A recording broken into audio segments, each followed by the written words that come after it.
side, so I hit the road in overdrive, baby. Oh, the city's cold and empty, no one's around to judge me. I can see clearly when you're gone. And I said, ooh, I'm blinded by the lights. No, I can't sleep until I feel your touch. I said, ooh, I'm drowning in the night. Oh, when I'm like this, you know what lies. I can never be on the phone. They'll never let you go this time. I said, I'm blinded by the lights. No, I can't sleep until I feel your touch.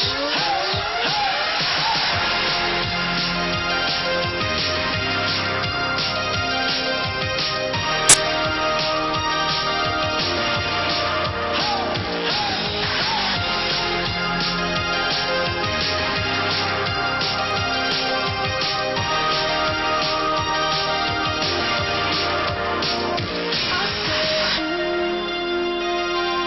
I'm blinded by the lights. No, I can't sleep until I feel your touch.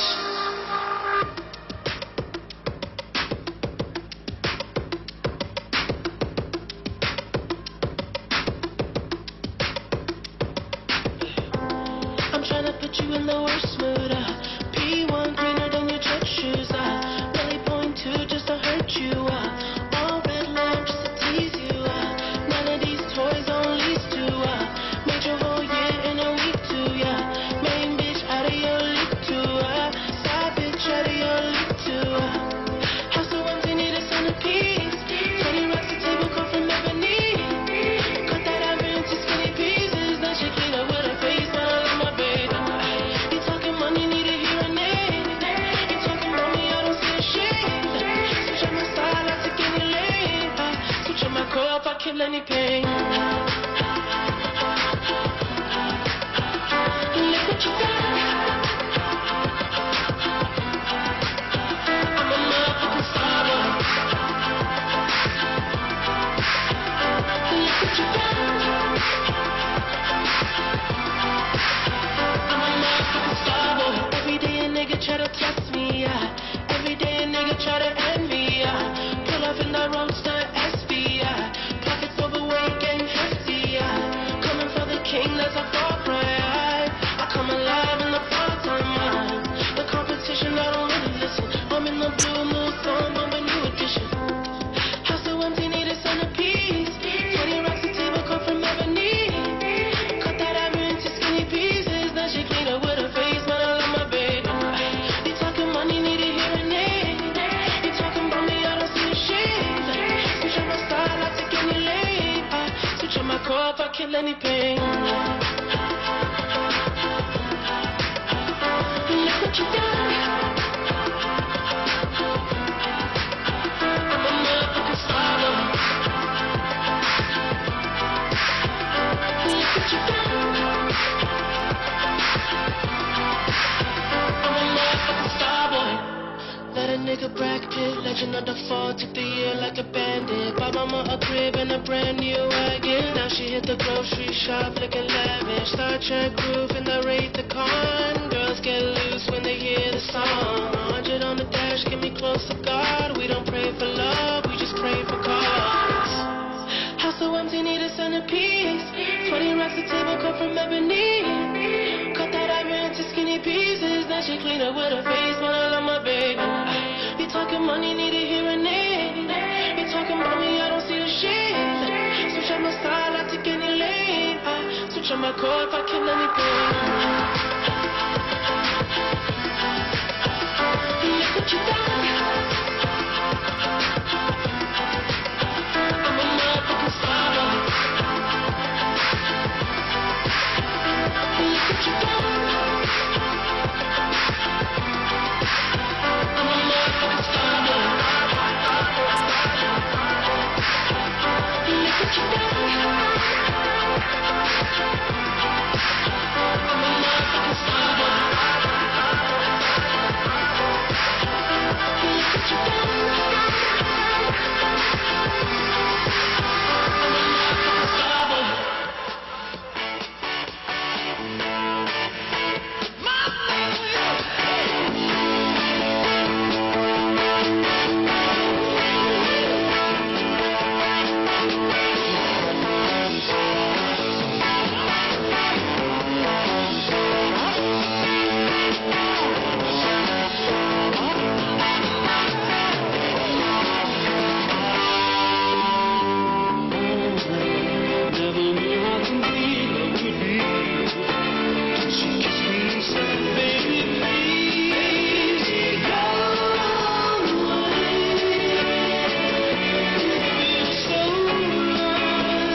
say.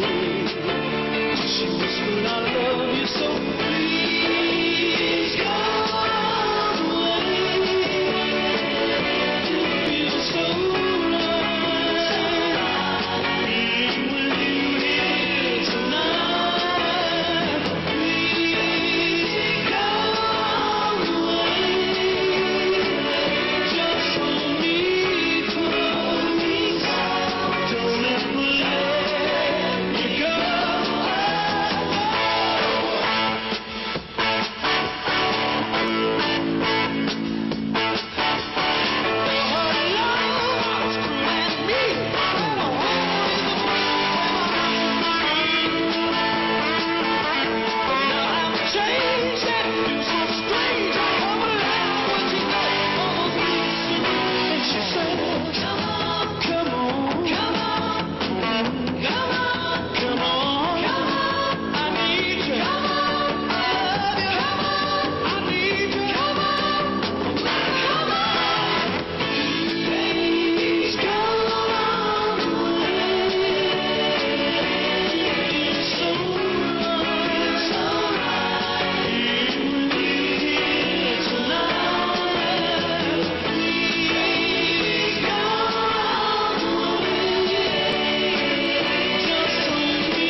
To let me know,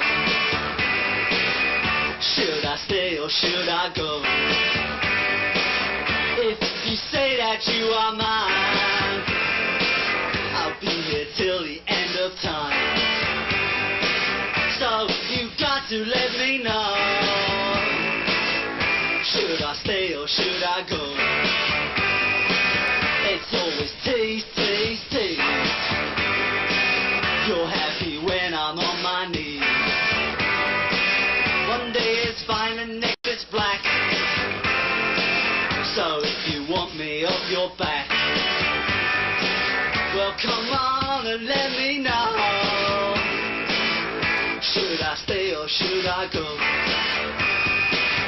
Should I stay or should I go now? Should I stay or should I go now?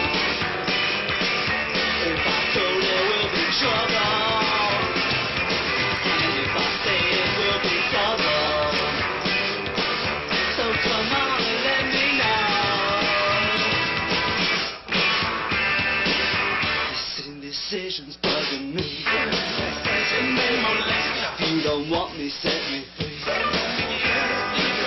Exactly whom I'm supposed to be. Don't you know which clothes even fit me? Come on and let me know, should I cool it or should I blow?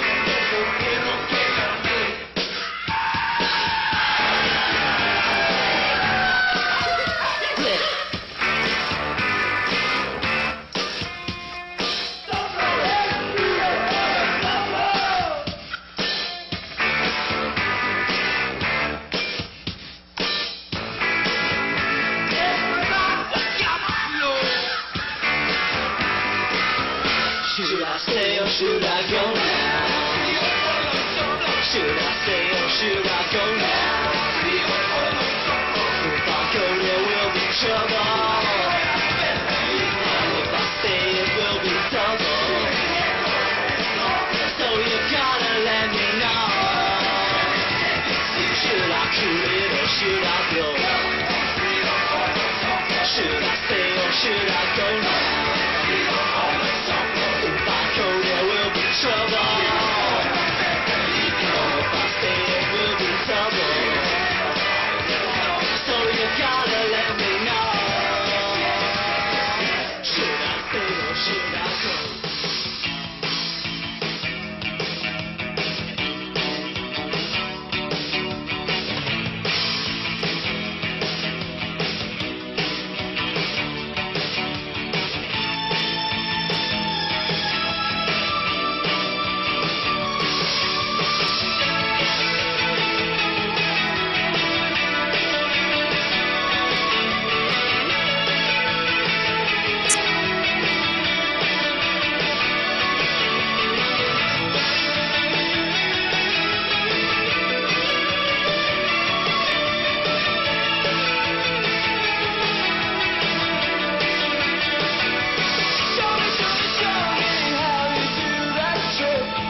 you can go.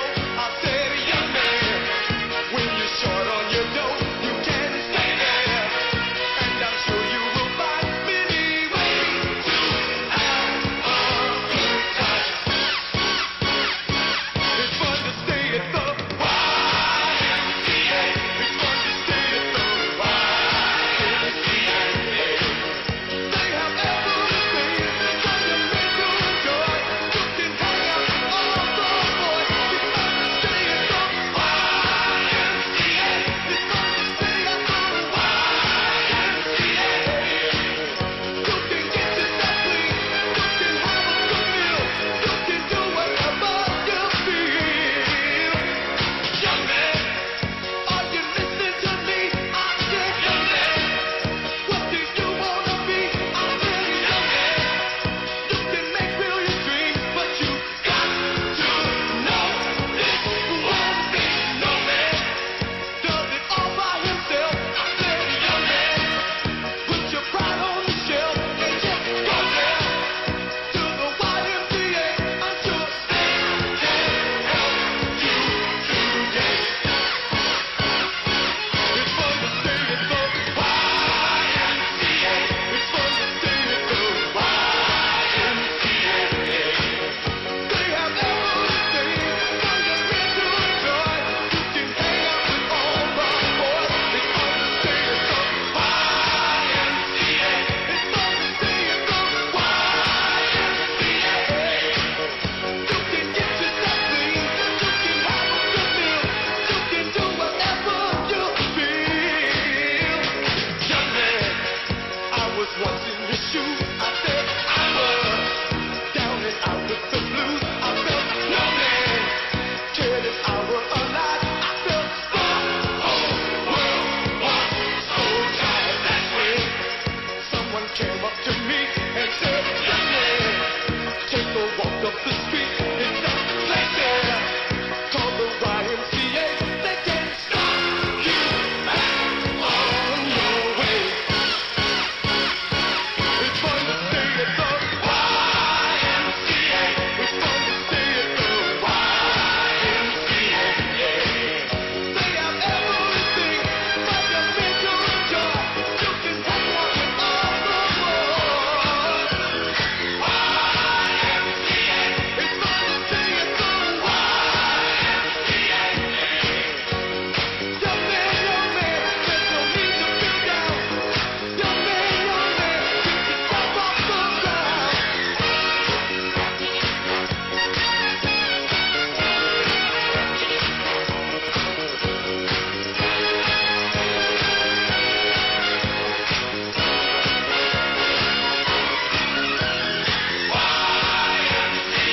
It's fun to stay at the YMCA. Young man, are you listening to me?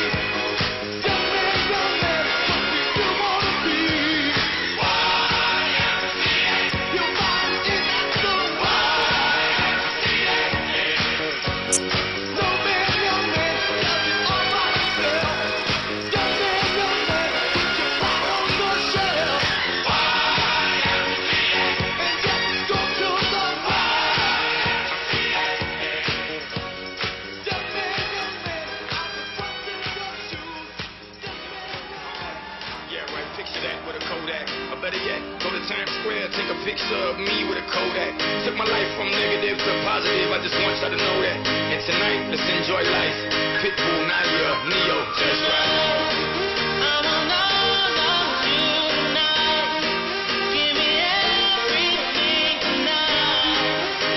For all we know, we might not get tomorrow. Let's do it tonight.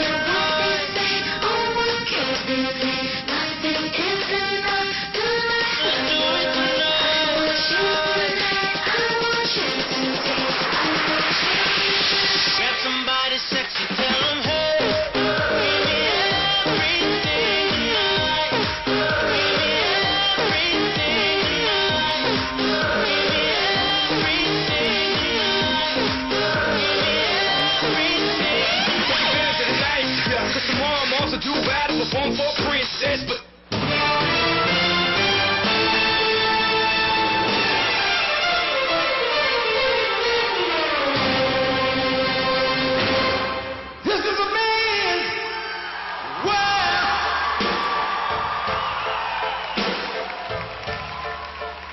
This is a man's world.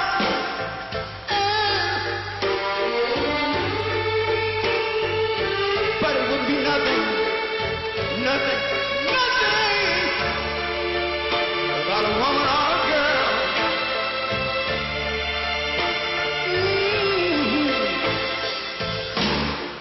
You see, man made the car, will take us over the road. Man made the train, carry the heavy load.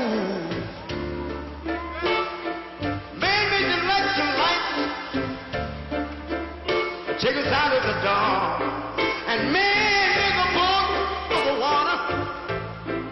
Like my Bible said, Noah made the ark. This is a man's world. But it wouldn't be nothing without a woman or a girl.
And a baby boy. Man make them happy because man make them toy. But after man made everything he can, man make lira, pesos, dollars, rubles, buy from every good woman.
Bullshit pay so I can sit out here and waste my life away.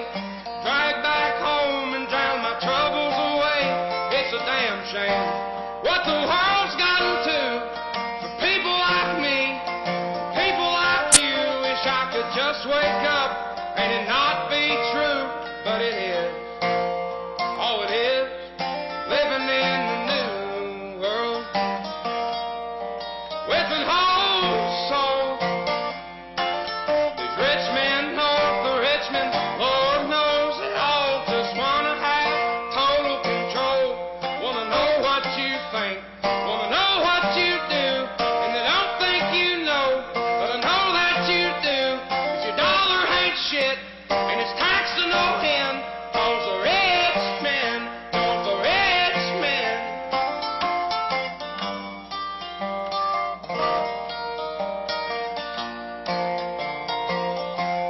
I wish politicians politicians. Look out for miners, and not just miners on an island somewhere. Lord, we got folks in the street, ain't got nothing to eat, and the obese milking welfare. Well, God, if you're 5'3" and you're 300 pounds, taxes ought not to pay for your bags of fudge rounds. Young men are putting themselves 6 feet in the ground, 'cause all this damn country does is keep on kicking them down. Lord, it's a damn shame what the world's gotten to for people like me, people like you. Wish I could just wake up and it not be true, but it is. Oh, it is.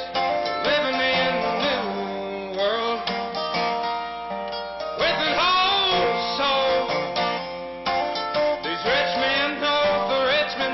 Lord knows they all just want to have total control. Want to know what you think, want to know what you do, and they don't think you know, but I know that you do, 'cause your dollar ain't shit, and it's taxed to no end, 'cause the rich men know the rich men.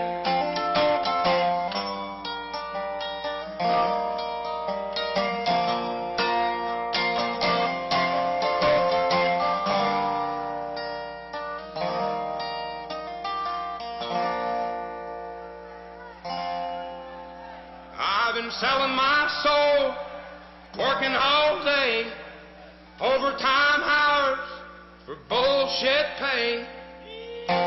Please, please, please, please, please, please, Party, please, oh yeah, I love you so.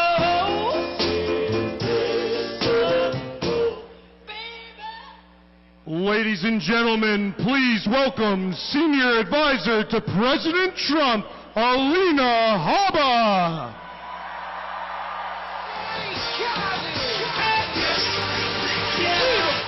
All I do is win, win, win, no matter what. Got money on my mind, I can never get enough. And every time I step up in the building, everybody hands go up. And they stay there, and they say yeah, and they say yeah. 'Cause all I do is win, win. We've got one more day to save this country. I just arrived with the greatest president this country has ever seen. He is backstage right now, and he is ready to become the 47th president of the United States tomorrow.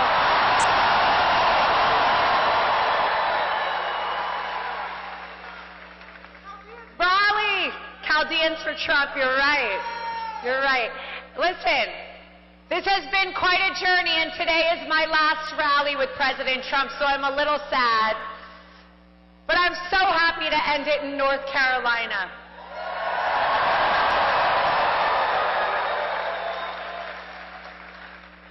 I know North Carolina is going to make the difference. I can feel it. But we have to get every one of our friends, our mothers, our brothers, our cousins, take your grandma, take her for a visit, and take her to the polls. We have to vote. You know, as I stand here, I realize it's been 3.5 years since I started this with President Trump, before he even announced that he was going to run. And after experiencing the last 3.5 years as a mom, as a woman, and as a business owner, I can tell you with certainty, we are not better off than we were when he left office. But I can also tell you something else. Kamala broke it, but Donald Trump will fix it.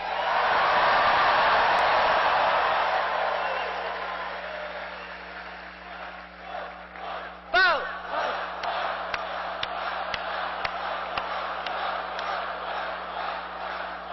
So I've done a few of these, and in my final speech, I just want to talk to you about the man that I do know. the man that's taken my children golfing, the man that is kind to every single person he meets.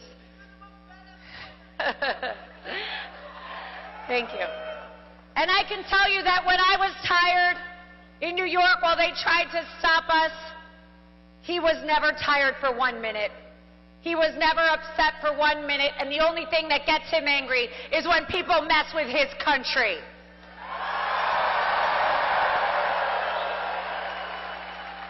President Trump has led the most amazing life. He has built skyscrapers. He has changed the skyline of New York. He built the Trump Organization. He saved this country in 2016. And after tomorrow, he will resave and fix this country.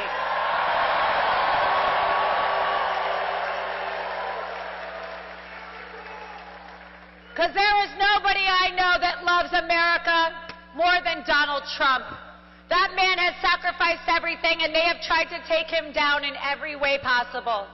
Through lawfare, through raids, through telling him his fans and his people and his American patriots are garbage. See, even my mic didn't like that. They tried to say that he surrounds himself with stupid women who aren't strong.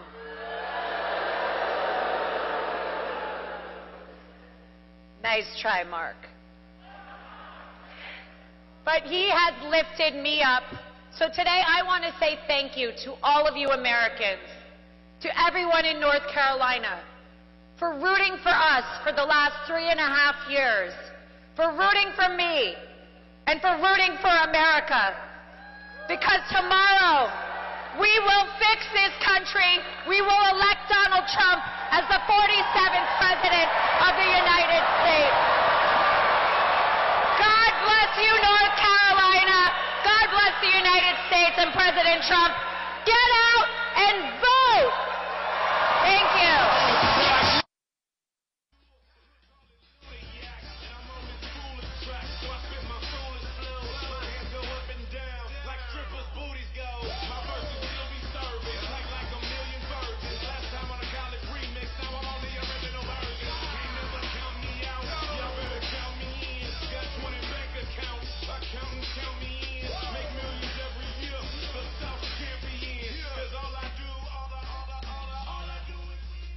Ladies and gentlemen, please welcome Donald Trump Jr.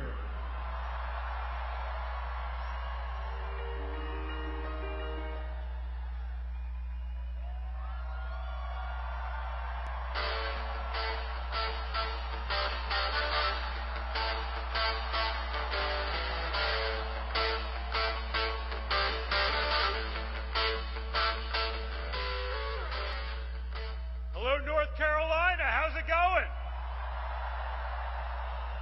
You guys ready to win and take our country back?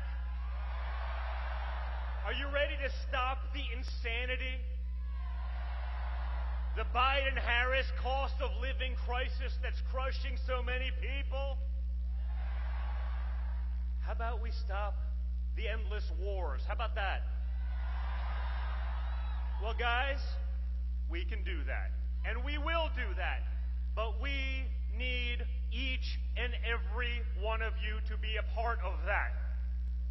Early voting, I know a lot of people here have done it already in North Carolina, which means you now have, I'm seeing all the heads nod, it means you now have all day tomorrow to bring your friends to the polls.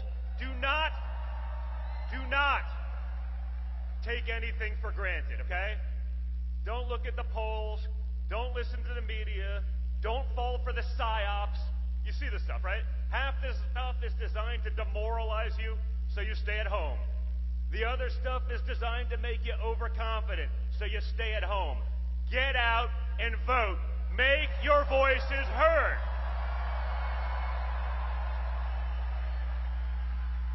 It's simple, guys.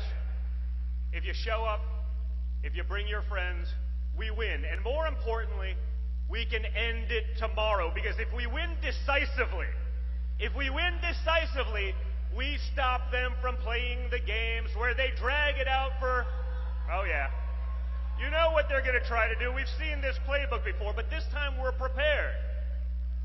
So if we win decisively tomorrow, you don't give them a week to find that magical truck filled with ballots, right? No one knows where they came from, but take back your country, America.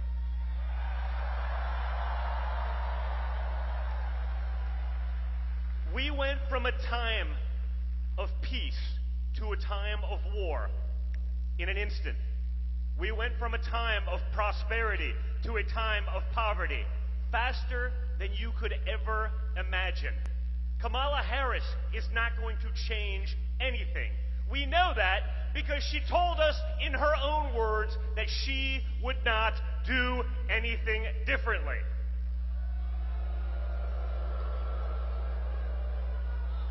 Four more years of Harris-Biden failure will get us to a point that we cannot recover. This is what they want. They want to be globalists. They want to replace Americans with the illegals who will be dependent on government and your taxpayer dollars. We know this because they're basically saying it at this point. They're not even pretending. They're saying all the quiet parts out loud. And so are the clowns that are representing them.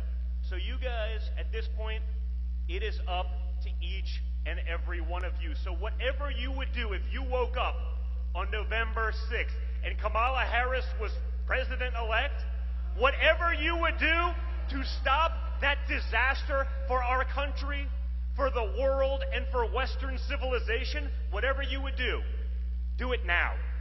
Do it till the polls close tomorrow night, and then start calling your friends on the West Coast to make sure they're doing it too. Get in line.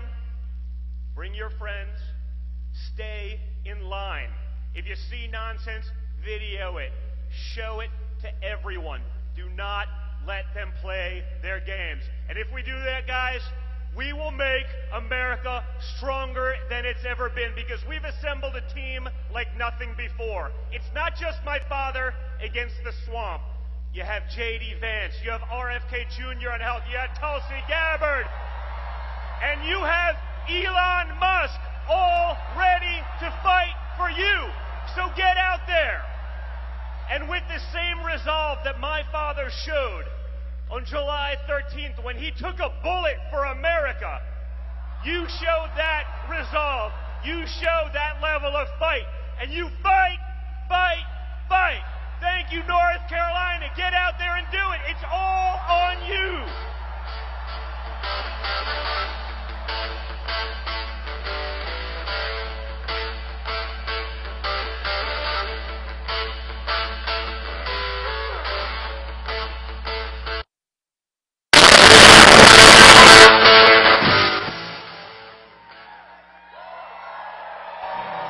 What will we do with this moment?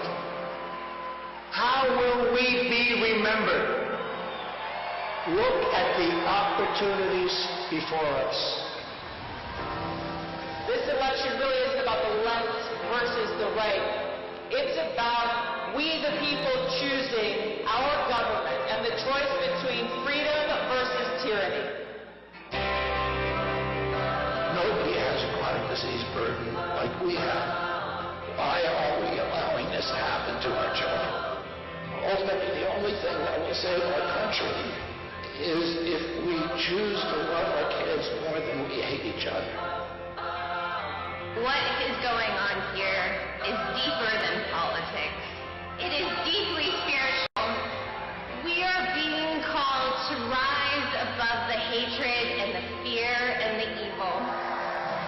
We need to remember above and beyond that we must love our neighbors, that we must treat other people as we hope to be treated. You want to be a rebel? You want to be a hippie? You want to stick it to the man? Show up on your college campus and try calling yourself a conservative. America is going to reach heights that it has never seen before. The future is going to be amazing!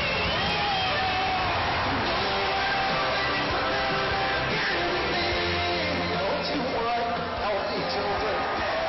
Don't you want a president that's going to make America healthy?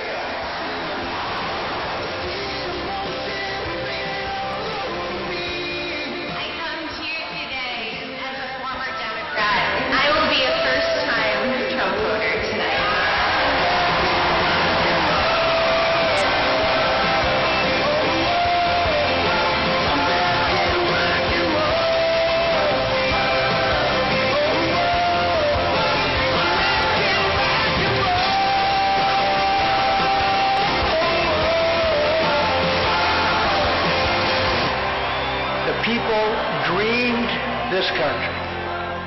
And it's the people who are making America great again. He'll come back.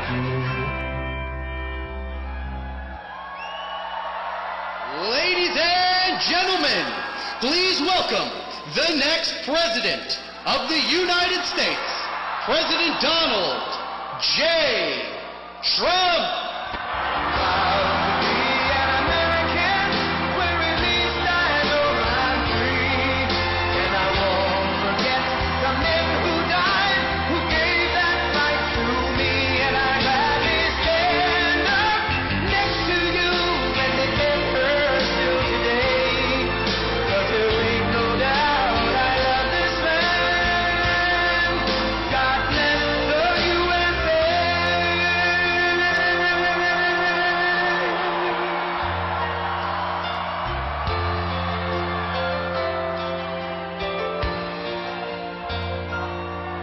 From the lakes of Minnesota to the hills of Tennessee, across the plains of Texas, from sea to shining sea, from Detroit down to Houston and New York to LA, where there's pride in every American heart, and it's time we stand and say,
Hello, beautiful, beautiful North Carolina.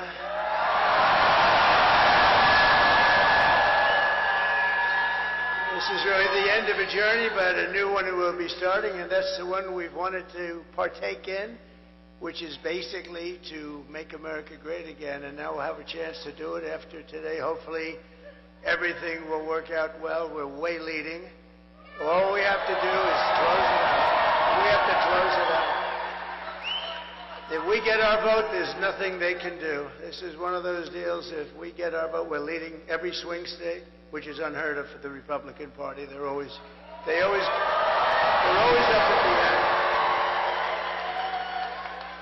They always were good finishes or bad finishes, depending. Sometimes they'd get there, but you'd always go in by losing hundreds of thousands of votes, and you'd watch it like a racehorse, and sometimes they'd get there, and sometimes they wouldn't. But with North Carolina, I always got there because we won every race, every primary.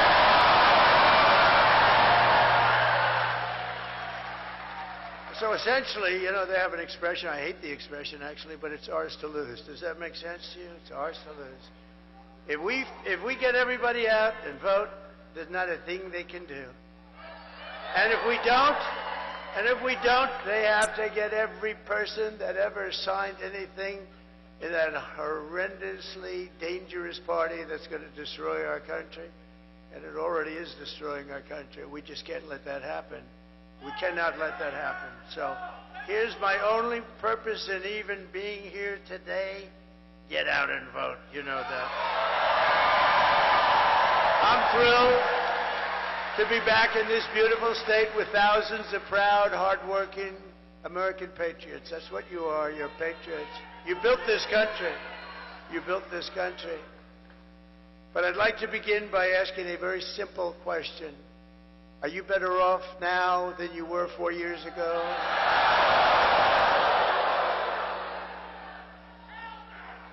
And I've asked that question so many times. I've never had one hand go up for the other. With your vote tomorrow, I will end inflation. I will stop the invasion of criminals coming into our country.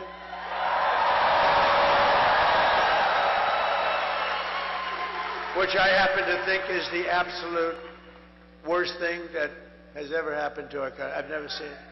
They're putting in murderers, releasing all of their prisoners from jails all over the world, not South America, all over the world, into our country. I think it's the worst thing. You know, in the polling, when I see the polling, I see that inflation and the economy are number one, which is sort of standard. But I really would like to put that, because we're going to close up that border so fast. We're going to get those people out. And she's not going to do it. She couldn't do it if she wanted to. She wouldn't know what to do. They have open borders. And you know what? If things went bad today, you would have, and tomorrow, you would have open borders the first day of that. And you'll have, they have 21 million people that they let into our country. Many of these people are murderers. Think of it. 13,099 are murderers.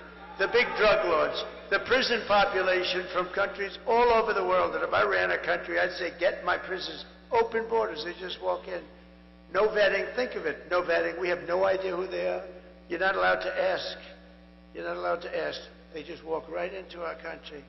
And they kill people. You have murders. So you have 13,099 murders. Many of them have killed far more than one person. Bad things are going to happen. And you have terrorists at levels that we've never seen before. We had terrorists down the lowest we've ever. I had in 2019, and this isn't done by me, this is done by Border Patrol, which, by the way, endorsed me. They gave me a great endorsement. They said, he's the greatest president ever. He's the greatest president. The head guy, boy, Paul, was great. He made a beautiful speech, but he said, he's the greatest president our country has ever had. I said, does that include Lincoln, Washington, and a couple of others? But it's very nice. But they gave me the strongest endorsement. And I have to say this, in the same little speech, they said, she's the worst thing to ever happen to our country. And it's very hard for them to say that. She never made one phone call in 4 years to the Border Patrol. How are we doing? I used to drive them crazy. They probably said, oh, no. It's the president again. Yes, we're fighting our president. I used to drive them nuts. When I had nothing to do, I said, call the Border Patrol. And we got, just drop that chart, please. That chart, my all-time favorite chart.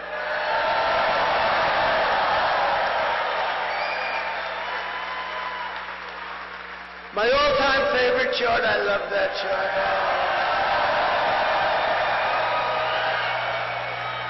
I sleep with that chart. I kiss it every night before I go. Because I wouldn't be here if it weren't for the chart. If you take a look at the arrow at the bottom, that was the day I left office. That was the lowest illegal immigration we ever had. And I kept it pretty good. And then you take a look, and we had Mexico pay for their soldiers. They didn't want to pay for their soldiers. I said, you have to give us soldiers while we build the wall. And they paid so much money to us, and they said, we're not going to do that. They actually laughed at me when I suggested it. And I said, here's what I'm going to do. I'm going to put a tariff of 100% on all your cars and everything that comes into the United States. They said, you know what they said? Sir, we would be greatly honored to let you have our soldiers free of charge. Thousands. How many would you need, sir? I said, as many as it takes. And they were great. They made a big contribution to our security, let me tell you. But they got to stop with, now we're talking Turkey. One of the first calls I'm going to make is to Mexico. You stop letting people come in through our border and come in through your southern border, and you stop it.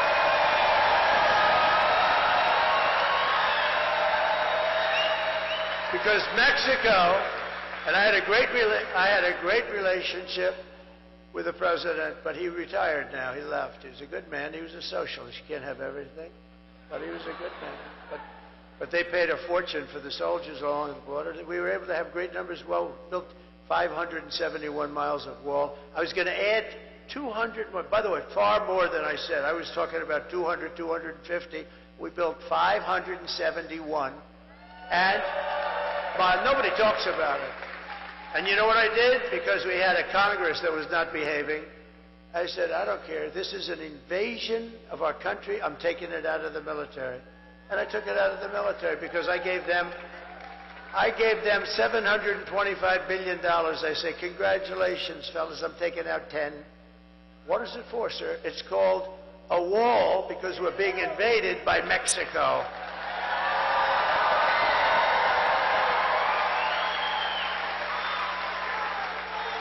But now we have a new president in Mexico. It's supposed to be a very nice woman. They say I haven't met her. And I'm going to inform her on day one or sooner that if they don't stop this onslaught of criminals and drugs coming into our country, I'm going to immediately impose a 25% tariff on everything they send in to the United States of America.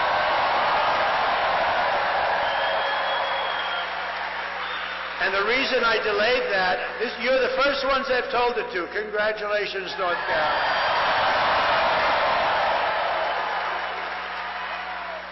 And it's only got a 100% chance of working, because if that doesn't work, I'll make it 50. And if that doesn't work, I'll make it 75 for the tough guys. And I'll make it 100. Then I'll make it 100. And at some point, they'll have so many soldiers on their southern border. You know, their southern border is where they come in. They come right through. And, by the way, it has a 100% chance of working. It's only a question. I'll start off at 25%. That's a lot. Do you know Mexico's our #1 trading partner? Do you know what that costs? They make a fortune. They've taken over our country in a way since this Biden-Harris people. They became our #1 trading partner, and they're ripping us off left and right. It's ridiculous. They're not going to rip us off. They wanted $3 billion to meet with Biden. They wouldn't have said that with me. I would have said, oh, really? You want $3 billion to meet? I'd do the opposite. If you don't give us $3 billion, I'll impose the biggest frickin' tax.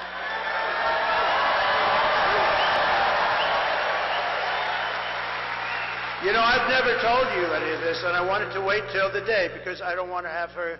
She's a low IQ individual. I don't want to have her say, you know, I had an idea last night while I was sleeping, turning, tossing, sweating. Because I sleep, I turn and I toss and I sweat and I sleep like no, I don't even sleep. You know, I've gone through 62 days without a day off. Every single day. Every single day. And you know what? She takes a day off every other day. Last week, she makes a terrible little, she has these press conferences that last for about 2 minutes, and then she takes the day off. You know, when you're running for the president of the United States and you want to do it because you have to fix the country, that's the way I'm doing it. Otherwise, I wouldn't do it. I could be at the most gorgeous beaches in the world right now. But I'd much rather be with you people because you people I like you people better. I'd much rather be with you. No, I would. No, and we're doing something historic. You know what we're doing? This has never been done before. They'll never have rallies like this. You know, we went to Milwaukee the other night, and we're doing great in Wisconsin, by the way. We could have filled that arena. What do they have? 28,000 seats, including the floor, fully packed. We could have filled that arena 3 times, maybe 4 times. The people outside, thousands and thousands of people. There's never going to be that. In 4 years, you're going to have a candidate, Republican, Democrat candidate, and they're going to come to North Carolina, right? And they're going to say, how many are there? and the consultants back there that make a fortune because they think they bring these people. You know, they don't bring, nobody brings anything. We bring them. We together bring them. But you know what they're going to say? And the same people that we represent, very smart people, very good people. You have to, you know, can't give them too much leash. We can't give them too much. But they're going to have 250 people come. And that's standard. See the ladies of North Carolina? They've come. Those beautiful, beautiful ladies. They're looking better and better all the time. These beautiful ladies, and I think they're very well to do. I mean, they're always so beautiful, beautifully coiffed. Look at that. They're just, but here's what I love. They're great Americans. They love our country. They love North Carolina. They come from isn't it nice where you can sort of be closer? They'll travel to California. If I went to Hawaii, they'd be in Hawaii. I think they're loaded. You want to know the truth? I think their husbands. The reason I never see their husbands is because they're working like hell. These wives are traveling all over the place. 257. They've been at 257 rallies, and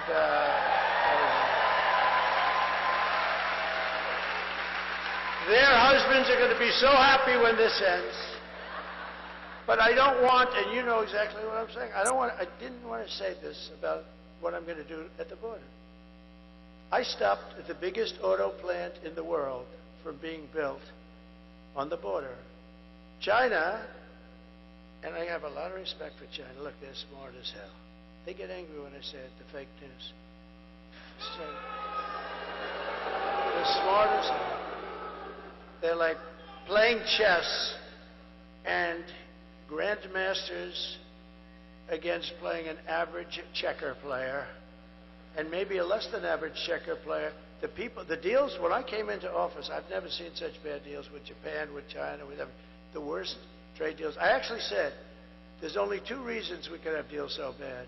The people making the deals were corrupt, which I actually believe, or they were very stupid. And I think you had a combination of both. And we fixed a lot of those deals. We would have had them all fixed up, but then we had to fix COVID.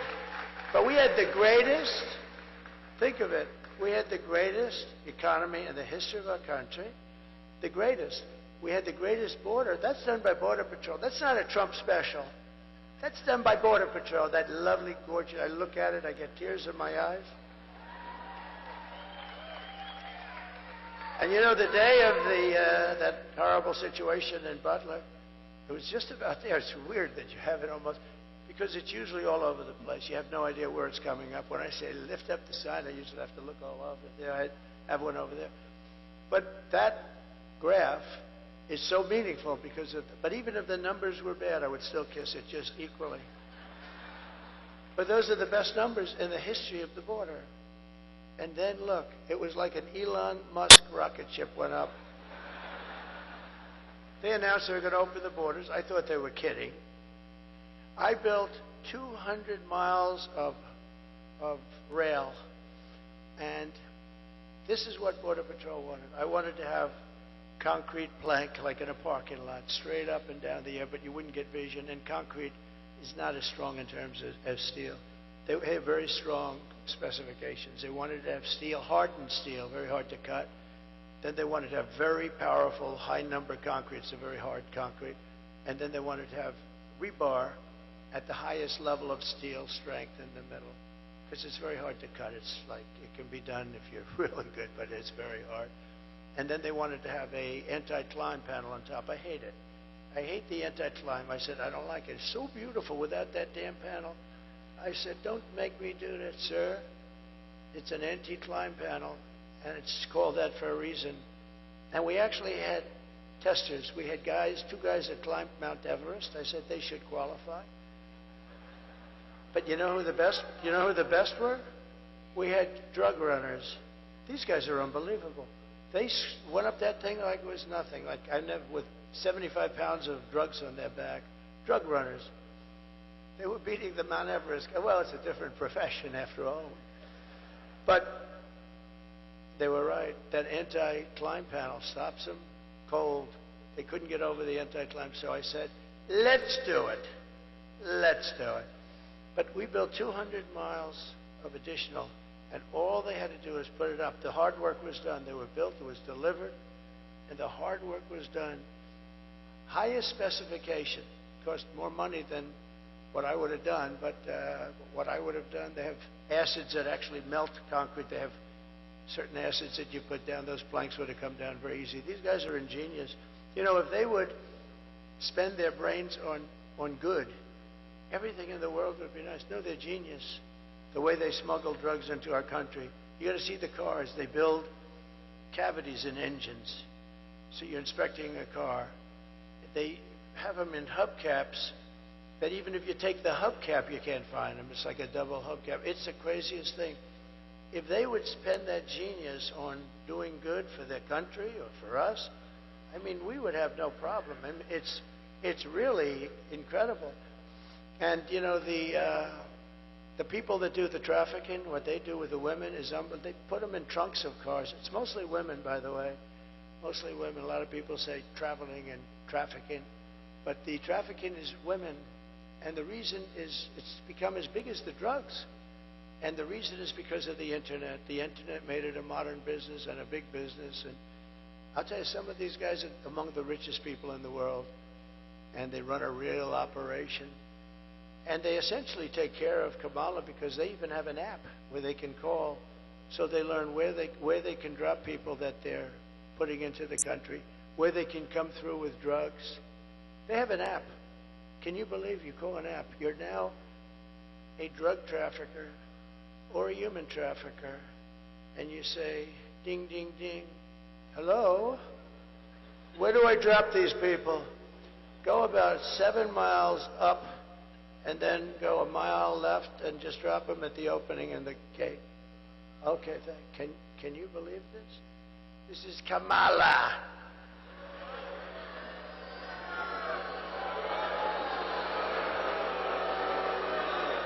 So all that stuff ends very quickly. We'll get that thing built. But they could have put up 200 miles. Oh, you know what they did with that expensive stuff? And it's expensive. They had it laying in the sand, laying in the mud. It was all there to be put up. All they had to do is flip it up. It goes like, they put it up real fast. 3 weeks. The whole thing, we would have had 750 miles of wall. Think of it. And boy, walls work. Walls work and wheels work. You know, they never get obsolete, right? The computers, in about 2 minutes, they're obsolete. And, but we have the best computer guy there is, right? We have Elon. And he loves it. And you know where Elon is right now? Elon is right now. He's in Pennsylvania campaigning because he thinks it's the single most important thing he's ever worked on. Elon Musk, and we want to thank him. He's an amazing guy. When I saw that rocket came down, when I saw that sucker come down, 22 stories, by the way. You know, people think it's like 5 feet high. It's 22 stories. That sucker's coming down, and it's those engines were blowing. He says it's all computers. You know, it's true. That thing. I said, oh man, it's going to crash. No, dude, it's going right into the gantry. Right? It's going to crash. And then the engines, the fire starts blowing. The bottom left, the whole bottom left is blowing, and it just pushed it up. And then it came down, and those two big arms, you saw the arms? They grabbed that thing like you grab your beautiful baby. See, I'd gotten much better. Years ago, I would have said something else, but I've learned. You have to learn. I would have been a little bit more risque. Like you grab your child, and put it in place, and I called Elon. I said, was that you? Yes. He said, that's genius. He said, yeah, there was a lot of brain power went into that. I said, why do you do that? He said, well, we don't want to drop a ship in the ocean every time it goes, and you have to start all over. Those things cost billions of dollars. He said, this way we save them. I said, can Russia do that? No. Will they be able to? No, not for a long time. What about China? No. You know, we opened up Space Command. We did the whole thing. If we didn't do that, we'd be way, way behind. Space Force. You know, Space Force. We got one of the many things. We did so many things with the tax cuts, the regulation cuts, the right to try for those people that are terminally ill. You get the right to try our medicines here instead of going to Asia and Europe. Or if you have no money, going home, which is about 99% have no money, and they go home. But the few people that have the kind of money you need for that, they'd go to Europe, they'd go to Asia. And we have the best labs in the world, and nobody ever talks about it. They tried to get it for 50 years. I got it done, passed through Congress. You think anything's easier to get passed through those guys? It's not easy. But we did so many things, and we've saved thousands and thousands of lives. It's worked out unbelievably. And, you know, nobody wanted it. The scientists didn't want it because they're terminally ill. They don't want to start from a terminally ill person. Looks bad on the records. They didn't want record sheets. The insurance companies hated it. It was very, very, I got everybody into a room. Our country hated it because our country will get sued. When somebody's terminally ill, they die and they sue the country. I said, you can't do that. Got everybody in the room, and I signed an agreement. Everybody agreed that we're going to work beautifully with people that are terminally ill, but they're not going to be allowed to sue anybody. If they die, they die, and if they live, it's going to be the greatest story. We have saved thousands of people, and nobody ever talks about it. You know, nobody ever talks about thousands and thousands.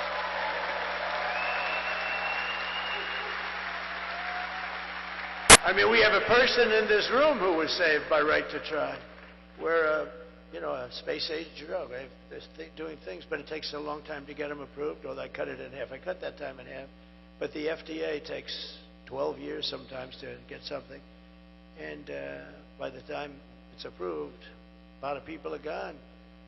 So when they're terminally ill, we get them that drug right away. They sign an agreement that I or my family will not ever, for any reason and under any circumstance, sue the United States government, such and such a drug maker, such and such a lab, Dr. Schwartz, Dr. Jones. We will not sue anybody. We just want to get better. That's all it says.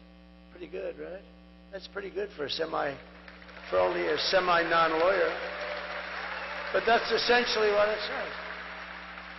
And, you know, the funny thing is the ones that were most against it were the drug companies and the labs. We have the greatest labs in the world. What we're doing, space-age things, and we got it started. It was dying on the limb before I came along. Well, NASA was dead. When I came along, all you're seeing with the space, and NASA was dead. NASA had grass growing out of its runways. I mean, they had, every time there was a crack, you had grass. This place was dead. Now it's the most vibrant center anywhere in the world. All of their centers, it's vibrant. And Elon brought it back, and the people at NASA are doing a great job. They're all working together. But we brought it back. And ultimately, we want to go to Mars and all, but what I want it for is defense. And Russia and China were killing us in space. And space is so important. It's going to end up being maybe, I don't want to say more important than the Marines, because they'll never speak to me again. But I'll tell you what, it is going to be right up there in terms of importance. It's important. If we didn't have it, we were being lapped by China. They have stuff up there. And Russia, even though they're a little bit busy killing a lot of people, a war that would have never taken place. Zero chance. I'd speak to Vladimir Putin a lot. It was the apple of his eye. Don't do it. Don't do it. I mean, I closed up his pipeline. It was dead. Nord Stream 2. Biden came in and he allowed it to go. But he closed up the Keystone XL pipeline. Think of that. I said, no, Joe, you got it wrong. You let Keystone go forward and you close up the Russian pipeline. But he did the opposite. And then they said, oh, Trump loves Russia. Trump loves Russia. It's the biggest project they've ever had. I'd close it up. Then he came in. The first day he was there, he let him build it. So what is that? Oh, that sounds so cute. I love dogs. I love dogs.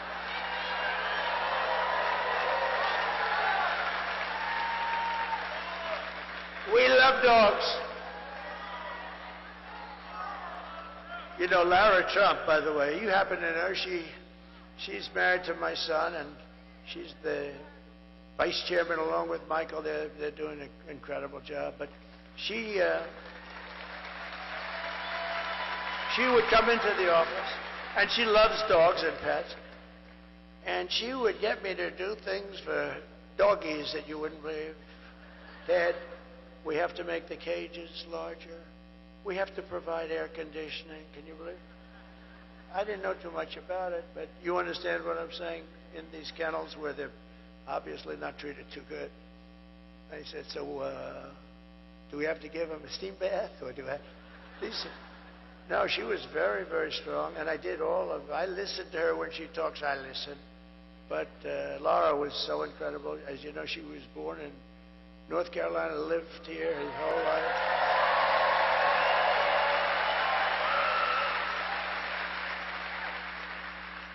And even Ted Budd, who's doing an incredible job. And I said, Ted, run for the Senate. And he said, I'll do it, but I'm only going to do it if Laura's not going to run. Is that right? He said, I'm only doing it if Laura. And she said, you know, I've devoted so much time, and I'm raising these beautiful children. And I have a great husband, and, you know, and Ted is great. She said that. She said, you have a great guy, and Ted, very nice. But he did say that, and you know, a lot of people would say they'll bull through. Nobody would have had a chance. She's they love her. They love her in the party. They love her even the Democrats love her. Can you believe it? Stand up, Ted. Stand up.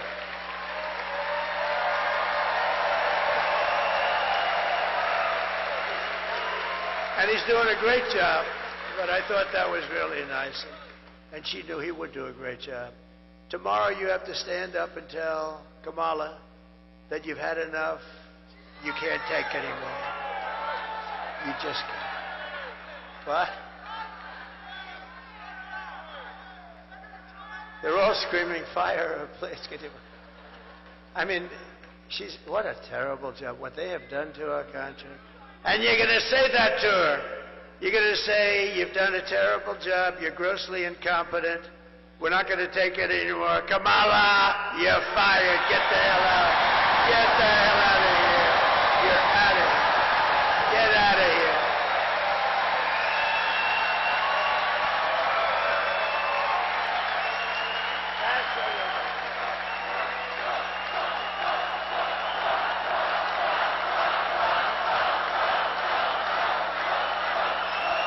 Thank you very much. So with your vote, we're going to win North Carolina, we're going to defeat Kamala, and we're going to make America great again. I hope you don't mind that entire opening, you know, I was going to get out of here fast. I'm doing 4 of these things today. They're big. And the voice is holding up just about barely.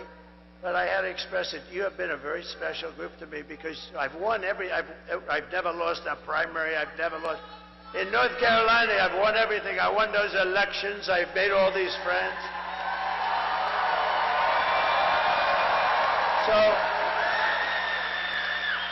So I just give you a little bit of a thing. And by the way, the press will say, oh, he rambled. No, that's not rambling. You know what that is? That was genius. That's the weed. No, see, I wove, frankly, the rest of it I don't really even have to talk about. But that was the ultimate weave. And think of it. Isn't it nice that you can have a president that doesn't need to use a teleprompter?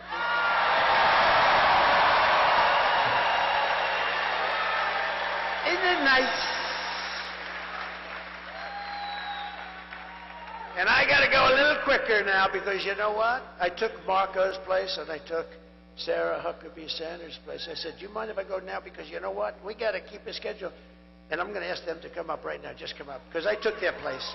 And it's so rude. Marco is a big winner, beautiful winner from Florida. As you know, he's a great guy. He's my friend. And Sarah's now the governor of Arkansas. And we love those people in Arkansas. So while I'm talking, I'm going to ask them to come. See, we're trying to conserve a little time. But they are incredible people. Oh, come on up if you can, if you're around, wherever. Come on. See? That's called efficiency.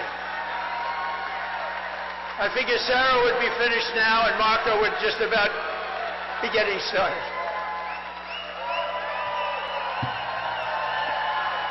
Two great friends, two very talented. No, but I figured Sarah would just about now be finishing, and Marco would be starting. And you know, he's a great speaker. They're both great speakers. They speak for a long time.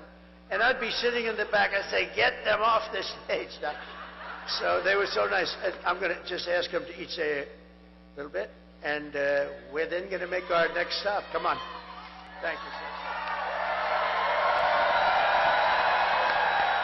Good morning.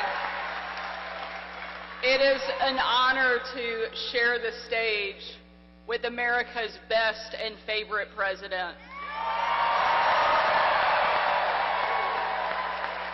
And soon to be our next president again. We know we've never had a president who fights more, who fights harder, and loves this country the way that Donald J. Trump does, and that's why we need him back in the White House.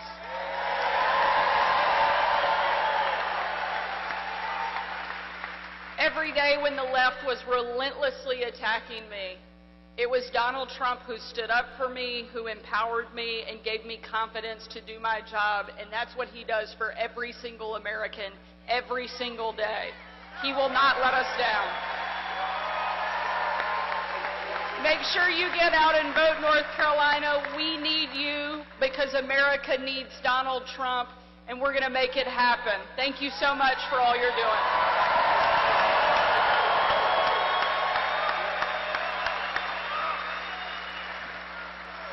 We took thank you. Thank you. Thank you. Wow. Unfortunately, our country took a wrong turn 4 years ago, and now we're stuck in a malaise. Everything is bad news. Our border is broken. We're not respected in the world. Hardworking men and women have been forgotten and left behind. Our allies don't trust us, and our enemies don't fear us.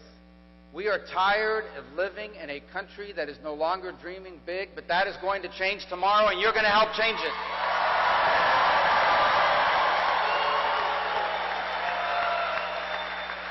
Tomorrow, North Carolina and the country are going to make our 45th president our 47th president.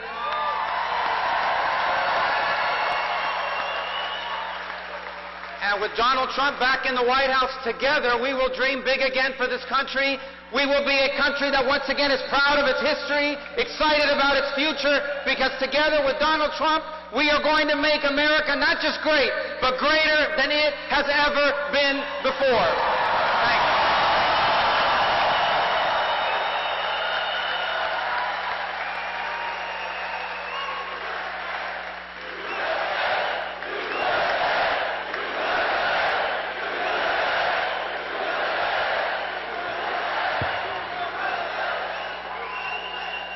Okay, so they both did better. If they stood up here and spoke each for half an hour, what they just did was better and appreciated and brings us a little bit into schedule. You know, one thing Marco was talking and I said, you got hit so hard by that hurricane, and we didn't care about what we're doing today. We only cared about saving lives, and we did a good job. FEMA did a horrible job. The administration, they're still not there. You know why? Because they've spent all their money on bringing in murderers and a lot of people. They spent all their money on bringing in illegal migrants. They've also taken a lot of your jobs, especially jobs from the black population. But think of this. When I started having to think about North Carolina a little bit in terms of a thing called the election, I said to our people back there who've been fantastic, Chris, Susie, everybody, I said, you know, we got a problem because North Carolina's reliable for me. I mean, I've never lost there. Never lost. And I don't think we're going to start now. I don't think. I've never lost there. We have a beautiful lead right now in early voting. You know, last time I wasn't leading, and I won it twice, but I was way behind. In fact, I went to my people. I said, hey, man, I'm like way behind here. What's going on, Michael? Right? What was it, like 200,000 votes? I said, how the hell do I win? But the later voting came in, Republican. Boom, and we blew him away, right? He was right. He said, just relax. Just relax. I'm screaming, what the hell happened in North Carolina? But that's the way it works. I mean, the Republicans are used to voting late. They do it. They feel better about it. They want to be there on Tuesday.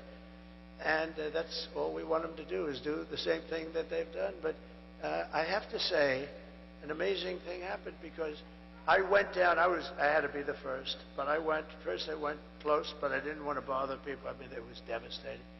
And then shortly thereafter, I went to the sites, and it was horrible. The houses were ripped. People are still missing.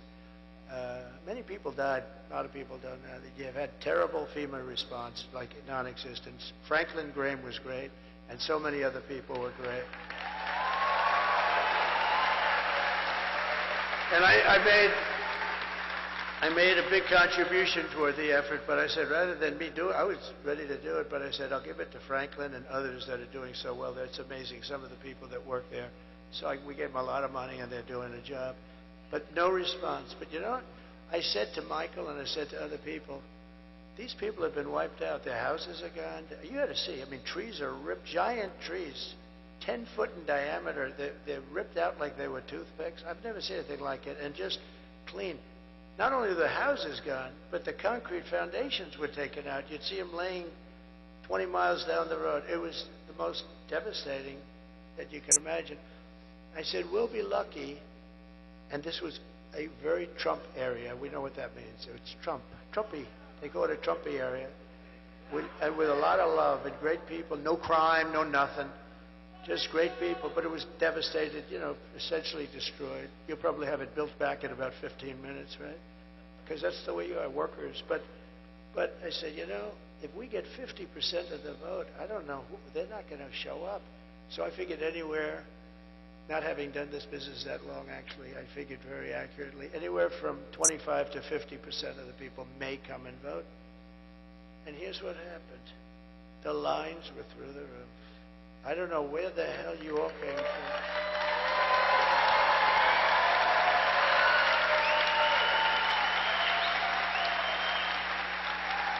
We had a man and woman standing in line, good-looking couple, but the man's shirt had mud on it, and the woman, it was cloaked. I mean, it was, I said, man, look at this. And they're standing in line getting ready to vote. And it was a long line, too. And you broke the all-time record for North Carolina early voting. Right? I've never seen anything. I've never seen it. So we love you. Look, this is why our country's great. And it's people like you. It's really, really amazing. Over the past 4 years, Kamala has orchestrated the most egregious betrayal that any leader in American history has ever inflicted upon its people. She has violated her oath, eradicated our sovereign border, and unleashed an army of gangs and criminal migrants from prisons and jails and insane asylums and mental institutions all around the world, from Venezuela to the Congo in Africa, stealing countless American lives. They're killing people. They're killing people at will. Only days ago, an illegal alien from North, and this was a rough one. Just happened, you know that. An illegal alien from North Africa, who Kamala let into our country with her horrendous open border, just a dangerous, horrendous situation, traveled to a Jewish neighborhood in Chicago and tried to execute a Jewish man on the street, shooting him in the back as he walked to synagogue. He then opened fire on police and paramedics, shooting an ambulance before police returned fire and ended his rampage fairly quickly. Our police, and by the way, our police have got to be respected. We have to give their dignity back. We can't take their pensions, their house, their family. They want to stop crime. We have to let them stop crime. We have to give them their dignity and their honor back. In July, an illegal alien who Kamala released into our country again with her open border, just walk right through, sir. Did he do anything wrong? And they could look, you know, the guys from ICE, they're great, and they could look at somebody and say, they can say where he's from, what he did, how many people did he kill, and they don't like what they're doing. They have a much easier job doing what they're doing right now, but they want to stop people and they want to get them out, or they want to put them in jail. Some are so bad you can't actually let out. If you did, it would actually be dangerous just to bring them back to their countries. Their countries weren't accepting them back until I came. You know, with Barack Hussein Obama, I call him the Great Divider. He's the great divider. And he hit me. Oh, and Michelle hit me the other day. I was so nice to her. Out of respect, I was so nice. She hit me the other day. I was going to say to my people, am I allowed to hit her now? They said, take it easy, sir. Sir, take it. My geniuses, I'm telling you, they said, just take it easy. Well, what do you mean? She said bad about me. I can't hit back. Sir, you're winning. Just relax. Is that good or bad advice? I think it's neutral. You know what the response is there? It's like, nah. What do the ladies from North Carolina think about hit back or just relax? Huh? Oh, they say hit back. You say hit back. I'd actually love to hit back, but we'll hold it a little while. We'll hold it. I'd love to hit back, but oh no, she took some shots at me the other day. I said, whoa, what have we here? I'd never heard that before. I've always treated her very nicely. But he's the great divider, Barack Hussein Obama. He's a great divider. But he never did. You know, he came out the same way for Hillary. How did that work out? Oh. And here's news. It's breaking today. Sleepy Joe Biden has announced officially that he likes Trump more than he likes Kamala.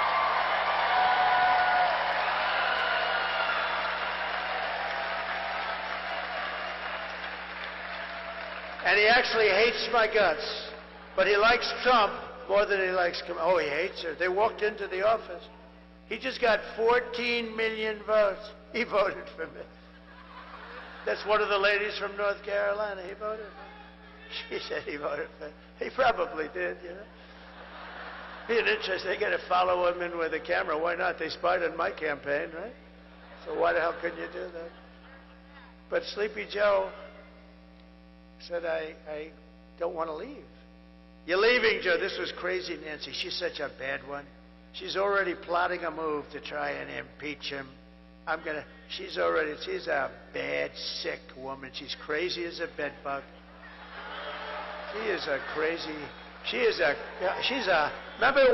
Remember she ripped up the paper behind me? You know, she could have gone to jail for that. You're not allowed to do that. I think Nancy Pelosi is a disgrace. They impeached me on no evidence. I did nothing wrong. Fortunately, the Republicans stood up for me 100%. But Nancy Pelosi is a disgrace. The hatred she brings. She's got real hatred.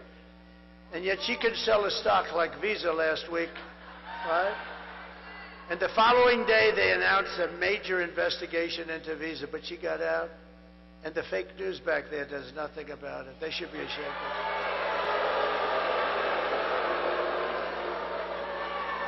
And by the way, just to get it straight, because there'll be reports, it's already probably out over the wires, I should have done it. I'm only kidding about Joe. He didn't officially say that, but I believe, okay? It's probably already out on the wires that we have an official report from, you know, because this is pretty big stuff up here. So when I say it's official, no, I'm only kidding.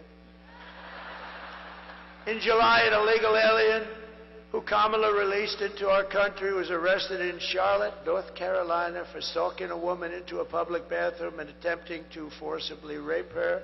In Wilmington, North Carolina, 3 months ago, an illegal from Venezuela brutally stabbed a man to death just 4 days after he was arrested for domestic violence. But instead of being deported, this criminal alien was released so he can kill, and that's what he did. These terrible atrocities are happening every day in our cities and towns. They're going after young girls. They're going after old men. They're going after anybody that moves. They don't care. And, you know, different from us, the moment they kill, they don't even think about it. We don't kill. But can you imagine if something happened and it would be devastating. They don't even think. They wake up the next morning and they don't even think about the damage and the havoc and the ruin they've caused families and the pain. And these are coming back. These people are coming into our country at levels that have never been seen in any country. No third world country would allow it. they'd stand at that border with sticks and stones and say, "You're not coming in here." I want you to hear directly from a mother whose world has been shattered because Kamala let savage illegal alien murderers into our country. Please. Sunday night, I asked her to not stay up super late because of her coming to work with me in the morning to do her summer school. She said, okay. I told her good night and I love you. I went to bed, not realizing that that was going to be the last time I saw her. We're best friends. Yeah. We're going shaking again. I woke up to notice she wasn't in her bed. I'm in my heart trying not to lose my mind because I don't know where she is. I finally remembered her phone had a location on, and her phone was pinging just 2 minutes down the road, right behind the skate park. I start driving to the direction the phone was being pinged at, and I see a couple cop cars with lights on. I see yellow tape, and immediately my heart drops and sinks to the bottom of my stomach. My daughter's hands and ankles were both bound. She was strangled to death, left with no pants. And I know in my heart she fought incredibly hard. She was not going down without a fight. We begin with two men we're learning are charged with capital murder tonight, accused of killing a 12-year-old girl. Police say these men strangled her before dumping her into that creek. Both men were in the country illegally. Apprehended, then released by Border Patrol less than 3 weeks before Jocelyn's death. The men accused of killing Jocelyn Nungare are affiliated with the gang known for brutal violence. Kamala Harris was in charge of immigration in our borders. If we had better border policies and not open borders and not these catch and release policies, I truly believe this all could have been prevented. Under her being vice president of this country, my daughter's life was ripped away from her. She had her entire life ahead of her. Happy birthday, dear Jocelyn. My daughter is 6 feet in the ground based off of policies that she allowed to keep. Kamala Harris did have one job, and she not only failed, not me, she failed my daughter, she failed Jocelyn. You know, she was only 12. President Trump reached out, gave me his sincerest condolences as not a former president, but just as a father, someone who cares. I believe Donald Trump needs to be back in office. I can at least know that my next child will be safe in this country.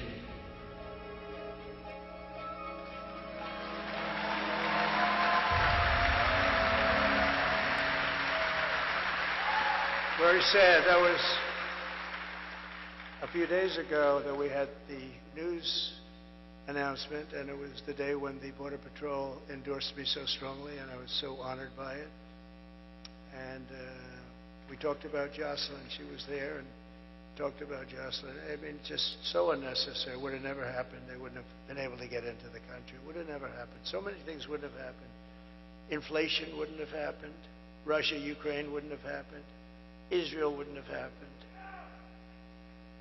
The October 7th Israel attack would have never happened. Those people would all be alive. Most of them are gone, I believe. I think that's part of the reason they're not wanting to negotiate so much. They said, oh, I can't believe it. They're probably, most of those hostages, sadly, I think they're possibly gone. Most of them are gone. And it would have never happened. That attack would have never happened. All those people would be alive. And the Afghanistan, the greatest embarrassment in the history of our country, I believe. They took the soldiers out first. You have to take the soldiers out last. It's very simple. Milley should have been fired. All those generals. Kelly should have been.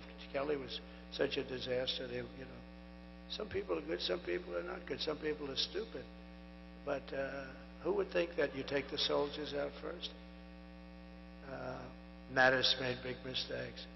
But remember this about our military. We defeated ISIS, and I got you into no wars because we had great people. I had mostly great people.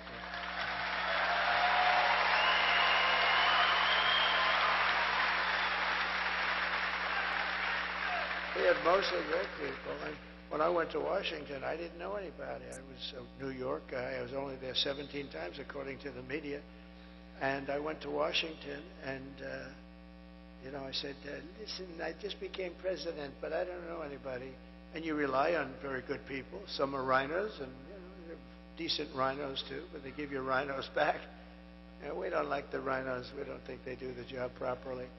But we did a phenomenal job. I just want to say that the day that I take office, the migrant invasion ends and the restoration of our country begins. The United States is now an occupied country, but it will soon be an occupied country no longer.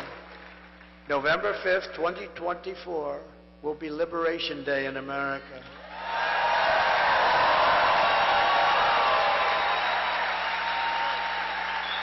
And on day one, I will launch the largest deportation of criminal program in American history.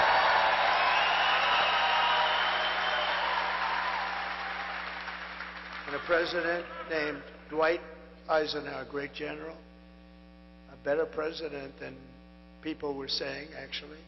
But he believed in strong borders. He hated to see people come through our border, and he has the record right now, but I suspect that record, unfortunately, it's not something I want to do.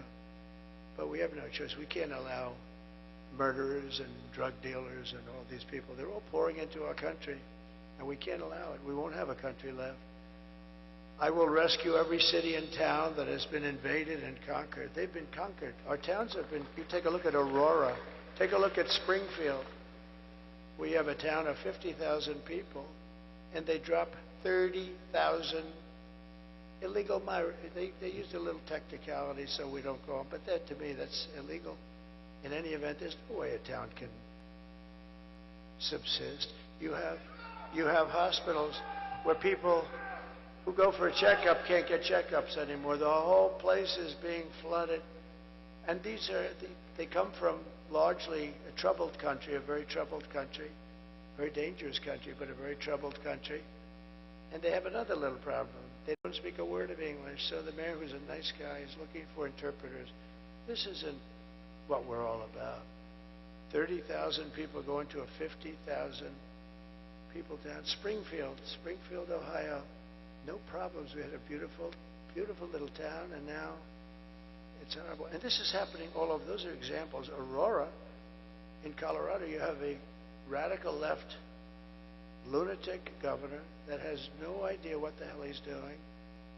And Colorado should vote for me because of what they put me through. They tried to take me off the ballot when I was leading both the Republican and Democrat parties.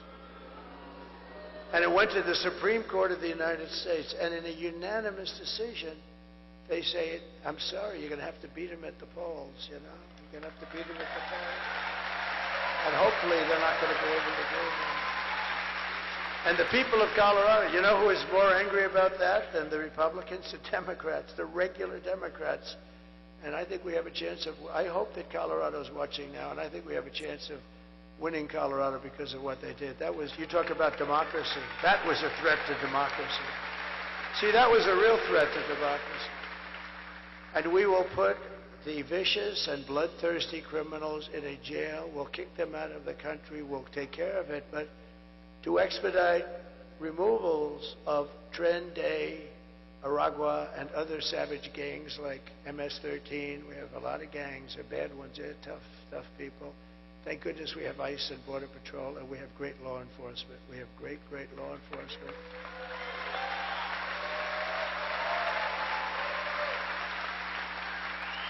I will invoke the Alien Enemies Act of 1798 to target and dismantle every migrant criminal network operating on American soil. And if they come back into our country, it's an automatic 10 years in jail with no possibility of parole. And I'm hereby calling for the death penalty for any migrant that kills an American citizen or a law enforcement officer.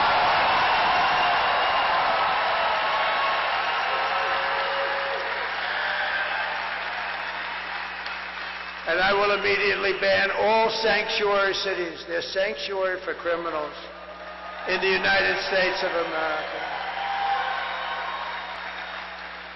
And to secure our border and working along with all of the things we're going to be doing, we are going to rescue our economy. 4 years of Kamala has delivered nothing but economic hell for our American workers. Her inflation disaster has made life unaffordable and cost families over $30,000 in higher prices. And just days ago, we had the worst jobs report in modern history. Do you know that? I looked up, I said, thank you. Because they tried to hold it. They tried not to put the report out. Kamala said, don't put that report, it'll cost me the election. But the problem is the fake news doesn't want to report on it. So usually you're hearing 200,000 jobs, 300,000, sometimes like 4. We had the best numbers people have ever seen. But usually you're looking at a lot of, hundreds of thousands of jobs. Routinely it's expanding, and 12,000 jobs were created. That's a depression. 12,000 jobs were created. But that's the good news. 30,000 private sector jobs were killed in a single month. Nearly 100,000 manufacturing jobs have been wiped out since the start of this year. 150,000 Americans joined the unemployment rolls in October. This is in 1 month. I always said I would never want to have a thing like this happen. And I've been saying it's going to happen because of what they're doing, because they know nothing about economics or business, or honestly, they're stupid people. We have stupid people leading our nation.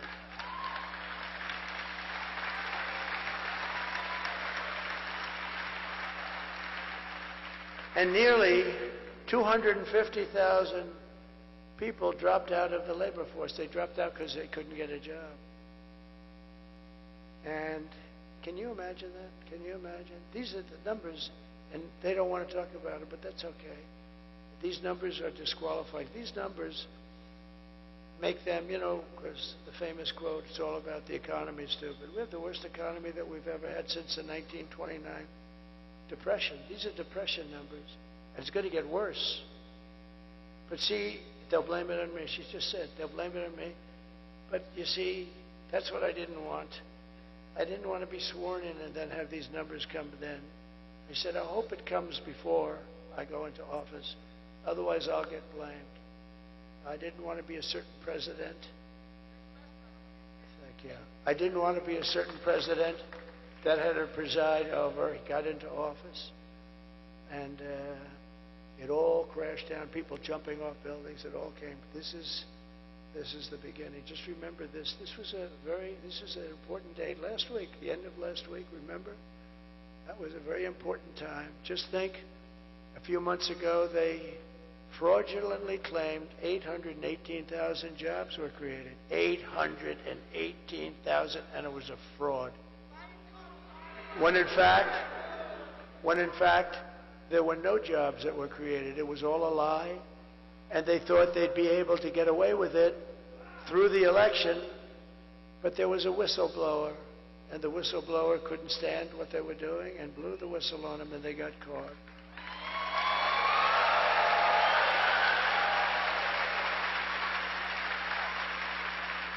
And now again, they've just revised past job reports because they had another whistleblower, so they had to do it. They wanted to wait till after the election again. And they found another 112,000 fake jobs. In other words, jobs that they're reporting exist, and they don't exist. It's a fraud. That's 1 million fake jobs. Now, when you look at the numbers and you see those jobs, it didn't make it look great, not like our years. But you know what it made it look like? Pretty normal, pretty good. There was no story. Meanwhile, think of this. Meanwhile, 100% of net jobs created in the last year have gone to migrants. Can you imagine? Not to our population, migrants. But these are depression-type numbers, and that's where we're heading if she's elected. Under my leadership, we're quickly going to turn this economic nightmare into an economic miracle. You'll see.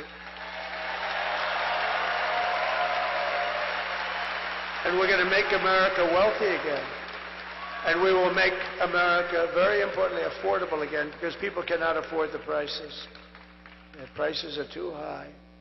We're just one day away from the best jobs and biggest paychecks and the brightest economic future that the world has ever seen. But you must go and vote, and Kamala talks about fixing the economy, but why doesn't she do it? She always goes, oh, yes, we're going to do this. We're going to give you tax hikes. You know what? She wants to raise people's taxes. That's how the Depression started, by the way. Herbert Hoover. He raised the interest rates and the taxes at the same time, and it just went boom. That's what she wants to do. She wants to increase your taxes. Interest rates are too high. They are too high. Kamala's plan will impose the largest tax hike in American history and raise taxes on the typical American family by $3,000. My plan will massively cut taxes for workers and small businesses. And we will have no tax on tips, no tax on overtime, and no tax on Social Security benefits.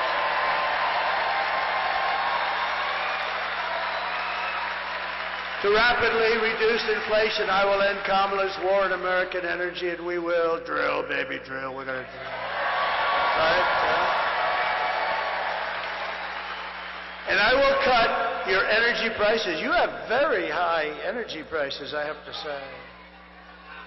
You have high energy prices, and you don't have FEMA. Those people, they better get that FEMA here fast. But we're going to, on January 20th, you'll see a whole different, just tell everybody to sit back, relax. January 20th, you'll see people come in and help you out like we did in the past. We had great FEMA. We had so many, a lot of hurricanes. We helped Puerto Rico more than anybody. I mean, Puerto Rico was, we helped them so much. They love me, and I love them. Puerto Rico, see, she loves me. She loves me, and I love her too, actually. No, we had great FEMA. We helped Puerto Rico and other places, but at levels nobody ever saw before. We got in there. We sent hospital ships. We sent everything. They got hit hard. Puerto Rico got really hit hard, a lot.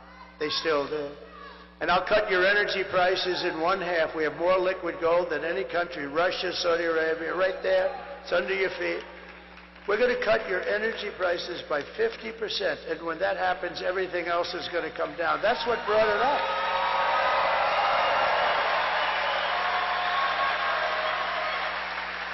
Now, before leaving, I just want to introduce some people that have just been great. Senator Ted Budd, you know.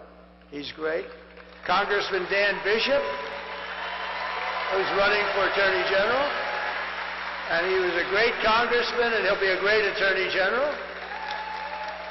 Candidates for Congress, Brad Knott and Alan Swain, they're terrific. Please.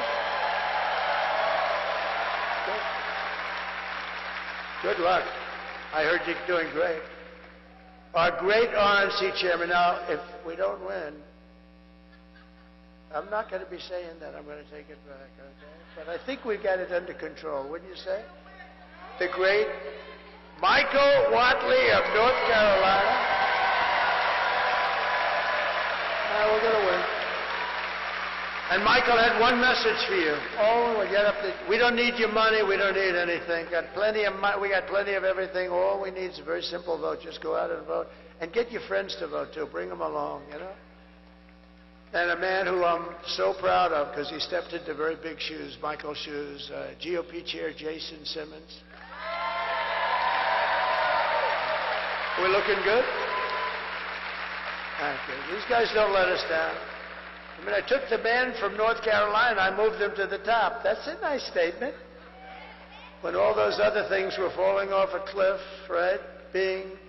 Ballots have been found. But this guy had 603 lawyers, and we had him stymied. You don't think they would have done that here, too?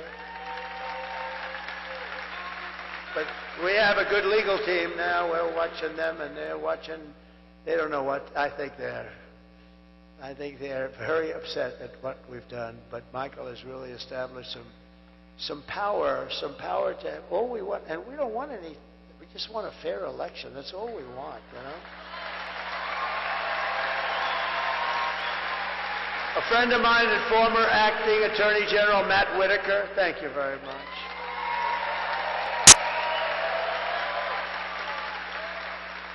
Alice Johnson's here. Where's Alice Johnson? Oh, look at my beautiful. Somebody came in to see me. They said, there's a woman that's been in jail for 22 years. This is approximately, but like around that number. A beautiful woman, a great woman. Everyone in prison loves her. She's like the person that everybody, she's a high quality. And how much longer does she have to stay? Another 28 years. She's been there for 22 years. The model prisoner, and people called me about her, I've been hearing about her. And what happened was amazing. I checked it out. I said, wow, that's a hell of a big sentence for doing what people do now and they don't even get fined, right? So she's in there for 22 years. So I got her out of prison. I said, I'm doing it.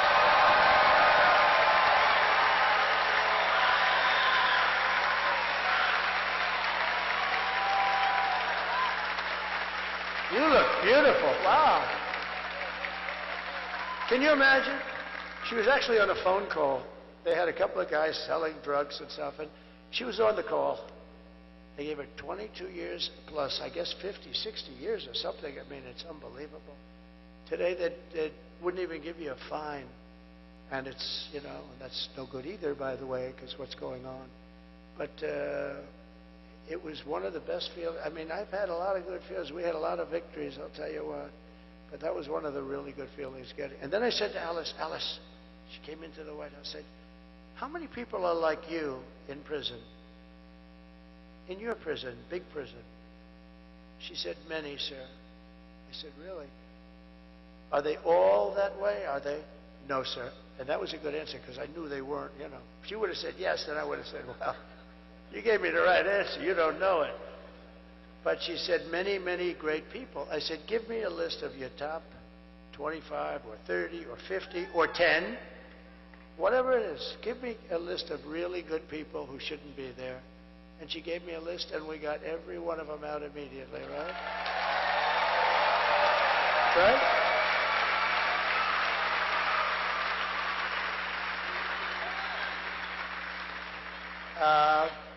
She's a great woman. Thank you very much, John. I didn't know you were going to be here. That's very nice. She still likes me. Well, she's got to like me. What the hell? I mean, could you imagine if she were like some of these guys? Sometimes they'll endorse somebody and they won't be that. Can you imagine when, this would be a story. Got her out of 28 years and then she comes out against me. I'd say, but stuff like that happens in politics, I got to tell you. But not with that one, it doesn't. We love you. Thank you very much. Thank you. So I didn't even put it here, but you know, we have so much stuff and I don't want to bore you. But I was asked by a group of people, mostly African-American people came to my office. They said, we've been trying for 30 years to get criminal justice reform. Obama couldn't do it. Nobody could do it. Nobody could do it. And they came to my office and they said, we have a problem. We're 5 votes short. And we need 5 conservative senators that are hard line. And actually, we had conservative senators that loved it, Ted, right? We had some conservative senators that were actually supporting it. But I called up some of the senators, and one of them in particular was great. He said, you got it. He was leading it. He said, sir, you got it. I said, I got what? I haven't even asked you a question yet. You're calling about criminal justice reform. And I'm the one that's leading against it, right? But you got it. Because if it wasn't for you, I wouldn't even be a senator.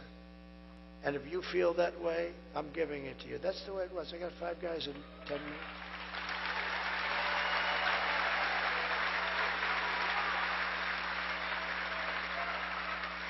And we got it done, and it was very, because I see this guy, I don't know who he is, but I see him on television.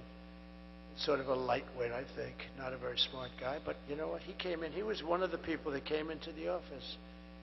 A black gentleman named Van Jones, right? Right?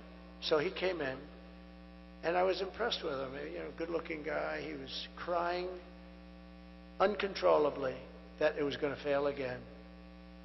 And there were like 10 African-American people and a couple of others, but mostly African-American, and he was sitting right in front of me and weeping and saying it's... And I really thought it was great because, you know what, that's okay. I mean, he's trying to get people like Alice out, that's good. And it didn't, there were no provisions for anything. It was really draconian. And what I did is I said, that's really nice. Look, I'm going to see if I can get this here. I got it done in about 2 hours. And we had criminal justice reform. And they announced a news conference that night. Van Jones,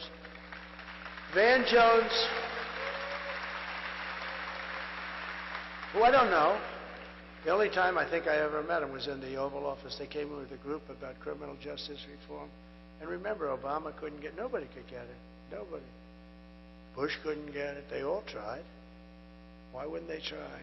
So what happens is, he was crying profusely. I told him, congratulations, we're going to get it for you. And I got it. And then they announced a news conference that night in some place in Washington, D.C. And he was heading up the news conference. I said, First Lady, come on over here. I'm going to show you something really nice. This is really a beautiful thing. I'm very happy I was able to do this. I got them to vote that they could have never gotten 5 conservative senators. You wouldn't have gotten these guys. You got to know what we're dealing with here. They were seriously hard right, and that's good. That's fine. You got hard left, you got hard right. And I said, First Lady, people love, she's got the #1 best-selling book in the country. Can you believe it? Can you believe it?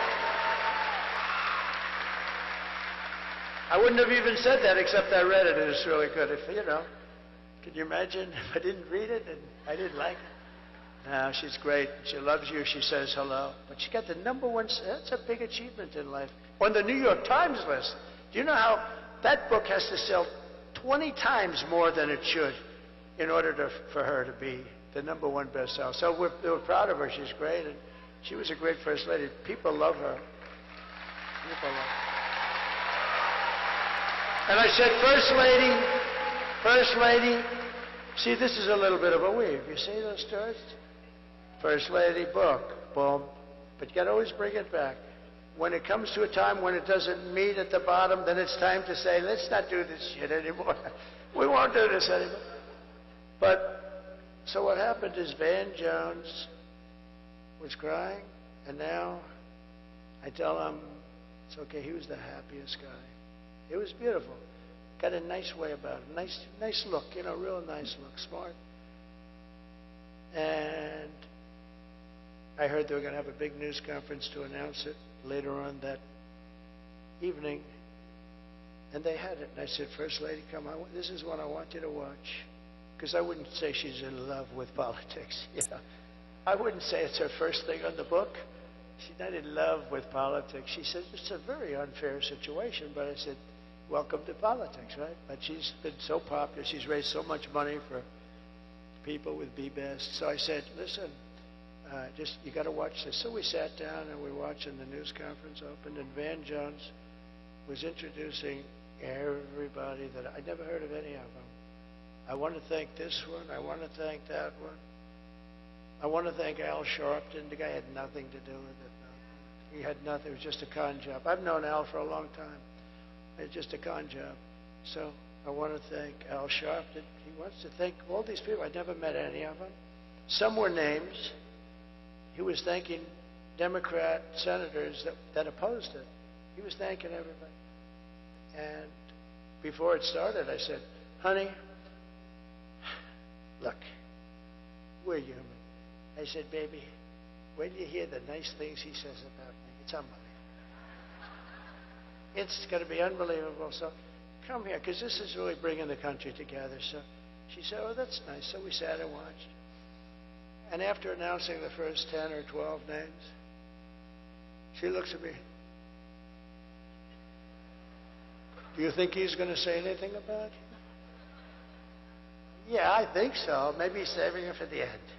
You save the best for last. He went through so many names, and he never mentioned my names. He never mentioned my name, and every time I see that guy, not that I needed it, I get enough publicity. But can you imagine that? And then they wonder about why you don't bring people together. Van Jones went through so many names that night. They were up on the stage with him. And it was only done because of a guy named Donald J. Trump. And I just thought, you know, I haven't related that story. But little things. Now I'm relieved I don't have to carry around that stuff. But all I know is that our beautiful Alice Johnson is out of prison. And she should have never been there for that kind of a thing, or certainly not for very long. We love you, Alice. It's great that you're there. We'll always be your friend. And just quickly, I want to also thank Steve Witkoff. He's here. He's a friend of mine. He's been traveling with me. He's one of the most successful developers. And he gave a lot of money to Franklin Graham also. I want to tell you that. So Steve Witkoff, wherever Steve is.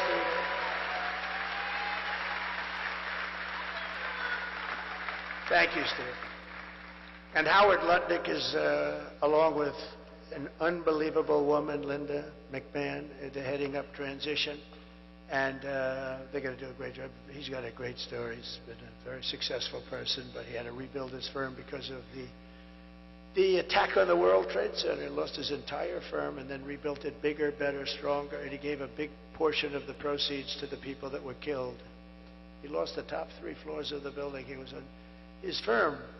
Cantor Fitzgerald was on the top 3 floors of the World Trade Center. They were all gone, including his brother. And he rebuilt that firm, and it's now bigger, and he gave a big chunk. He didn't have to do that, and he's just a very highly respected man on Wall Street, and he's involved in the transition at a high level.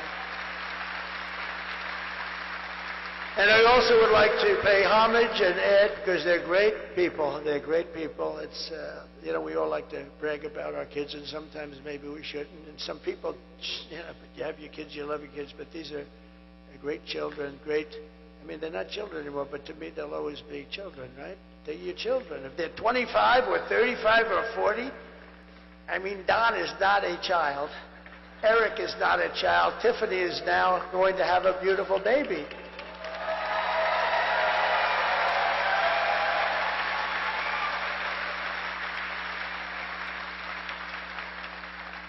And I want to, Ivanka called me a little while ago. She sends her love to everybody. She's terrific. And I have a guy who's at home with the First Lady, and he's very smart. He got into a great college, and he's now in college.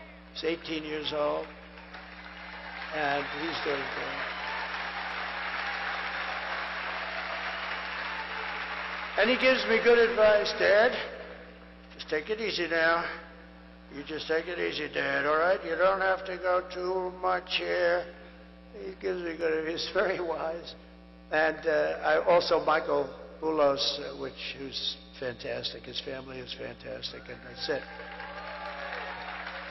So in conclusion, with your vote tomorrow, we're going to fire Kamala, we're going to save America, and we're going to cut your taxes, end inflation, slash your prices, raise your wages, and bring thousands of factories back to America and back to North Carolina.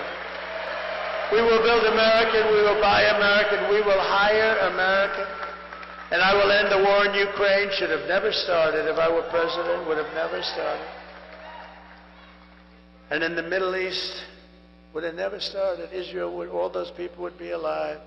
And I will prevent, I promise, World War III. We're very close to World War III, in case you haven't noticed, that we have people that don't have. We have people representing us who don't have a clue. We will crush violent crime and give our police the support, protection, resources, and respect that they so dearly deserve. We will strengthen and modernize our military. We will build a missile defense shield over our country made in the USA. We will rebuild our cities, including our capital in Washington, D.C., making them safe, clean, and beautiful again. We will teach our children to love our country, to honor our history, and to always respect our great American flag. We will get critical race theory and transgender insanity the hell out of our schools.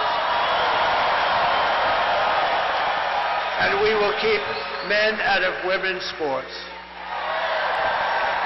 I will defend religious liberty, I will restore free speech, and I will defend the right to keep and bear arms.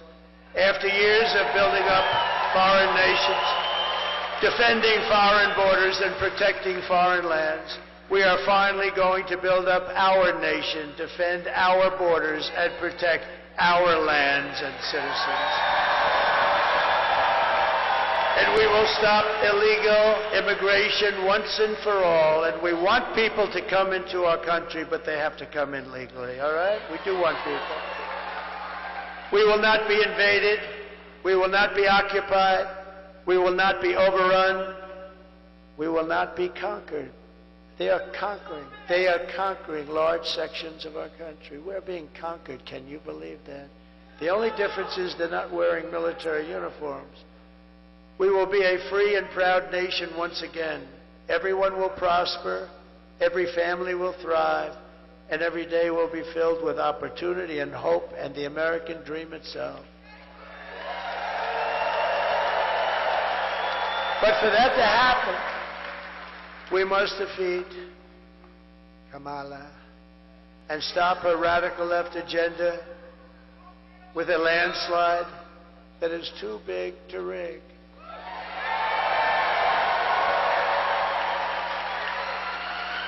Kamala destroyed perhaps the greatest city in our nation, San Francisco. It's an embarrassment what's happened to San Francisco. We're not going to let her destroy our country. So all I need is for you to get out and vote. For the past 9 years, we have been fighting against the most sinister and corrupt forces on earth. We have together, all of us together. With your vote in this election, you can show them once and for all that this nation does not belong to them. This nation belongs to you. It belongs to you. Because it was the hard-working patriots like you who built this country, and tomorrow it is the hard-working patriots like you who are going to save our country.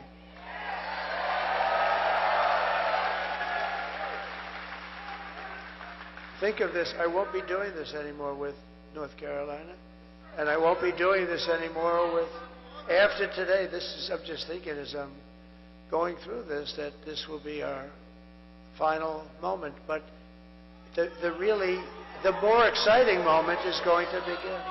See, these moments of hundreds and hundreds of the most incredible rallies that any country, no country's ever seen anything like it, but these moments that we've had together, these really were just to create what we hopefully will create tomorrow, which is we're going to make America great again. We had to get there. So we'll have many meetings, but we won't have rally meetings. We're going to have, maybe we'll rally in our success. Because we're going to make our country. We're going to make our country so successful. And we did it. We had the greatest economy. Best. You see the numbers. You see the charts. We did such a good job, but we'll do a much better job now because I know the people. Now I know the good ones, the bad ones. I know the weak ones, the strong ones. I know the stupid ones. I know the smart ones. I know them all. After all we've been through together, we stand on the verge of the 4 greatest years in American history.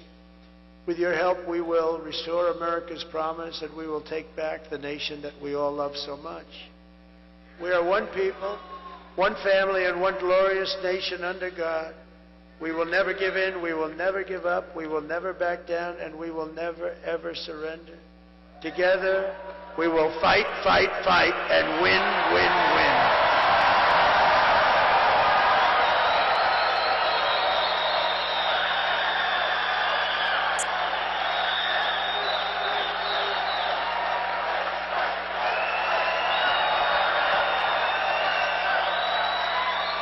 November 5th will be the most important day in the history of our country. We're going to save our country. We're going to turn our country around, and we're going to do it quickly. And together we will make America powerful again. We will make America wealthy again. We will make America healthy again. We will make America strong again. We will make America proud again. We will make America safe again. And we will make America great again. Thank you, North Carolina. Go out and vote.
What will we do with this moment? How will we be remembered? Look at the opportunities before us. This election really isn't about the left versus the right. It's about we the people choosing our government and the choice between freedom versus tyranny. Nobody has a chronic disease burden like we have. Why are we allowing this to happen to our children? Ultimately, the only thing that will save our country is if we choose to love our kids more than we hate each other. What is going on here is deeper than politics. It is deeply spiritual. We are being called to rise above the hatred and the fear and the evil. We need to remember above and beyond that we must love our neighbors, that we must treat other people as we hope to be treated. You want to be a rebel? You want to be a hippie? You want to stick it to the man? Show up on your college campus and try calling yourself a conservative. America is going to reach heights that it has never seen before. The future is going to be amazing!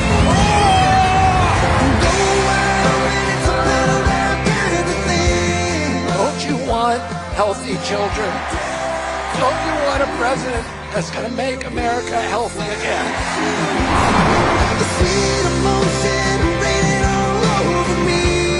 I come to you today as a former Democrat. I will be a first-time Trump voter tonight.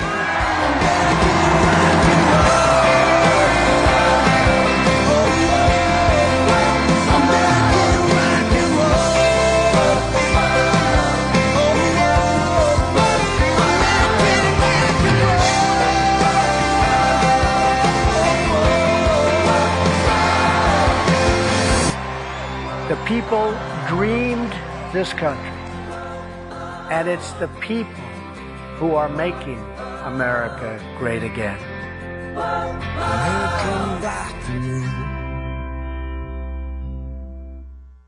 Ladies and gentlemen, please welcome the next president of the United States, President Donald J. Trump. And I'm proud to be an American, where at least I know I'm free. And I won't forget the men who died, who gave that right to me. And I gladly stand up next to you and defend her still today. 'Cause there ain't no doubt I love this land. God bless the USA.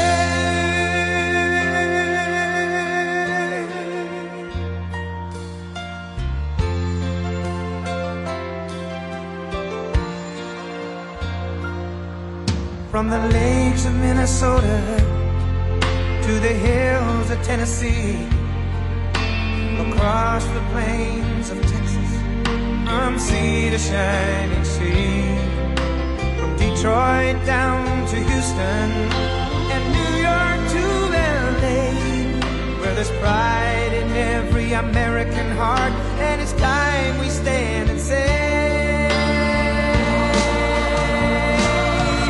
that I'm proud to be an American, where at least I know I'm free. And I won't forget the men who died, who gave that right to me. And I gladly stand up next to you and defend her still today. 'Cause there ain't no doubt I love this land. God bless the USA.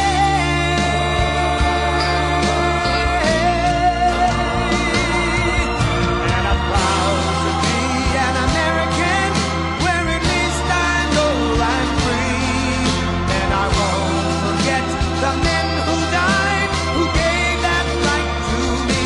And I gladly stand up next to you and defend her still today. 'Cause there ain't no doubt I love this land. God bless the USA.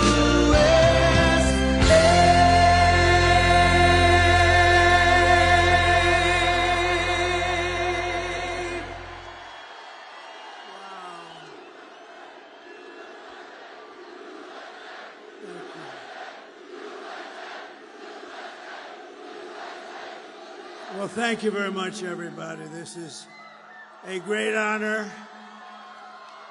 We're on the 2-yard line, not the 5-yard line. 2 days ago, we were at the 5, now we're at the 2.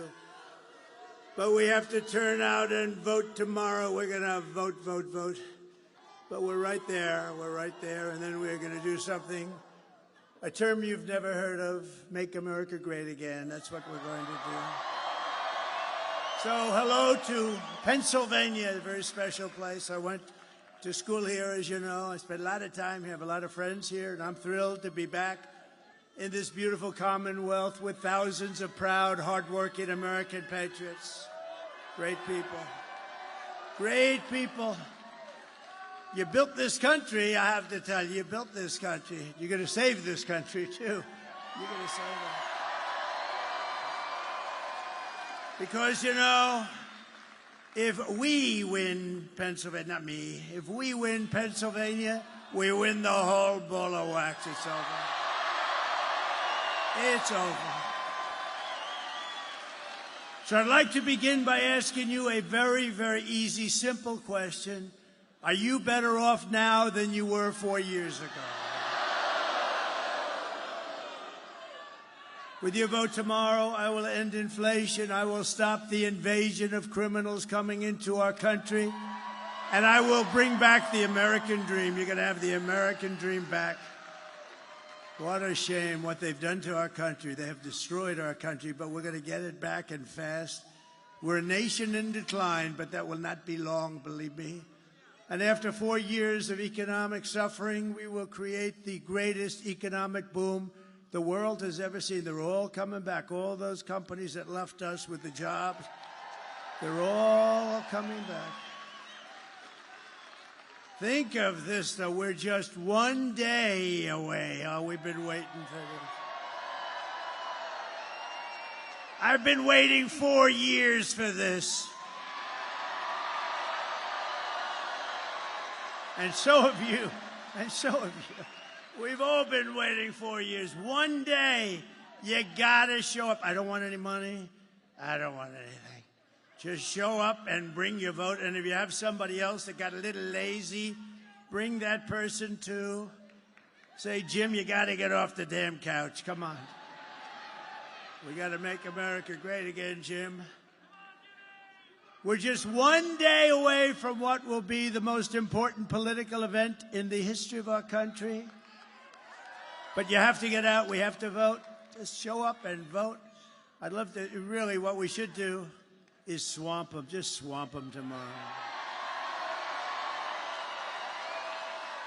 You know, we have a massive lead. I don't even like telling you that, to be honest with you. We have a massive lead. First time ever, a Republican was leading by a lot in early vote. It didn't happen. The Republicans would always be way behind. They believe in going on Election Day, so we're going to let you go on Election Day, right? But they waited till the end always. Democrats would always have hundreds of thousands of votes, and then you either catch them or you don't. You never know what's going to happen. But Republicans have never been in the lead, and not like this. It's a big number. So we have to just get out. You know, the ball is in our hand. We're at the 2-yard line, maybe the 1-yard line, but it's in our hand, and we put it over that. It'll be the biggest event maybe in the history of our country. And let me tell you, it will be also something much more important than that. It's going to save our country, because our country is in trouble. But that's all you need to know. And another thing you want to know is Kamala broke it, and I will fix it, and fast.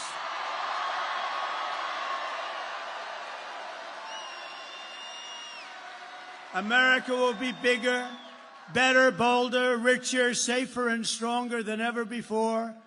This election is a choice between whether we will have 4 more years of gross incompetence and failure. That's what it was, 4 years of gross. Nothing good happened. What good happened? They cheated on their numbers. You saw last week they cheated on all their economic. We're in like a depression territory. I'll give you a little advance notice, 12,000 jobs. When did you hear that? That's like for Walmart. That's not for us. That's not for a country. It's 250, 300, 400, 100, 12,000. We lost hundreds of thousands of manufacturing jobs over the last month. Think of that. It's going to be that, or whether we will begin the 4 greatest years in the history of our country. We're going to make these unbelievable years, and we're starting from a negative. You know, we're starting from like about 15 yards off the field. We're not starting at the 20. We're starting from 15 yards off the field. And speaking of football, maybe we can get the NFL to drop that ridiculous kickoff sit. What the hell are they doing? What is that? I watched the game the other day. I said, what the hell happened? They just kicked off and nobody moved. Oh, well, that's up to them. This will be the golden age of America. Tomorrow, it's a beautiful term, isn't it? I was saying before, I was just proofing and reading and studying and all that stuff, and what a beautiful term, the golden age. We're going to be in the golden age. Won't take long.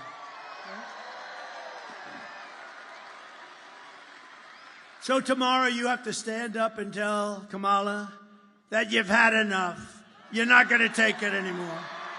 You're the most incompetent vice president we've ever had. And Joe Biden was the worst president in the history of our country. Kamala, you're fired. Get the hell out of here. You're fired.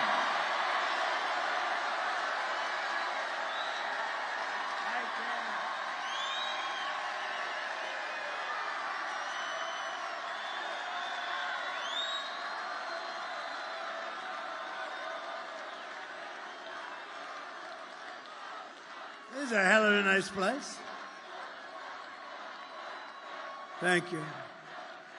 With your vote, we're going to win Pennsylvania, and we're going to defeat Kamala and those radical left, what they're doing to our country.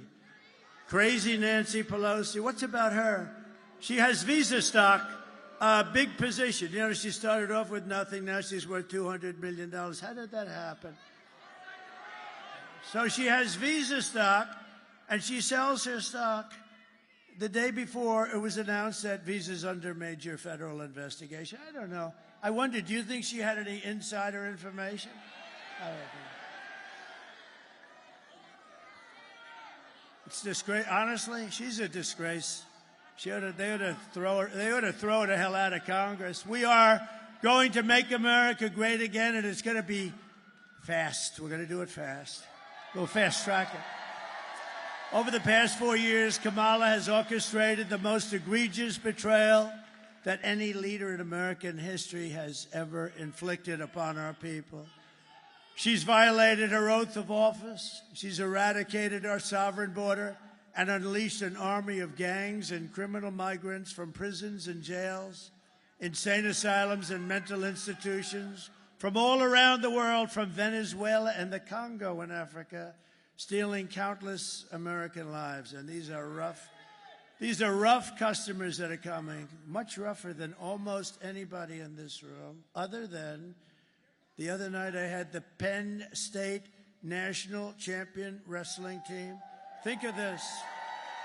They have a great coach. They've won exactly 11 out of the last 13 national championships. And I looked at these guys. They came up. I brought them up. And we were at Penn State when we did a little bit of a rally. It was a little rally that we could have sold the place out about 15 times. But we brought them up. I heard they were here, and I brought them up. And they had more muscle than I ever saw in any human being. And I looked at them and I said, you know, fellas, you may be the only ones in this room, in this country, that could take the migrants in a fight. You may be the only ones. Then I said, but they fight dirty. They use knives and guns, and they do, and they are vicious, and they're tough. And we're going to get them the hell out. We have to. Our country's being destroyed. Our country is being destroyed. Here today, there's an incredible woman who I got to know, actually, over this tragedy, Patty Morin, whose heartbreaking story is a tragic warning of what will come to every city in America. It's coming to every city. It's already there. I mean, they won't even talk about it, but it's coming. It's only going to get worse. And by the way, 21 million people she allowed in, open borders. We have no idea who they are, and many of them are bad. If she ever won, I hate to even mention the concept, she's incompetent.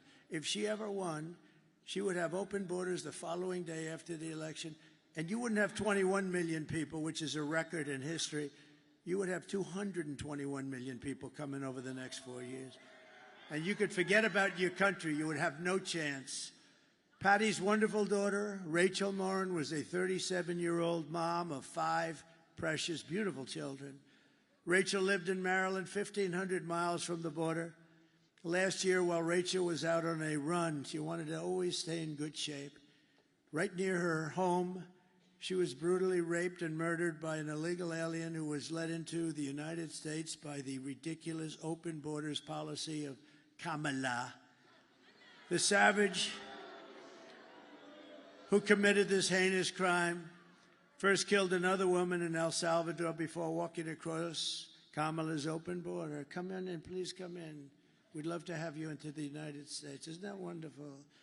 He then attacked a 9-year-old girl and her mother in a home invasion in Los Angeles, beating the hell out of both of them before murdering Rachel. Patty is really special. I got to know her. We had lunch together, and she's a very great woman. She said, like, look, there's nothing you can tell somebody when that happens. You can't say, oh, well, time. I don't know. Sometimes time's good. Sometimes it makes it worse. I've had them say it's worse now than it was 10 years ago. But Patty's a fantastic person. I'd love to call her up. She'll say a few words about her beautiful daughter. Please. Patty?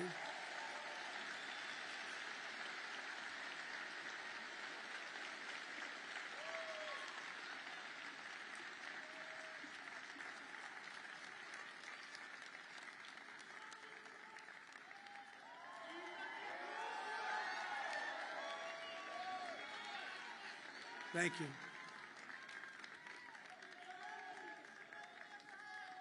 Thank you.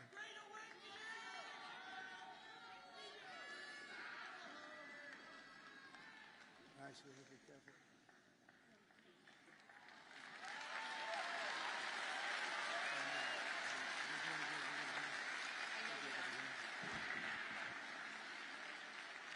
Thank you. Rachel, if you knew Rachel, everybody in our town knew Rachel. They loved her. She was a tiny little Spitfire. She was like 5 feet, 5'2". She loved her children. She was very dedicated to them. She was a small businesswoman. She worked very hard to support her children. She was physically active. She took very good care of herself. And after she passed away, we did a walk in our town. And we had over 2,000 people come out to the walk. And of the people that came out to the walk, they said to me, I didn't know her personally, but we bought coffee at the same place. And she always said hi, and she always had a smile. I had on the walk people that had immigrated into this country. And one of them that really touched my heart was a tiny little Cuban lady. She had left her country and had come here for safety reasons. She had just had 2 knee replacements, and her daughter knew my daughter, but her daughter had to work that day. So this lady with the 2 little knee replacements walked the trail for her daughter because her daughter was so impressed and so moved by Rachel.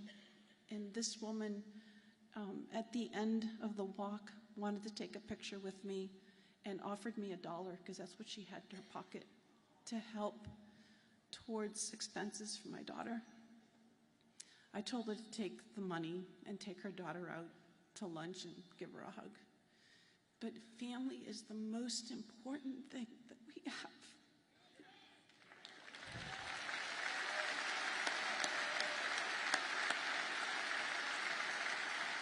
There's a proverb, and the proverb says, when a righteous man reigns, the people rejoice. But when wickedness reigns, the people mourn. And it's been 4 years of our country mourning because of the hardships that have been inflicted on us that are unnecessary, totally unnecessary. So thank you for allowing me this time. Thank you very much. And this is our next president of the United States. He's an awesome man. Did you get your eyes fixed?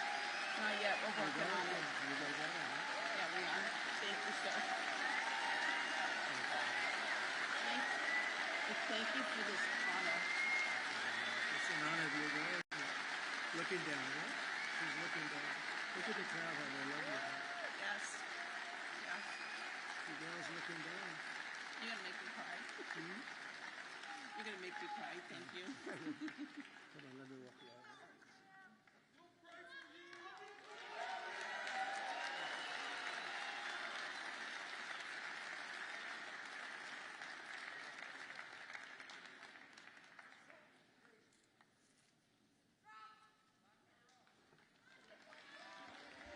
Thank you very much. Thank you, Patty. Great woman, really an incredible. How do you do that? I don't know. She did something that's very hard to do. I couldn't do it, I don't think.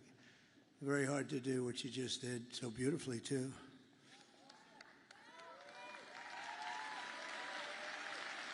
And last night we had a woman from Puerto Rico, Carmen, lost her daughter, Mimi. It's the same kind of thing. A migrant came in from a country, just brutal.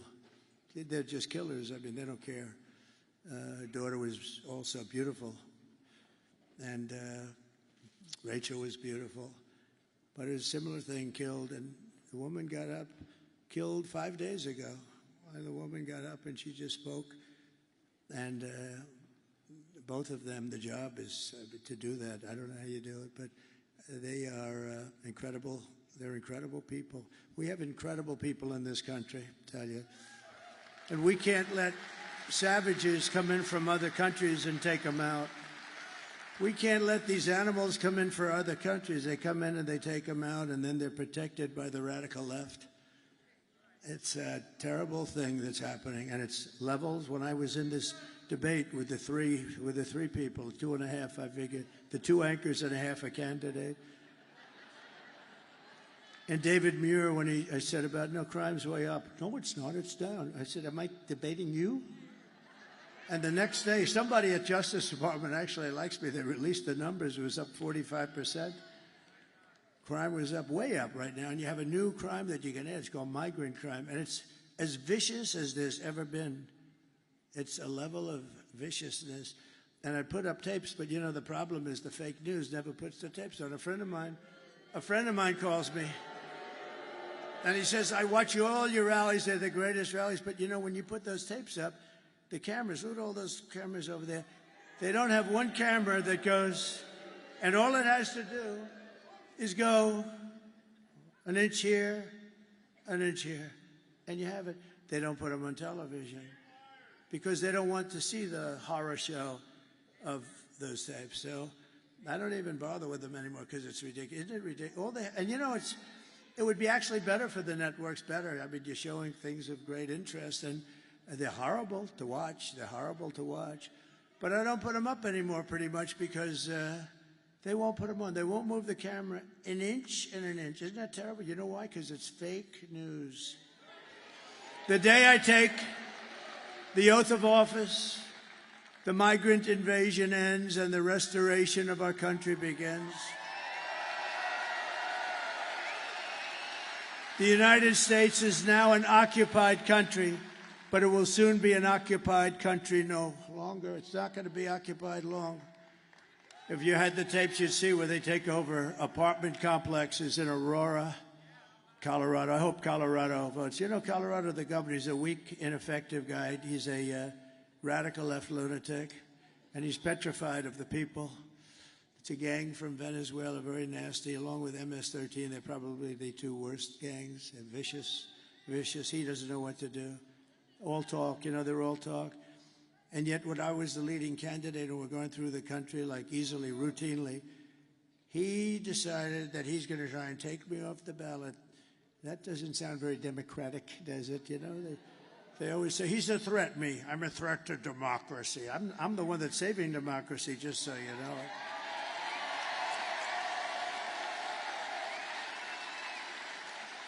And this weak, ineffective governor got his attorney general to push it, and they tried to take me off the ballot. It went through a whole court system, and the Supreme Court of the United States, and it was very important that they did this. They voted 9-0, including the 3 justices that sometimes would maybe not vote for something like this. I have respect for them. They voted 9-0. You can't do that. You just can't do that. You have to take them out with the ballots. So that was great. It's it. And the people of Colorado at the time, see, time flies and now people forget about it, but at the time they did polls and they were doing, Trump was going to win Colorado, not traditionally a swing state, but they were furious. And the Democrats were actually more angry than the Republicans. It's pretty amazing. November 5th, 2024 will be Liberation Day in America. And on day 1, I will launch the largest deportation program of criminals in American history. We're going to get them out. We have to. Dwight Eisenhower has the record. He was a very moderate kind of a guy. He was a good general. He's a good president, too, better than a lot of people think. He built the interstate system, did a good job, but he hated the concept of people pouring into our country. And he has the record, but we're going to unfortunately beat the record. It's not something I want to do. But this is not sustainable by any country. They're taking over your towns, your schools, your hospitals.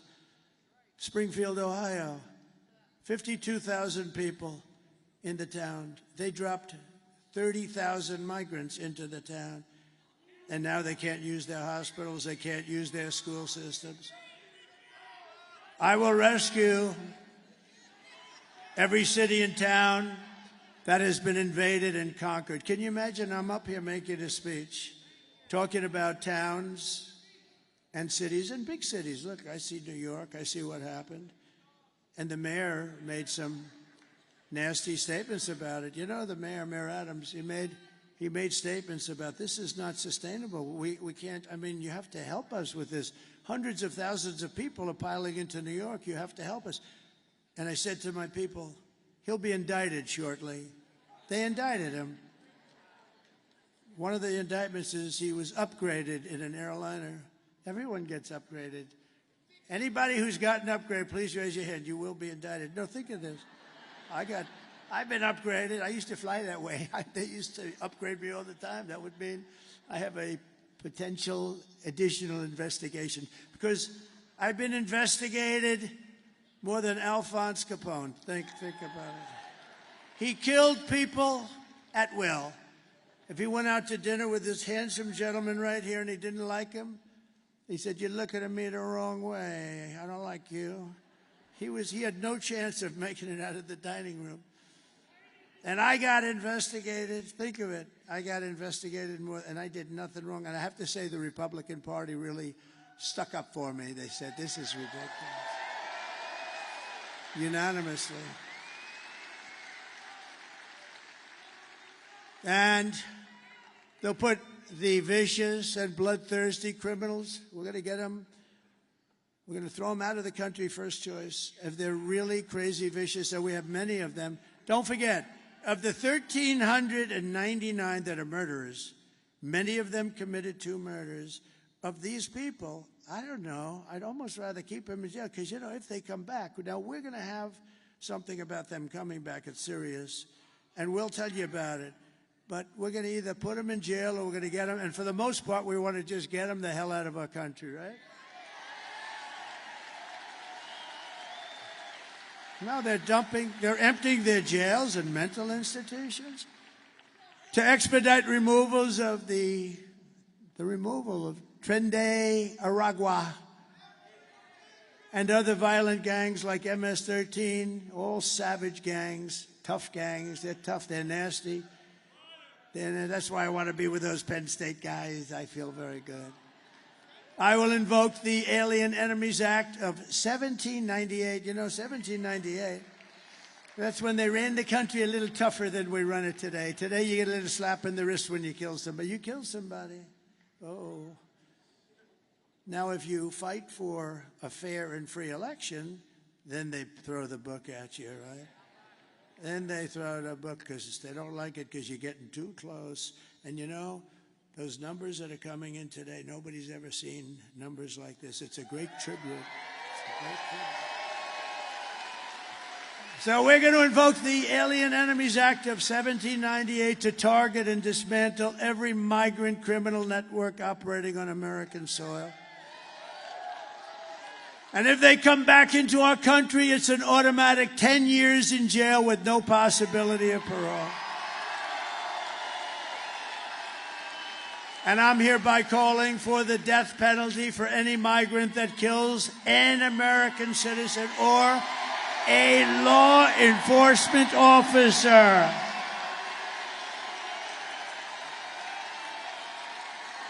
You kill our citizens or you kill our law enforcement officers, you know, we have to protect them. They're in a dangerous situation. And we have very few. It's very hard to get them now. It's because we don't protect them. We don't stick up for them. We don't fight. I mean, we end up taking away their pensions. We end up taking away their house. They end up losing their families. We're going to fight for our law enforcement officers. And being a policeman used to be one of the most sought-after jobs in the country. Today, it's not. I visited a wonderful young family in Long Island. The door opens to a car and bullets start firing out. He's not allowed to do anything. He can't, you know, just horrible. It's very dangerous. And we're going to have it so they're going to want to be cops again. We want to be policemen. My father always said, don't ever use the word cops. That's not respectful. It's a little different than it is nowadays. Can you imagine? Because my father had respect. Our family had always great respect for policemen. I'll never forget, I said to my father, Dad, the cops around here do a good job. Don't ever use the word cops. They're policemen. At that time, it was mostly policemen. Now it's policemen and policewomen. It's good.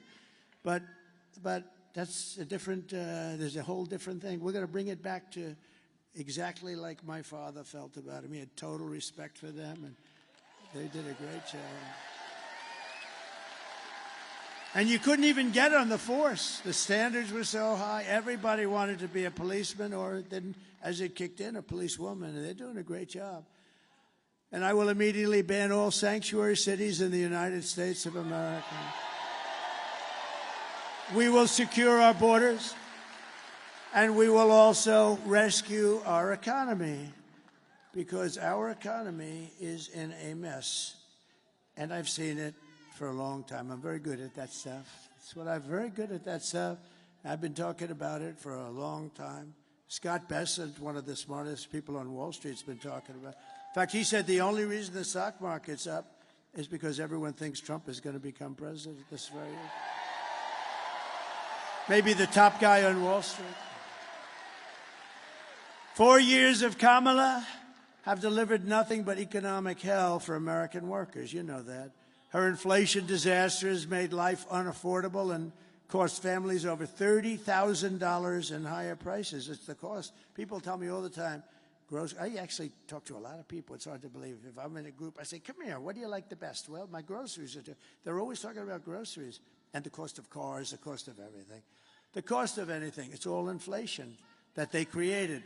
They created it so stupidly with screwing around with my energy policies. I had oil at $1, I thought it was 87. I was corrected by the government. It was $1.84 a gallon. Think of this. And today you're at $4 and $5 and actually going up. It's going to go up a lot. By the way, the day after the election, if something bad happens, you'll see oil at 10, 12, 15, because these crazy people are trying to force electric cars down your throat. And we like electric cars, but they're not for everybody. And by the way, Elon Musk is incredible, what he's done. What he's done.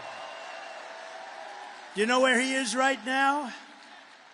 He's in Pennsylvania fighting for the election. He's campaigning, Elon. That 22-story rocket ship last week, did you see that? It's coming down. I say, oh, no, it's going to crash. Look at the gantry. It's coming too sharp. Stop it, stop it. I didn't know it was him. I figured it was him because he's so far advanced. You know? Who else could do this kind of stuff? Anyway, this thing's coming down. It's wrong angle, and then all of a sudden, you know, it really looked like it had the whole deal was going to collapse. The gantry, that's the thing that holds it up.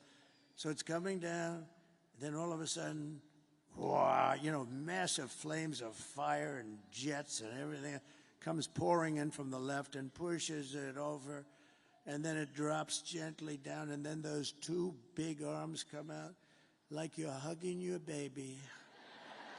Just grab that thing and put it gently down.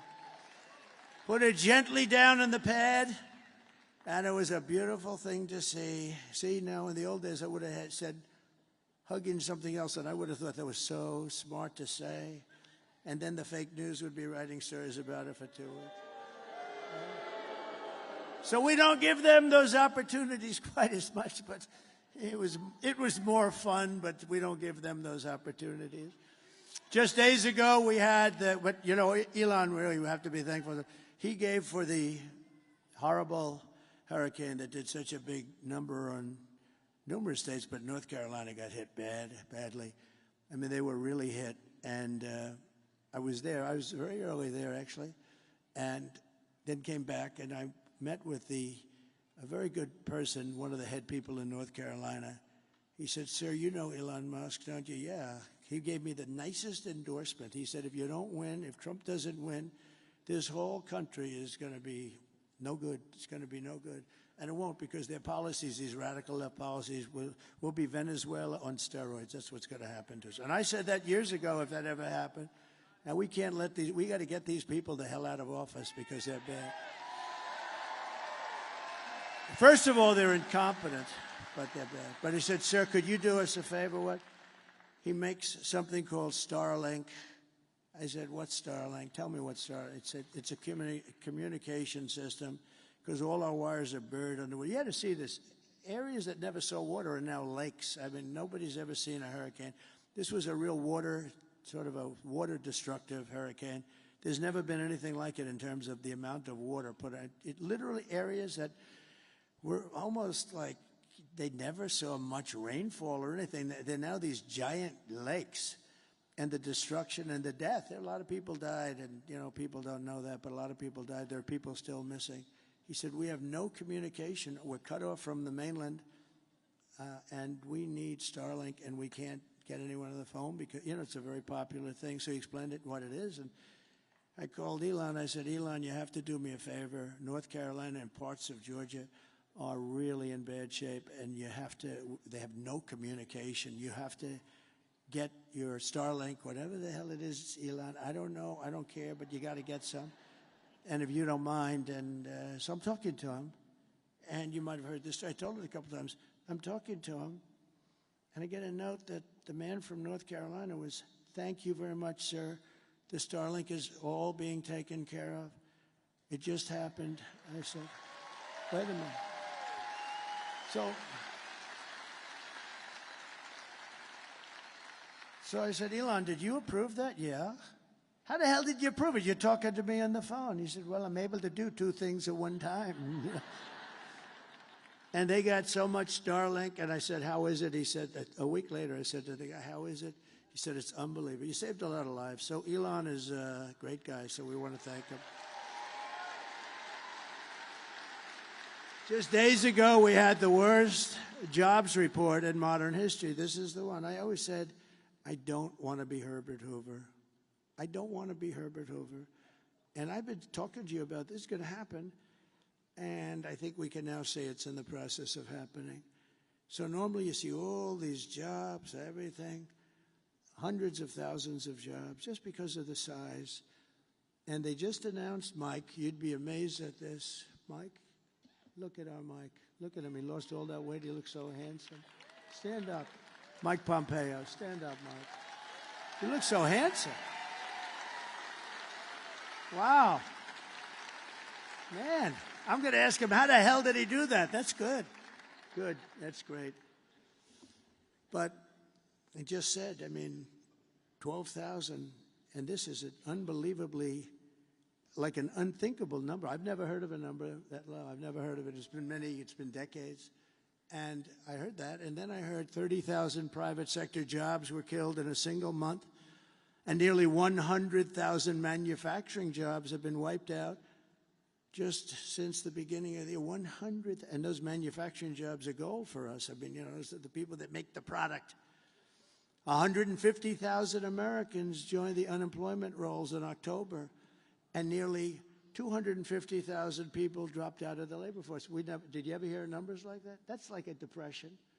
And I've been saying the D word. I don't like to say it, but I've been saying the D word, the depression. Then they did something even worse than that. A few months ago, they fraudulently claimed that they had 818,000 jobs created, that they created 818,000. That was good, but that just brought us up to normalcy, so it wasn't a big story. You know, because now all of a sudden, instead of being down 818, they were like normal. And when in fact, none were created. It was a fraud. And the papers refused to write about it as a fraud because they're fake. And it was a total lie. They thought they'd be able to get away with it through the election. They didn't want to have this information come out before the election. See, and I look up to this guy. Thank you very much. Because this would, in normal times, right? This would, in normal times, be a disqualifier. Do you know she's using my term now? Do you believe it? She uses everything I do. She uses even Saturday Night Live. They copied. They copied. Think of that. Oh, she was great. They copied my routine. I did it a long time ago. They copied the same routine. I think I did it better, actually. I think anybody could have done it. I think anybody could have done it better, Dan, right? But fortunately, there was a whistleblower on the 818, and I thought it was an amazing thing, so it got released. And now, to add to it further, they've just revised other past reports, jobs reports, down by 112,000 other fake jobs were reported. For almost 1 million fraudulent jobs were created. And it all got released right now in front of the election. One day, I mean, it was 3 days that we heard about it, but we're talking about it now. And normally this would be a disqualifier. This would be, you wouldn't be able to even run for office. Meanwhile, 100% of the net jobs created in the last year have gone to migrants. They haven't gone to American citizens. Did you know that? These are depression-type numbers, and that's where we're heading if she's elected. You have a depression, I don't mean like a recession. I mean a depression with a capital D.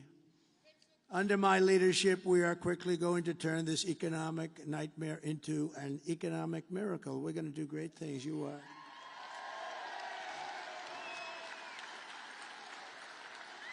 We're going to make America wealthy again, and we're going to make America affordable again. We have to get the prices down.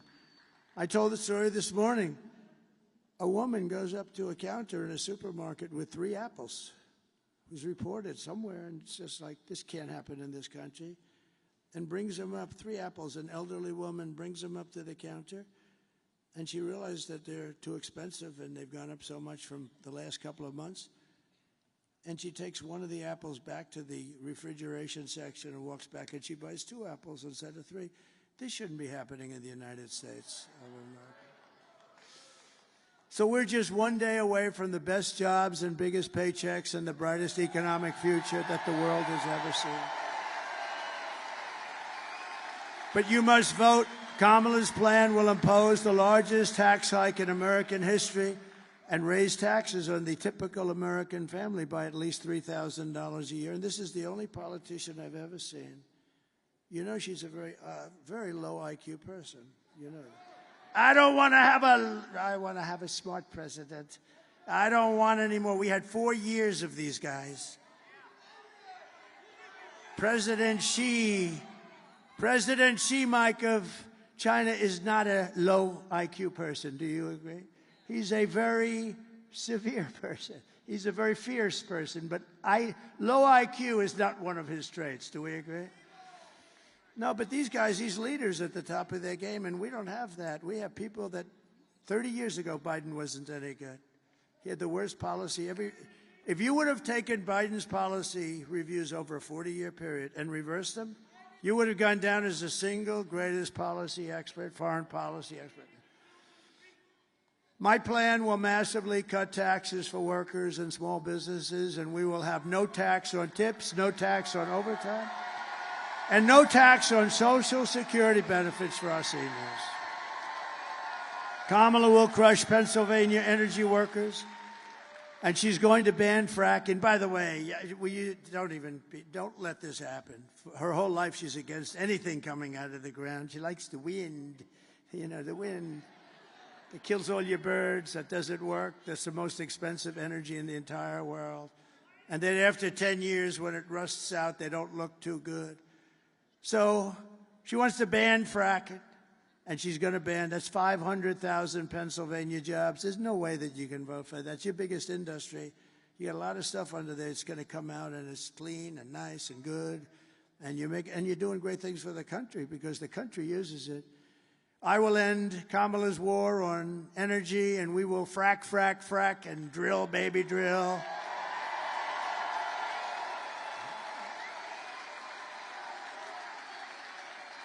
And I will cut your energy prices, all of your energy, gasoline, for the house, air conditioning, heating, everything, in 1 year from January 20th, which would be the day we take over. Oh, it's so close, but still dangerous.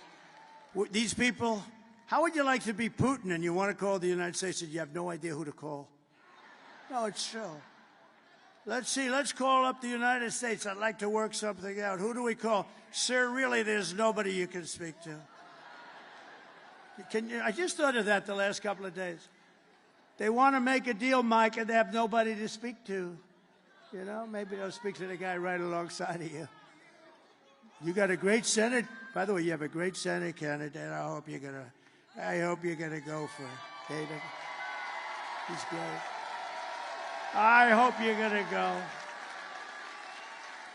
He's working hard. It's hard beating those guys that are in there for 25 years and do nothing. See, when you do nothing, you're a survivor. You can never get yourself into problems. He does nothing for you. He doesn't fight for your fracking. He wouldn't care. He wouldn't even say to her, no, we can't do that. That's going to have a terrible impact on Pennsylvania and the country. He would never say that. He's a survivor. His father was in for 25 years. He's in for whatever the hell he's in for, 25-something. And they're tough to beat, I have to tell you, because he's just a survivor. That's the only thing he's good at. You need more than a survivor. You need this guy. This man is good, David McCormick. And he's working hard.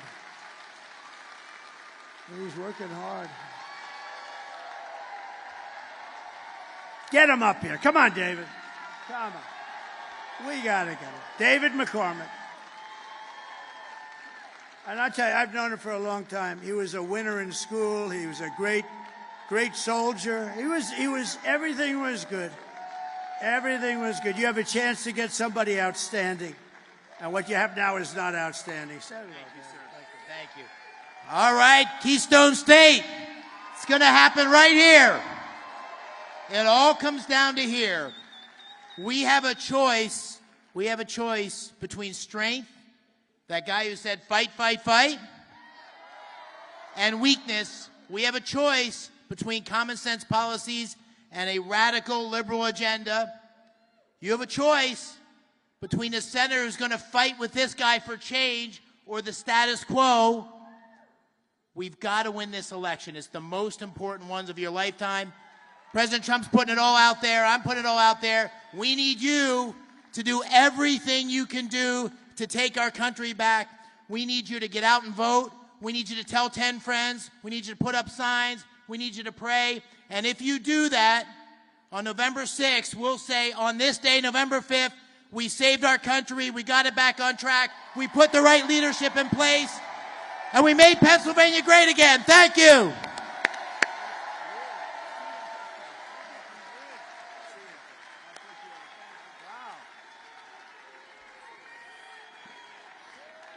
Wow.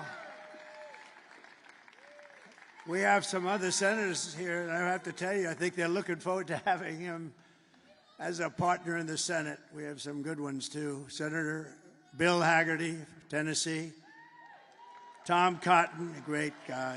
Tom Cotton. Tom is a great guy. Arkansas. And Marco is Marco. He's fantastic. Thank you, fellas. Thank you, fellas. That's a great group of people. I heard Marco, that little speech he gave, that was pretty, I didn't understand a damn word he was saying. But he's great. You have a lot of members of Congress, but just a few of them that I have to, because they're outstanding. They're outstanding people. John Joyce, Lloyd Smucker, Dan Muser, G.T. Thompson. These guys are all warriors. Stand up, fella. They're warriors.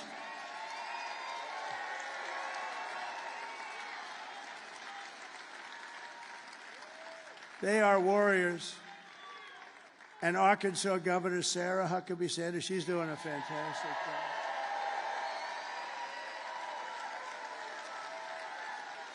She's fantastic. Pennsylvania Treasurer Stacey Garrity. Where's Stacey? Thank you, Stacey. Oh, thank you, Stacey. Good job. Former Secretary of State Mike Pompeo, great guy. Great guy. RNC Chairman Michael Watley, he's doing good. He's doing good. I told him, do me a favor. You've heard this speech before. Stay back. Just work on the votes. We've heard this speech before. You have a man from Europe. I don't know if he's here. I saw him backstage. What he did was, and what he is doing is sort of what we did a few years ago. He's doing a great job. He's always been my friend for some reason. He liked me. I liked him. And he's shaking it up pretty good over there. He was the big winner of the last election in the UK, and he's a very spectacular man, very highly respected, Nigel Farage.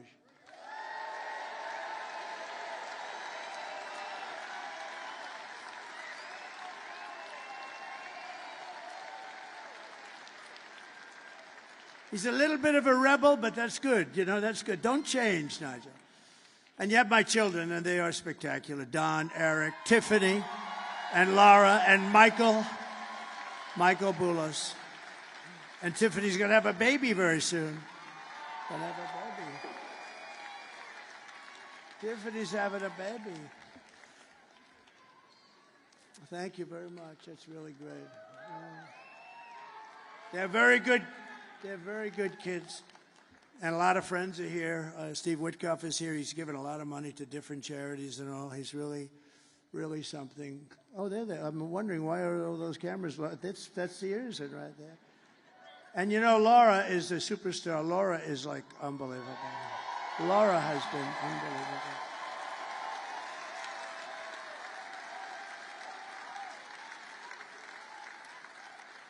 Laura, you know, she was born and really loves the place, North Carolina, and she can't hold it against her, right? She was born, she loves North Carolina, and so do I, so do we all. We've never had a loss at North Carolina. And she could have been senator very easily, and I said, do you think it's something you'd want to do? Nobody could have beaten her. She was through the roof, and she said, no, I love my husband, I love my children, I really want to give them some time. We end up making her like chairman of the Republican Party. That's supposed to be easier, along with Michael Watley. But she loves North Carolina, and she could have it. And Ted Budd, who's doing a great job. I said, Ted, would you like to? She said, I'll only run if Laura doesn't run, because nobody can beat her, which is really true. And she said, I think Ted would be great. He ran, he won, and he's a fantastic senator. But I just want to thank this group. Is a very special group. And Ivanka and Barron. Ivanka called me this morning, and she said, have a great time today, because this is, you know, we're going to be doing 4 of these today. 4. They're big ones. They're big. But we felt we could do the abbreviated version. In other words, ladies and gentlemen, listen, I have to get around. Do you mind if we speak for 5 minutes? And everyone said, I guess. But we do the whole deal. You've been with me from the beginning, and I'm with you from the beginning. So. And we have Barron, and Barron he got into a great college, and he's doing really well. Barron is watching us as we speak. He loves this stuff. Barron's watching with our with our First Lady, our beautiful First Lady. Oh, she's got the #1 selling book in the country. Melania, it's called. Go buy it. Buy it for Christmas. It's beautiful. I read it every page very closely before I recommended it. I didn't know. You got to be careful. Now, she wrote a great book, a #1 bestseller on the New York Times list. You know, for a Trump to get on the #1 bestseller on the New York Times list, most people would consider it like virtually impossible. And she did, so that means she sold a hell of a lot of books. And so go get Melania. But Barron and Ivanka, say hello. And I want to thank you very especially. This is our last time now for forever. Well, we started this. Think how sad. We started this, right? And we started it really as a family unit 9 years ago. We've had the biggest rallies, the most spectacular rallies in the history of politics. It's the biggest and most powerful movement in the history of our country by far. And I say that in front of the fake news all the time. Nobody can correct it. And I tell the story of Pat Buchanan. I like Pat Buchanan. Now he's a pretty old guy. I hope he's around. I think he is, but he's a pretty old guy. But he became very famous and very successful, and he was on all the shows for years, for 40 years, because he came in second in the New Hampshire primary. And he took that. We won 50 states, and then we won the presidency. And we did even better the second time than we did the first time, as you know. We had more votes than any sitting president in the history of our country. And things happened. And I said, you know what? We did so well. Let me see how they're doing. And they were doing horribly, because I didn't need to do this. And they were doing horribly. And I said to the family, I said to Melania, Barron, and I said to Ivanka, I said to everybody, I said, I think we got to do it again. We had, think of it, if I would have done badly in 2020, I wouldn't do it. It would have been easier. But we all know how well we did. And I said, we got to do it again, only because I looked at the incompetence, Afghanistan, all these things that were happening. You take a look at it. You take a look at how bad. Nothing good was happening. We were disrespected all over the world. Other countries laugh at us right now, and now they're laughing harder than they've ever laughed before. And we're not going to let anybody laugh at us. It's not going to happen. So I said, let's do it. Let's give it a shot. And now the people, and it was, quite contentious because she had some people, but now those people are real friends of ours again. And we have a party that's very well united. And most importantly, we're going to show up and vote tomorrow. And if you do, you're going to win. The ball's in our court. As they say in athletics, the ball is in our court. All we have to do is get out and vote, and we walk away with the greatest political event in history. But much more important, it's going to be the event that saves our country. Okay? So, thank you. Thank you, everybody. Thank you. Thank you. They're really good kids. They're really good. That's not to say that I didn't have little difficulty with them on occasion. Especially Don, but no, I'm only kidding. No, good speeches. Good job. Thank you, kids. I'll see you later. Good. Thank you very much. And your father, thank you. Thank you. I didn't know what was happening. I saw all these cameras turned. I say, why are those cameras being turned away from me? What's going on? But, in a way, they've become stars. They're just great. They're great people. And, they do it because they love the country. They love it. Thank you very much, all. Thank you.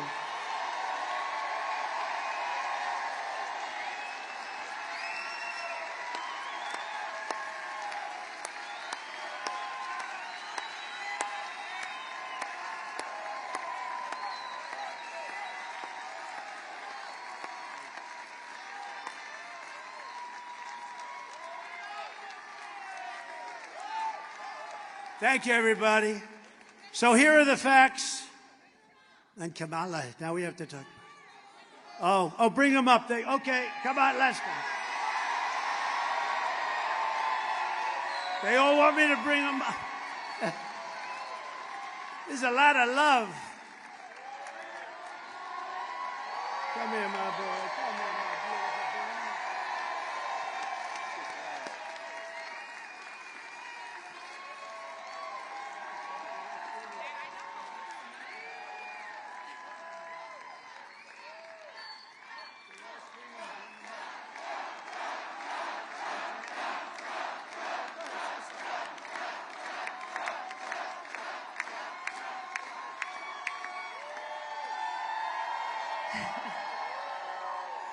We are 24 hours away from sending the greatest president this country's ever seen back to the White House. And I just want to say how much love we truly feel from everyone in Pennsylvania, but truly across the country. You guys are our family. We love you. God bless you. We are here fighting by your side, not just now, but forever, because we are so blessed to live in the greatest country on earth, the United States of America. We love you guys. Thank you.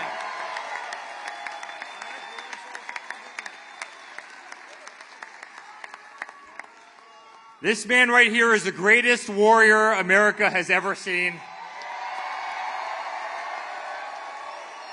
And our family is so damn proud of him. We will fight on this stage for as long as we're here. We're always going to fight for the greatest country in the world, which is the United States of America. Let's go win this, Pennsylvania.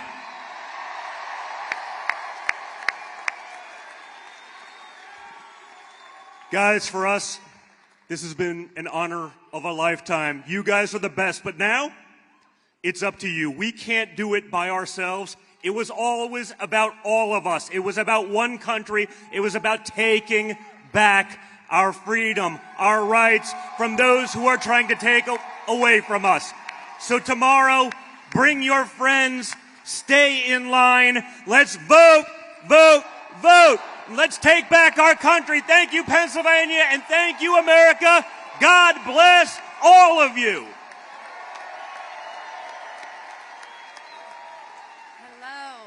We love you, we support you, and my father's here fighting for you, and he's never going to let you down. So please vote.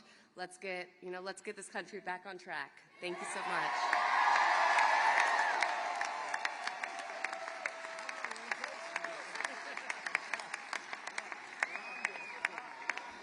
I shouldn't have done that. I got to follow that now. I'm not going to follow that. So kids, go back to work. Let's make sure everybody shows up tomorrow to vote, okay? Thank you. Thank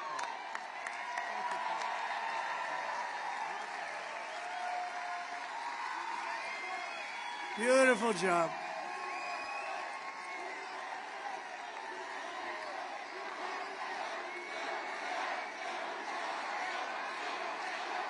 They're great. They're great. They're good people, and they love our country, but they really are good people. They're kind people. They have big hearts. They're strong. They can be nasty, but they have big hearts, those great children of mine. So here are some of the facts. Kamala is a radical left Marxist rated even worse than crooked Bernie Sanders and crazy Bernie Sanders. I don't know, do I call him crooked? I'd say probably crazy, maybe for him is a better term. And Pocahontas herself. Kamala destroyed our economy. She was an original creator of defund the police movement, and therefore anybody who wants to defund the police even for one day, and she was there for a long time, is not worthy of being president of the United States. We need our police. We want to get our police back. We want to indemnify our police when they're unfairly charged. Kamala vowed to abolish ICE. She pledged to confiscate your guns. Would anybody like to give up their gun? No takers? I didn't think so. And endorsed a total ban of handgun ownership. You know that. She even called for free sex changes for illegal aliens in detention. All at taxpayer expense. And perhaps, worst of all, she lied. She never worked at McDonald's. Okay? Never worked. No, she never worked there. I was there for 15 minutes. That's 15 minutes more than she worked there. And I have to say, those French fries are really good when you get them right out of that fat or whatever the hell they cook it with, fat. I don't know if it's good for you, but they are really good. In conclusion, with your vote tomorrow, we are going to fire Kamala and we are going to save America. We will cut your taxes, end inflation, slash your prices, raise your wages, and bring thousands of factories back to America and back to Pennsylvania. We love Pennsylvania. Something about it. Think of the history you have here. Think of the history you have, the political history. Is there any place like it? And this is a big one because think of this. Put this, add this with all of the other things that are, you know, for so many years famous by Pennsylvania and what you've done and how you fit into history. We win Pennsylvania, as I said. We win Pennsylvania. We win the whole bag of wax. We can have another one. We'll put that one on top. Let's try putting that one on top. They're pretty big. We have to... But this will be one of the truly big events in the history of our country. So why don't we have Pennsylvania be there for that? That'd be beautiful. On top of all the things we did. Because remember, we gave you the largest tax cuts in history, the largest regulation cuts in history, rebuilt our military, defeated ISIS, had no new wars, gave you right to try, the great, incredible thing that's saving thousands of lives, right to try. You don't have to go to Europe or Asia or just go home and die. If you have no money, you go home and die. They have the right to try new age medicines without having any problems, saving thousands and thousands. We gave you so much, and it's an honor. It's an honor, really. We will build American, we will buy American, and we will hire American. I will end the war in Ukraine, which would have never started if I was president.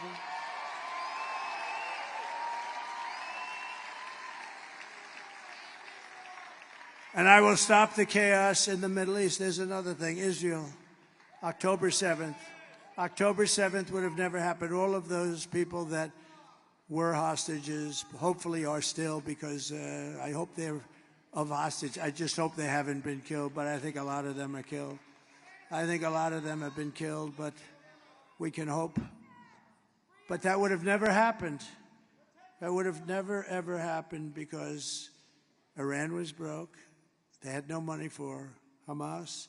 They had no money for Hezbollah. We would have had peace in the Middle East. You would have had peace. Instead, you have all of the death that's taking place. It's terrible.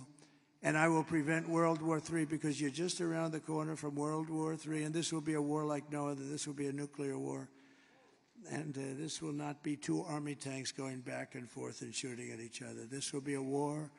The level of power of these weapons is, you know, I rebuilt our nuclear force. I rebuilt our whole military during the 40 years. We did a phenomenal job in that, but in many ways I hated to do it. In many ways I hated to do it with respect to the nuclear. Because they're going over the power levels of various things that we're rebuilding. And I say, General, are you sure about that? The power is just crazy. It's obliteration. And we have people that don't have a clue and they're negotiating. Look, Ukraine should have never started none of these things. How about when you look at Afghanistan? That would have never happened. We were going to get out of there with strength and dignity, and we were going to be, was going to be a victory. It was enough. They were in there for 21 years or something. But the one thing I would have done is I would have kept Bagram, the big air base, one of the biggest bases in the world. We built it many years ago for billions of dollars. The most powerful, longest runways that can handle anything in the world, 1 hour away from China. Remember, that wasn't really for Afghanistan. That was, you're 1 hour away from where China makes its nuclear weapons. And you know who has it now? China. These are stupid people. They took the military out first. They took the military. They said, oh, we had a plan. We had a plan. Mike Pompeo made the plan with me. We had a plan subject to all these different things that they had to do. They weren't doing them. They were doing some, but they said, great, we're not going forward until they do the other. We were going to be fine. But the one thing that wouldn't have happened, we would have never taken the military. You take the military out last, and we lost 13 lives and many people obliterated, and hundreds of people were killed on both sides. We will crush violent crime and give our police the support, protection, resources, and respect they so dearly deserve. We will strengthen and modernize our military. We will build a massive defense shield all around our country so a missile heads in our direction and we knock the hell out of it. We can have it. And Ronald Reagan wanted to do that many years ago, and he was right, except we didn't have the technology then. It would have been not good, but we didn't have today. You can shoot a pin out of the sky. It's incredible, actually, what they've been able to do. But it's all going to be made in the USA, and a lot of it is going to be made in the great Commonwealth of Pennsylvania.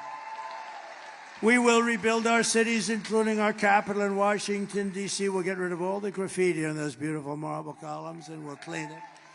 And it'll be properly run, and we'll stop the death and shootings and muggings and everything. We'll make it a great capital, beautiful capital again. And we'll also make sure that our Supreme Court stays to 9 justices.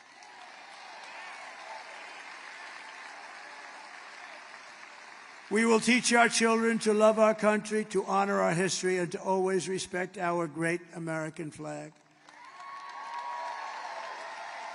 And we will get critical race theory and transgender insanity the hell out of our school.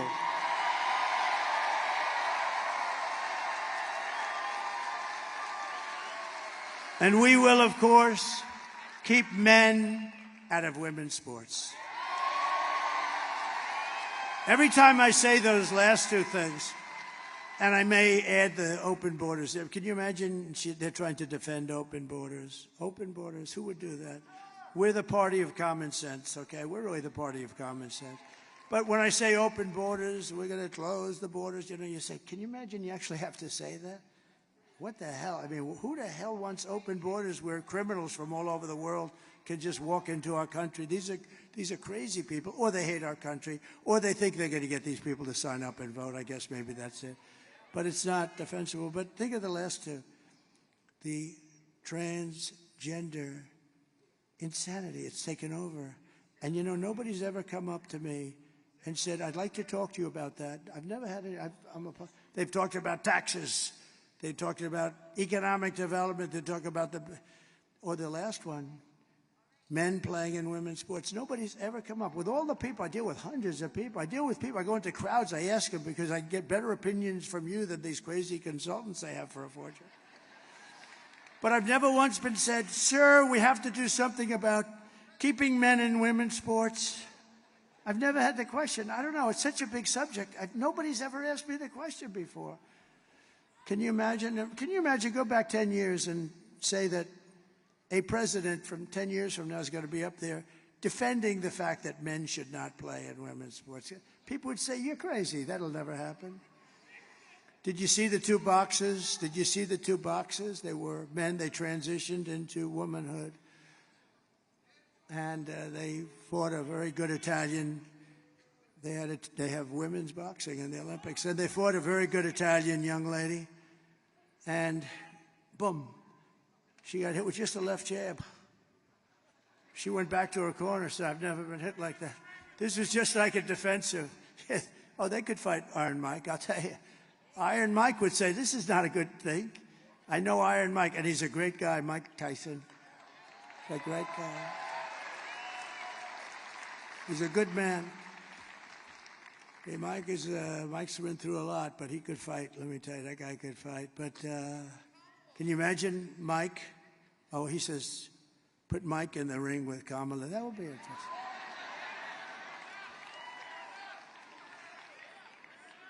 No, but can you imagine? And these two men that transitioned, you'll be shocked to know they both won gold medals. In some of the easiest fights, they're announcing a certain woman. She's a champion here, a champion there. She's great. She gets hit. Blah. That's the end of the champion stuff. It's so unfair. So ridiculous. And it's very demeaning to women. I think it's horrible. I will defend religious liberty. I will restore free speech. And I will defend the right to keep and bear arms, our Second Amendment. And I did. They didn't touch it. After years of building up foreign nations, defending foreign borders, and protecting foreign lands, we are finally going to build up our country. We're going to defend our borders, and we're going to protect our lands and citizens. And we will stop illegal immigration once and for all. We want people to come into our country, but they're going to come in legally. That's all.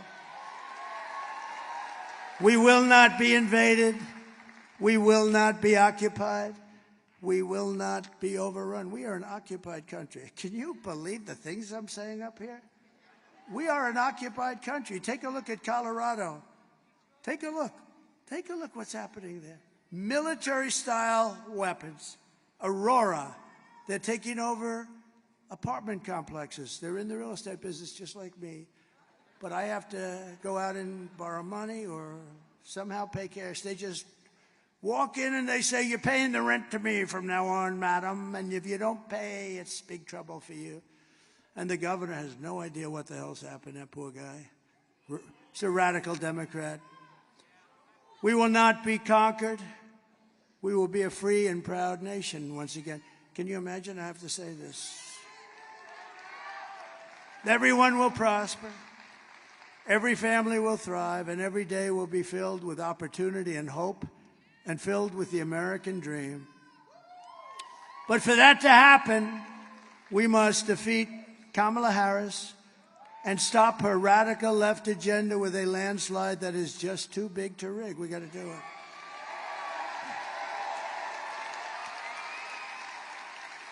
So you need to get out tomorrow and vote. That's it. This is it. We're going to get together again, but it's going to be different. It's not going to be a rally. It's going to be applause for what we're doing. It's going to be better. Because these incredible rallies, and there may have been like 900 of them, a tremendous amount. This is over 9 years. Many, I know we celebrated 507. I remember 507, it was a few years ago. I think it's got to be close. I don't know, whatever it was. But it's hundreds and hundreds, and they've been flawless, right? Every once in a while I'd make a little aggressive statement that people didn't like, but you know. Don't forget, I'm rarely on the teleprompter. Isn't it nice to have a president that doesn't have to be on the teleprompter, right? Right, Dan? That guy, look at that guy. Stand up. That guy, he's such a good guy. You better bring him home because he has worked so hard in the election, Dan Muser. He's worked so hard. And you know what? Think of it. Think of it. If we lost, I'd call him up tomorrow. I'd go, I won't say it. Franklin Graham said, please don't use foul language. I said, all right, Franklin. He said, you can tell the story just as well without the foul language. Actually, he's not right about that. It's not quite the same. When you don't every once in a while, not a real bad word, but you know, like a word. But he did say that, so I do my best. But I'd call him up with anger and fierceness. I'd say, you failed me. As opposed to calling up and say, Dan, you did a great job. I love you, Dan. Right? I think we're going to do the Dan, you did a great job. And you did, regardless. And all of these guys, they're all in. They're great guys. They're warriors. For the past 9 years, we've been fighting against the most sinister and corrupt forces on earth. That's right. With your vote in this election, you can show them once and for all that this nation does not belong to them. This nation belongs to you. You.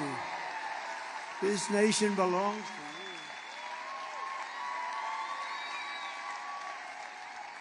It was hardworking patriots like you who built this country. And tomorrow, 4 years we've all waited for this. 4 years of rallies, good ones and bad ones, but we didn't have any bad ones, I don't think. We had no bad ones. But 4 years, think of it, 4 years, and now it's tomorrow. Tomorrow it's hardworking patriots like you who are going to save our country. All of this was to really, all of these hundreds and hundreds of rallies were to put us in position to do something great for our country. This is, in a way, the harder part. Honestly, beating all these people and fighting all of these people, going through the lies and the vicious statements about you and your family and everything. But all of that was worth it. It puts us in position to now be able to do the job. And we're going to do a great job for everybody, for 100% of the people. We're going to do it for Democrats. for liberals or progressives if they prefer, which they do prefer.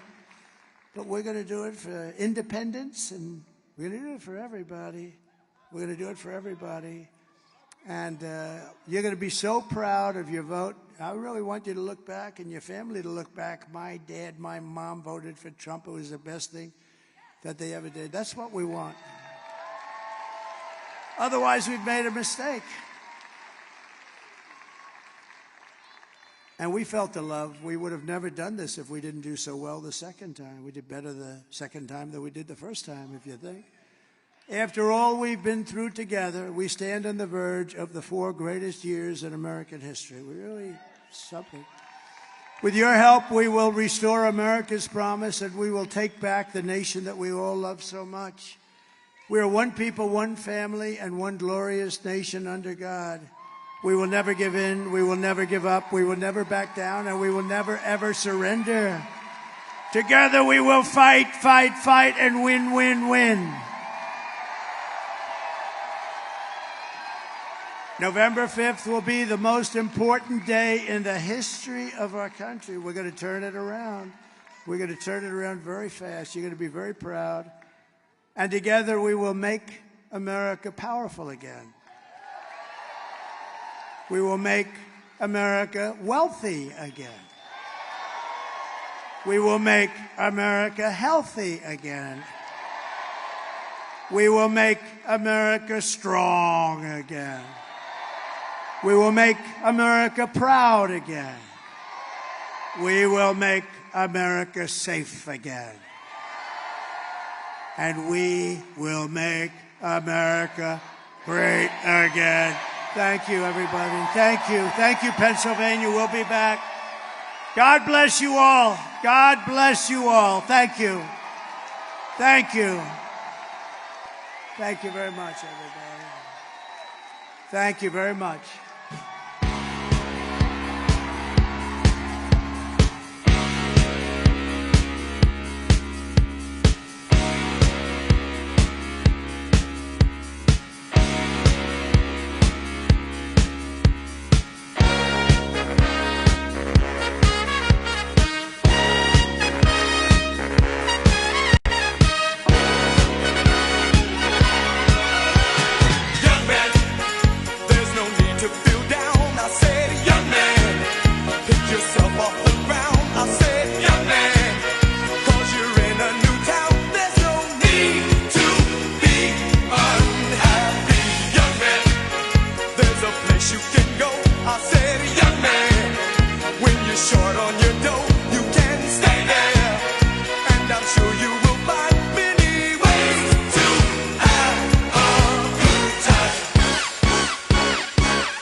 Alive, I felt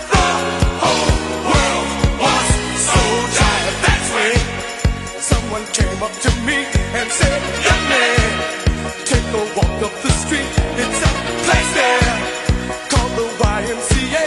They can start you back on your way. It's fun to stay at the YMCA.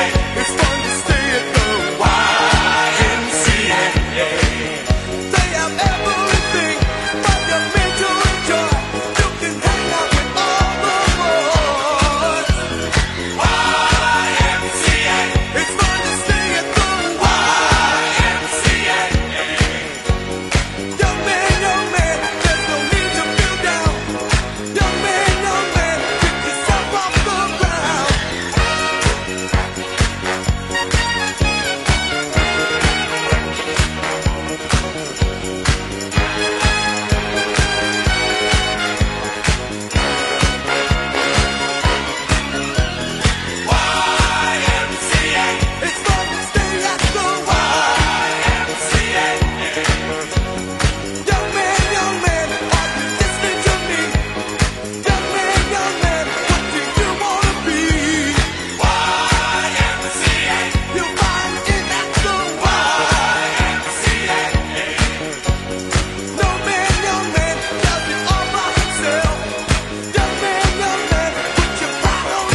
And then the boxes never get put back, and you say, what happened to those boxes? Oh, no, one-day voting, he said. And he said, also proof of citizenship. You know, it'd be nice. Very simple. And you'll have your answer as to who won and who lost by 10 o'clock in the evening. Nobody's going to dispute. France had it, 37 million votes, and we knew who won and who lost at 9:30 in the evening. That's the time that they said. Do you know that I'm hearing that stories that they may take 12 days extra to count the ballots?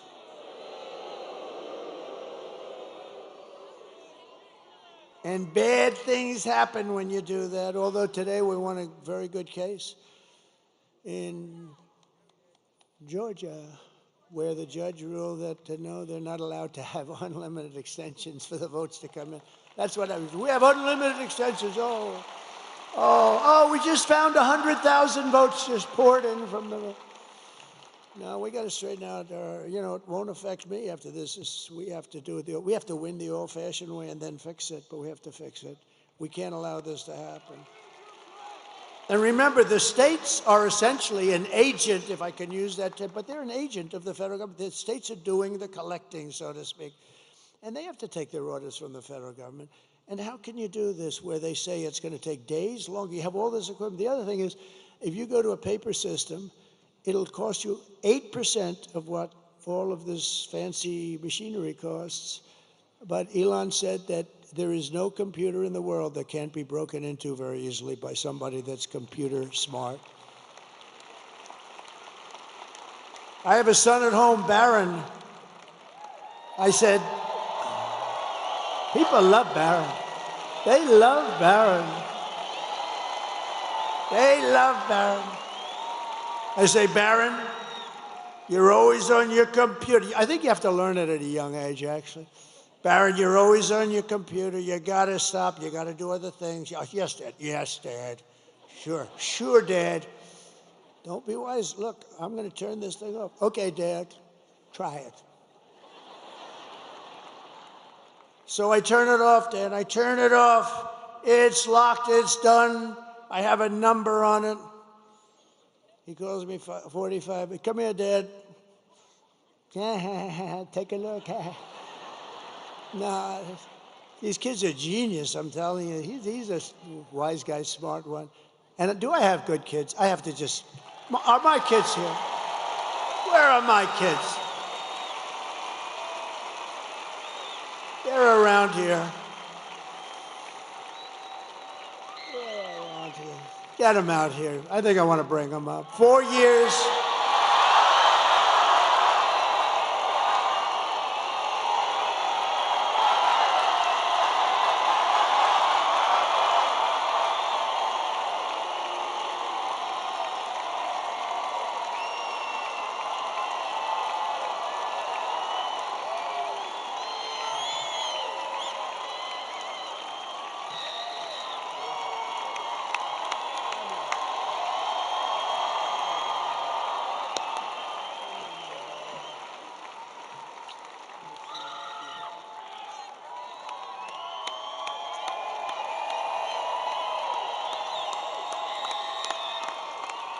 Because they've been with us, and Barron's home, and he's watching this. He's watching. He's a little young.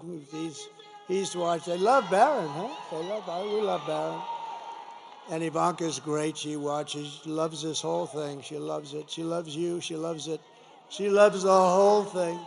But I just thought, you know, it's sad because we've been doing this for 9 years. We've had hundreds of rallies, hundreds. Actually, numbers that are not even conceivable. I've heard 800, 900, I don't know, but we don't even count them. But and they're all like this. They're all these magnificent, magnificent rallies. And this is the last one I'm going to have here. And I have one left, a whole thing. And remember, the rallies are the most exciting thing. There'll never be rallies like this. You know, you're going to have some leading candidate come in 4 years. And honestly, if they're successful, they'll have 300 or 400 people in a ballroom someplace. This is never going to happen again. It happens every single time. And it's never happened in the world.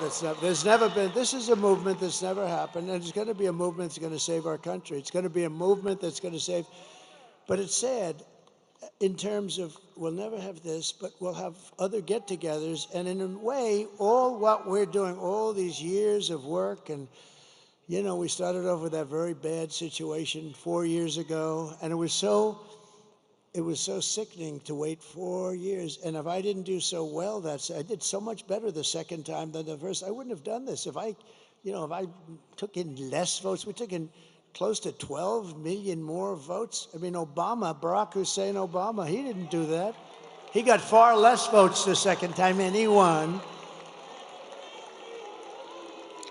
And he's a major divider. I watched him the other night. I mean, he's a very divisive guy. I've always said that. He is a very divisive guy.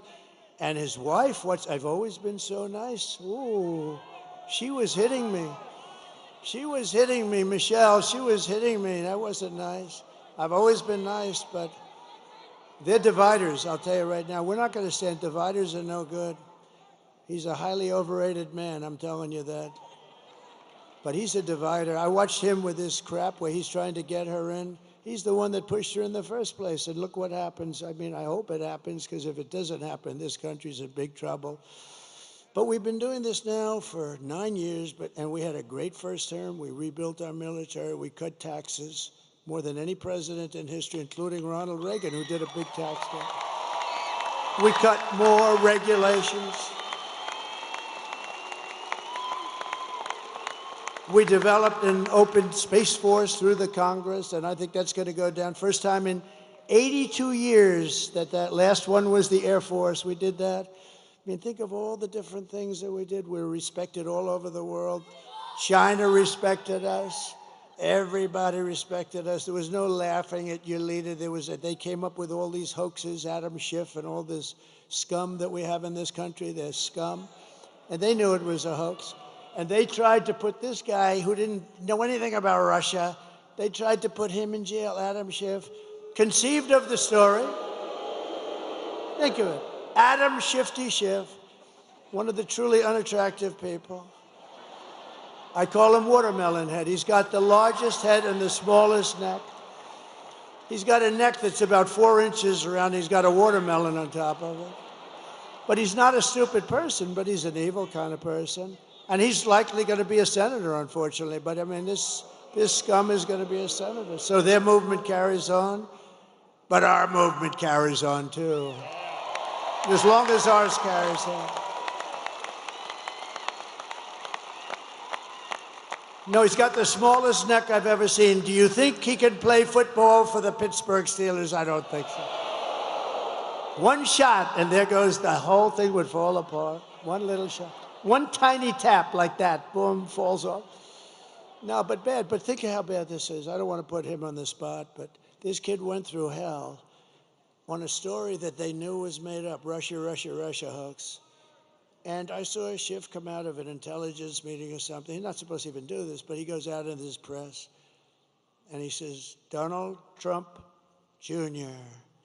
will go to jail for what he's done with Russia. Right?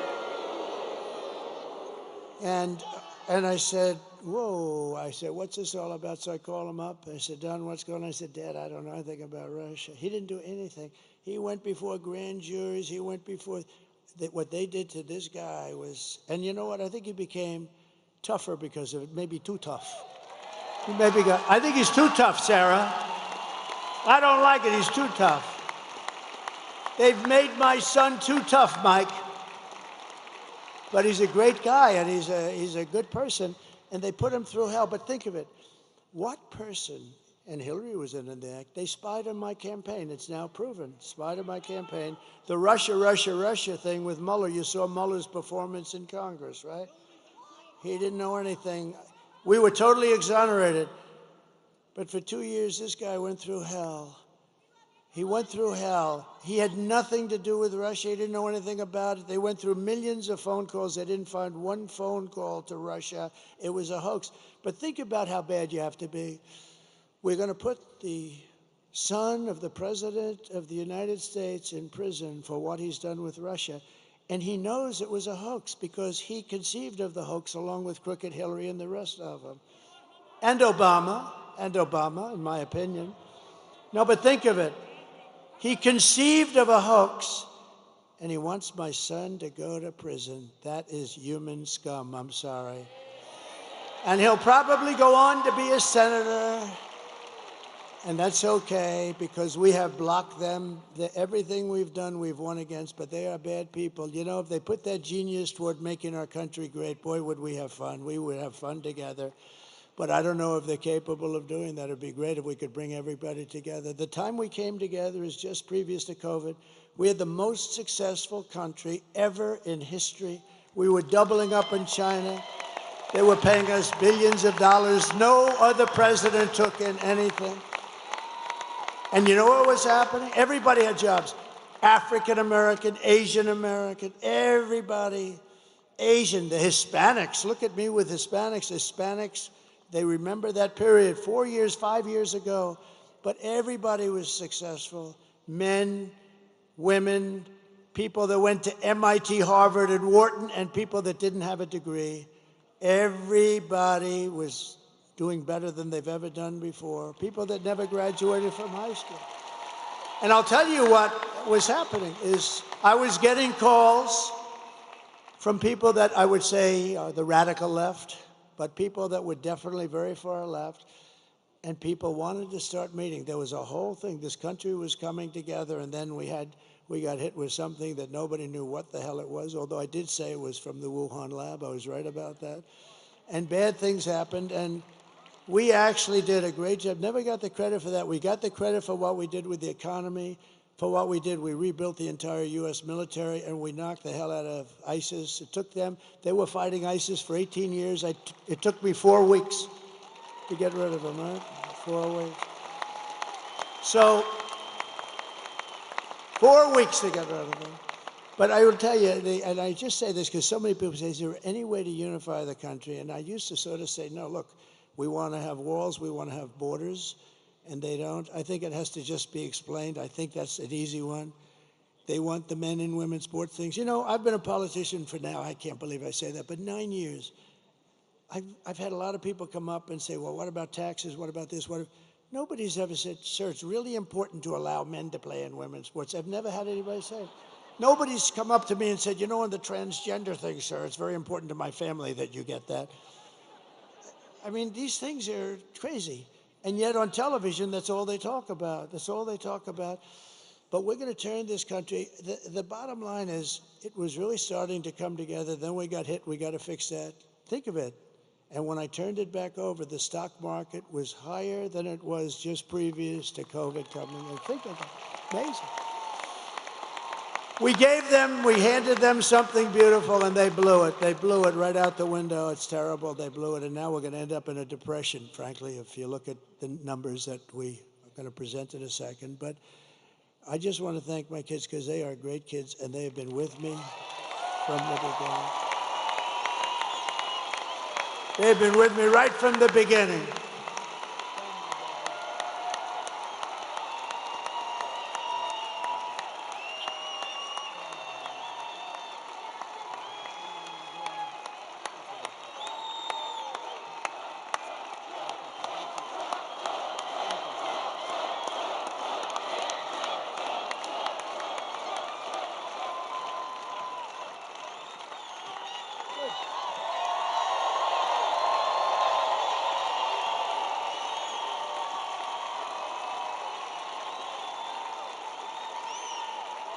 And I thought I should do that because we go to Michigan tonight, and we do one final. We'll do 4 tonight, but we go to Michigan, and I really thought I should recognize my children. So this is the second to last one. That's sad, because we've been together. I mean, look at these people, the front row Joes, the North Carolina women, the whole thing. We have people that have come to hundreds of the rallies, and we all love it. And you know, they all love the country. Everyone they don't come to our rallies if they don't love the country, just because they wouldn't do it. But but here's the only thing in closing. We have done these rallies, And they were only done for one purpose, to put us in a position that we can be put in tomorrow to fix our country, because the rallies, otherwise it's just nice entertainment.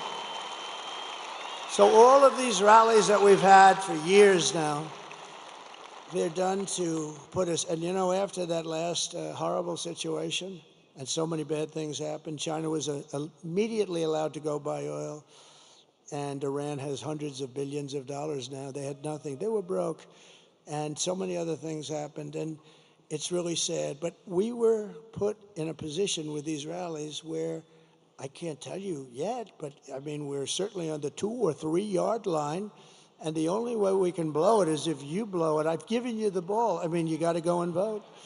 You got to vote. And if they vote, Susie, right? If they vote, it's over. And they know it. They know it. They know it. They've already pulled out of a couple of states, you know, states like, the word is they pulled out of North Carolina. They cut all their ads. They're using the money someplace else. I even heard they ran out of money. They don't have any money with all the money they raise. And they get a lot of it from unions and this and that. Even though some of the guys were telling me, the steelworkers, they say the steelworkers are with you, just the top guys aren't. Because you know what? I don't even blame them. It's a habit. So many years, 50, 60, 70 years, they support the Democrats, like a habit. But they're going to do a lot better with me. I want to tell you one quick story because it has to do with these people, because I want to save their jobs, whether it's auto workers or steel workers. So China,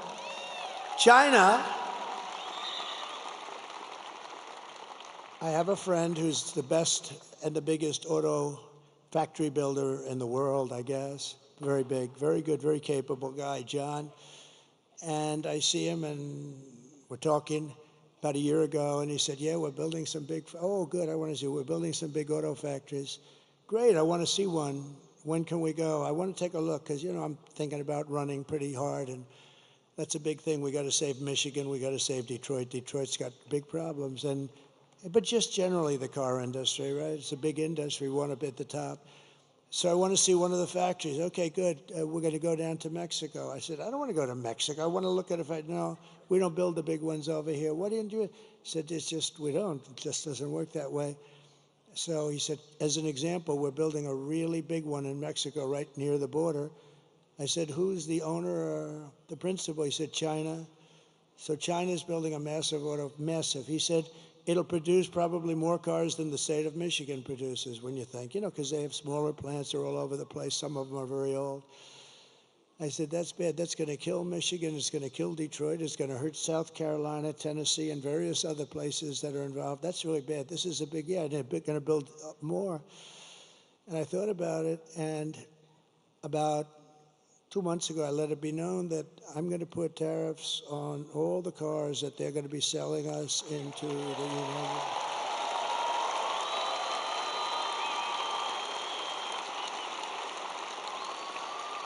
And I let it be known that the tariffs will be about 100%, and 100% tariff on any car that's made in these factories in Mexico, probably any car coming in from Mexico. Remember, I'm going to put tariffs. This is a big thing. I'm putting tariffs on Mexico.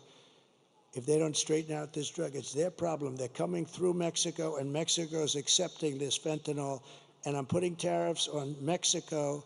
Every damn thing that they sell into the United States is going to have like a 25% tariff until they stop drugs from coming in. And let me tell you something. Those drugs will stop so damn fast that your head will spin. And I'm not playing games. And I'm going to do, and I'm doing the same thing to China. If they want to sell Mexico fentanyl at levels that nobody, it's going crazy right now what they're doing. You know, at least we fought it like hell, and we did relatively successfully. You can never, I mean, they put it in hubcaps of cars. It's tough. It's all over the place. It's genius, some of these devices they come up with. But I've told China, you want to sell, we're going to have a good relationship with China, hopefully. I want to have a good relationship. But you sell fentanyl into the United States through Mexico, we're putting a 25% or so tariff on until such time as you stop doing it. And they're not going to do it for long, because that is a massive penalty. And we don't have to fight. We don't have to fight with guns. You know, I had no wars. I stopped wars. I stopped two countries from fighting each other that have nothing to do with us. You can ask Rick Grinnell, who did a great job for us, and you can ask, you can ask Mike Pompeo, he's here. I stopped countries from fighting wars that had nothing to do with us. Just say, listen, fellas, you've been killing each other for 1,000 years. If you keep, and they both did business with the United States and made money. I said, if you keep fighting like this, you're killing people. Lots of people are dying. That's all I cared about. I didn't care where they're from, but people are dying. Good people are dying because these leaders are stupid. And so I said, if you keep doing it, I'm putting a 50% tariff on everything that you do business with the United States on. I'm talking to two countries. They call me up the next day together. We have resolved our differences. It didn't help me, but you know what? I saved a lot of lives. So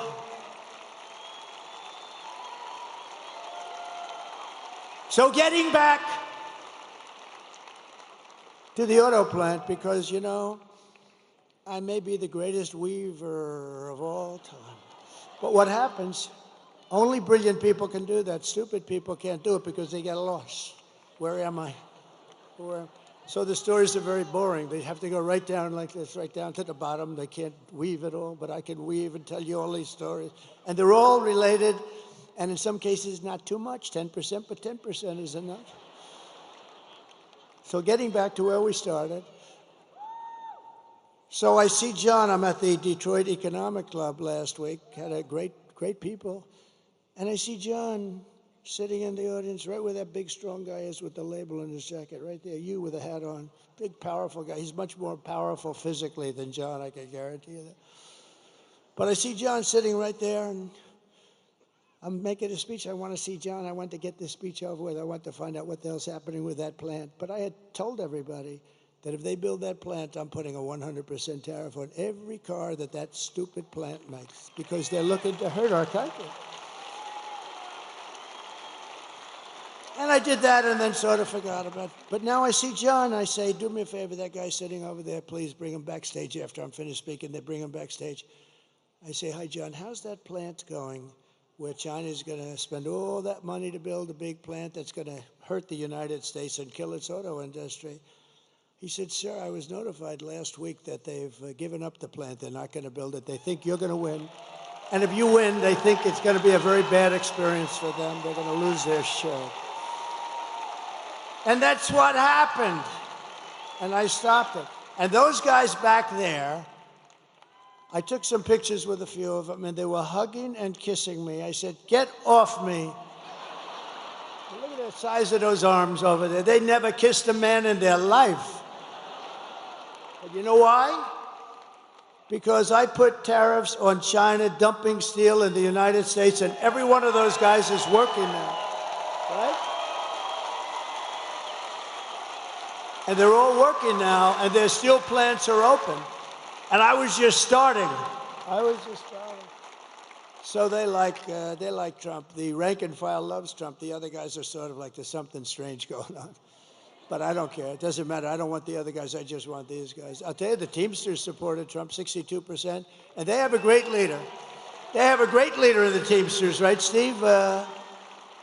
Sean O'Brien is a great leader, but he just took a neutral, and I think that's good. But he took a neutral position. But they took a vote with the Teamsters, and the Teamsters voted for us, and the firemen voted for us. I mean, everybody's voting for us. And I like union, I like non-union, I like everything. Depends where you are, but the unions have been amazing. But the steel unions, they were all going to go out of business. If I didn't put those tariffs on, there wouldn't be one steel plant in this country open, and that's a business, right? And that's a business we need. Look, I'm going to keep us out of World War III. We're not going to have World War III. But if we ever had, steel is a business you have to have. If we ever had a war, you need steel. War with China. Oh, do you think they'll keep selling us steel? I don't think so. We need more steel from China as we attack China. These people are crazy. So That's one of the reasons I like those guys. And it was a 50% tariff, and I would have lifted it higher, but they practically stopped. And all these steel mills are open today because of what I did. There wouldn't be a steel mill in the country. And these guys didn't have the guts. They would have never had the guts to do it. So 4 years of Kamala have delivered nothing but economic hell for the American workers and the auto workers, all workers. Her inflation disaster has made life unaffordable and cost families over $30,000 in higher prices. We got to get the prices down, and we will. When we bring the energy way down, the prices are going to come down. It's very simple. It's not that complicated. When they took over energy and they made it like they're going to close up everything, the prices of energy went up, and that drives it. It's so big, energy, it's so powerful. And we have more than any other country, but we don't use it. Just days ago, we had the worst jobs report in modern history with only 12,000 jobs that were created. We're used to hearing 250,000 jobs. It wasn't as good as we anticipated. 12,000 jobs. That's like Walmart. Think of it. No, Walmart deals in those numbers. This is a country. But listen to these numbers. 30,000 private sector jobs were killed in a single month. And most of the hiring is done by government jobs, so it's easy. You just tell the government to hire some more people to keep your numbers up. But they're not the jobs you want. You want the jobs like the people standing behind me.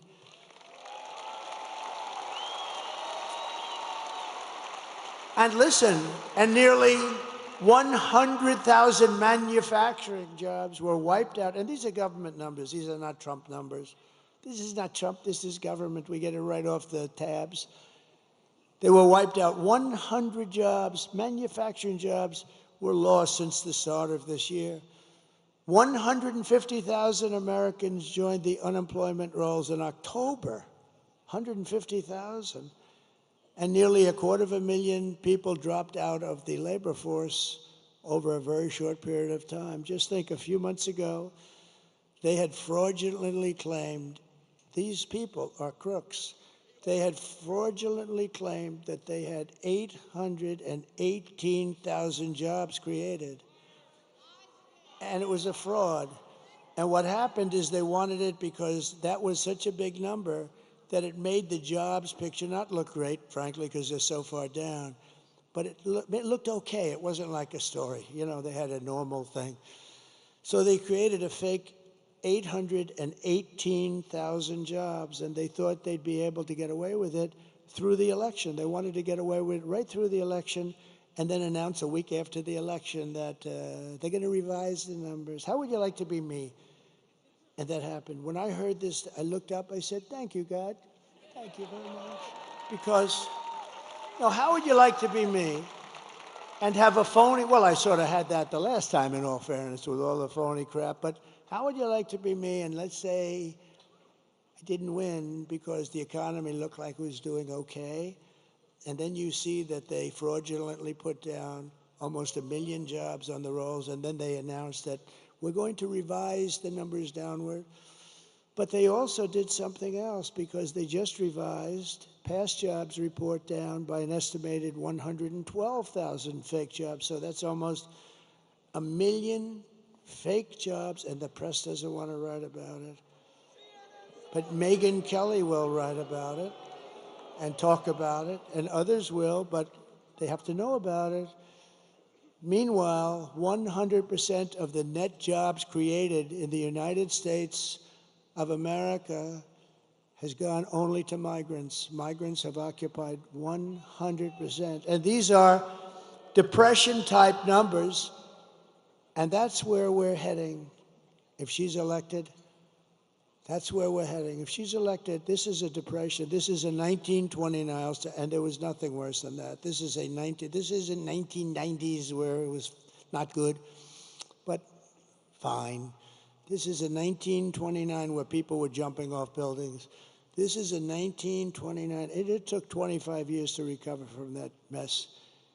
And I always said, I said it before, the one president I don't want to be under any circumstances is Herbert Hoover. And that was done by bad tax policy simultaneously with lifting all sorts of other things that made it impossible for people. A lot of mistakes were made. But it took 20 to 25 years to recover. And I don't want that happening. And that's going to happen with her. She doesn't have a clue. She doesn't have a clue.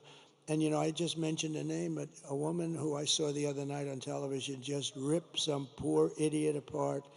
Megyn Kelly is here, and she's doing, come up here, Megyn. She ripped a guy apart.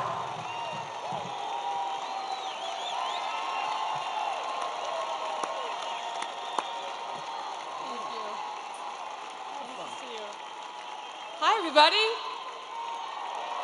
Hey, it's great to see you. Can you believe this guy? Can you believe the energy and the stamina on this guy? At his age, I'm ready to go to sleep over there. He's got another rally to go to till tonight. Let me tell you, first of all, one of the reasons why I wanted to come here, one of the many reasons I wanted to come here. When I launched my show 4 years ago, we had Mark Cuban on the program. You know, yeah. May seem he was in the news this week. And he started going on about how bad America's race history was and how ashamed he was of America, and that's why he was at all these protests, and he felt it was really important to stand up and speak out about human rights violations. And then it got awkward when I asked him about all the money he was taking from China. And then he dropped a bunch of F-bombs, and I thought, I really enjoy this feeling of proving Mark Cuban wrong. And so here I am at a Trump rally, a strong, intelligent woman to prove Mark Cuban wrong again. I won't take up much of your time, but I do want to tell you the main reasons I am voting for Donald Trump. Number one, immigration. He mentioned it. And people like Laken Riley. I'll be thinking about her tomorrow all day. 22 years old, killed in Georgia, a young nursing student by an illegal. I'll be thinking about Jocelyn Nungare, 12 years old, in Texas, murdered by 2 Venezuelan illegals. President Trump closed the border. Kamala Harris opened it by choice. It wasn't accidental. She said it would be humane. That's what she and her boss believed. Tell it to Laken Riley's family. There was nothing humane about it. He closed it. They opened it. It was an intentional choice, and there's no reason not to believe they won't do it again. The boys should not be in the girls' sports. The boys should not be in the girls' bathrooms. The boys should not be in the girls' locker rooms. Peyton McNabb, North Carolina sophomore in high school, slammed so hard in the face by a volleyball hit at her by a boy pretending to be a girl, she suffered traumatic brain injury and permanent paralysis. Kamala Harris looks at her and says, be kind, suck it up. And that's what's right. Why do our girls have to face brain damage in order to be kind to boys who want to invade their sports? And by the way, they are going into the women's prisons. She changed the law in California to make sure the taxpayers would pay for their sex change operations. She was not just following the law, she changed the law. President Trump will stop it.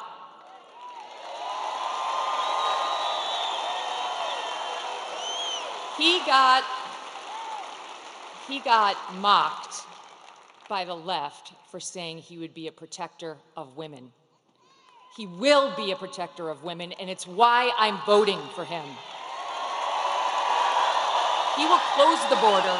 He will keep the boys out of girls' sports and where they don't belong. And you know what else? One more thing. He will look out for our boys, too. Our forgotten boys and our forgotten men. Guys like you. Guys like these guys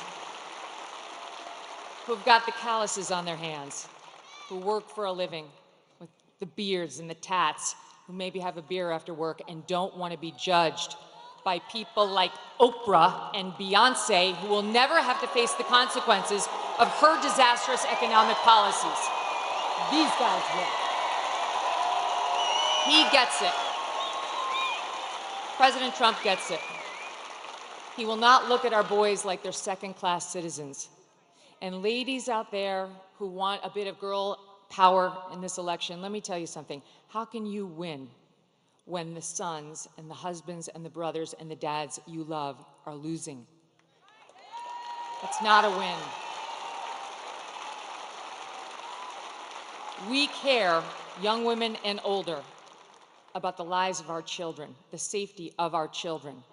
And we need not get so obsessed with what happens when they're in the womb that we forget about taking care of them once we're here and they're loved. Last point, what I don't want, what I don't think you want, is the left's version of masculinity. You see that ad they did about Trump voters trying to encourage women to lie to their husbands so that they could vote for her instead of Trump? That's their version of what marriage looks like.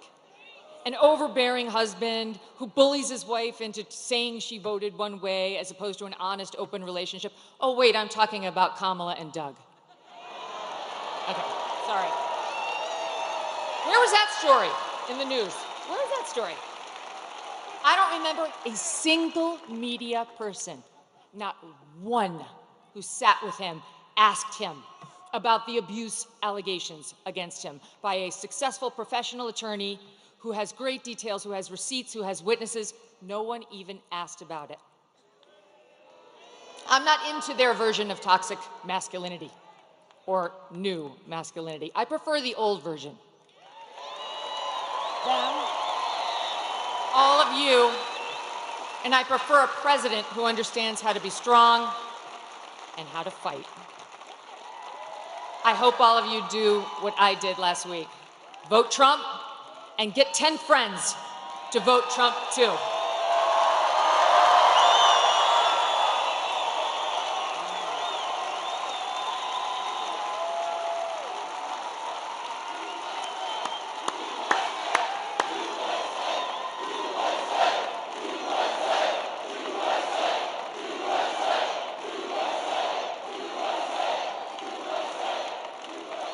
Unbelievable. Thank you. Wow. Whoa. Oh, wow. I have some more big news, Megan. I'm just getting this right now. So somebody that's very, very respected asked me to do his show 2 weeks ago, and I said, why not? And to me, it's very big because he's the biggest there is, I guess, in that world by far. Somebody said the biggest beyond anybody in a long time. And his name is Joe Rogan, and he's never done this before.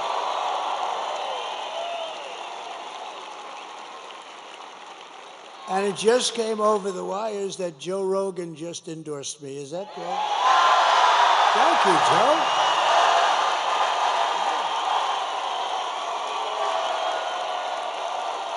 That's so nice. And he doesn't do that. He doesn't do that stuff. And he tends to be a little bit more liberal than some of the people in this room. No, I had a lot of fun, and he was amazing, and it was a 3-hour interview. In fact, I was 2 hours late for a rally that we had. I had explained that a little bit, and it was cold out that night. We flew, but we had to make it. We were more than 2 hours late, and they understood. I said, you know, I just was interviewed by a very interesting guy, and he just kept going on. They called it a long form, and it could have gone a lot longer, but he was great.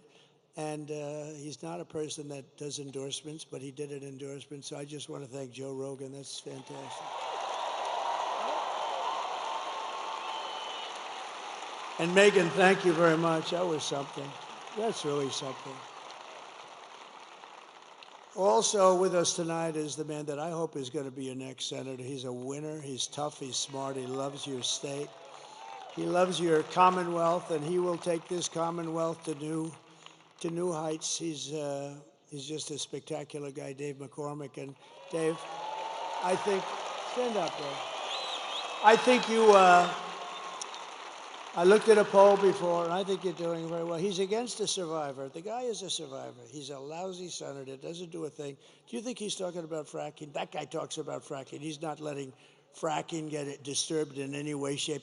We'll double up the fracking and the jobs and everything else. She's totally against, but everything in his life he's done has been successful. He was tremendously successful in college. He was a really good athlete. I don't know, he was a wrestler, but I think the Penn State guys probably could have taken him. What do you think, huh? What do you think? I think maybe, but you never know, right? You never really know. There could be an upset in the making.